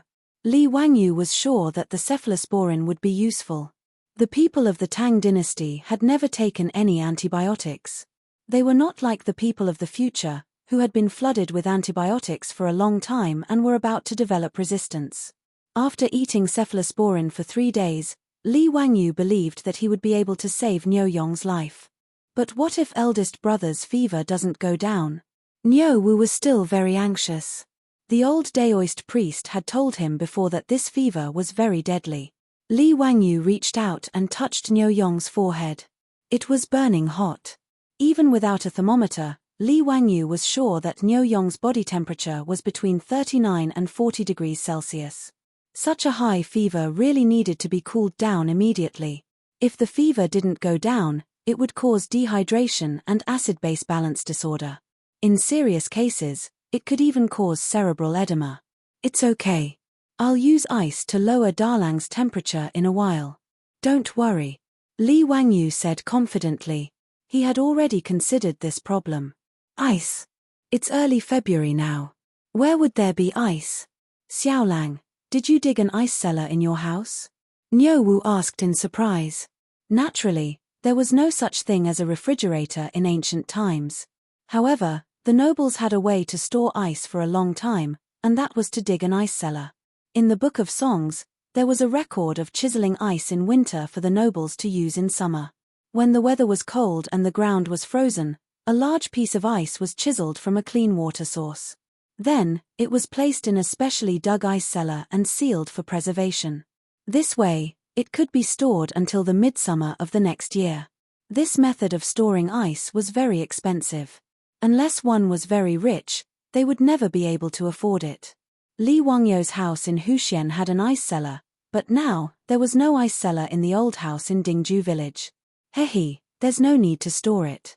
Did you buy the saltpeter I asked you to buy?" "Naturally, I bought it." "What's the use of saltpeter?" Niu Wu took out a bag of saltpeter and handed it to Li Wangyu. "It's used to make ice to lower the temperature of Dalang's body." Li Wangyou's words made Niu Wu and the old Daoist stunned. Saltpeter could be used to make ice. The old Daoist stroked his beard and said, "Saltpeter is salty, bitter, and cold. It goes to the stomach and large intestine. It expels heat and laxative, moistens dryness, softens and clears heat. It can be used for stagnation, dryness, swollen throat, red eyes, mastitis, and hemorrhoids." But this is the first time this poor Daoist heard that saltpeter can be used to make ice. "Kid, don't make trouble.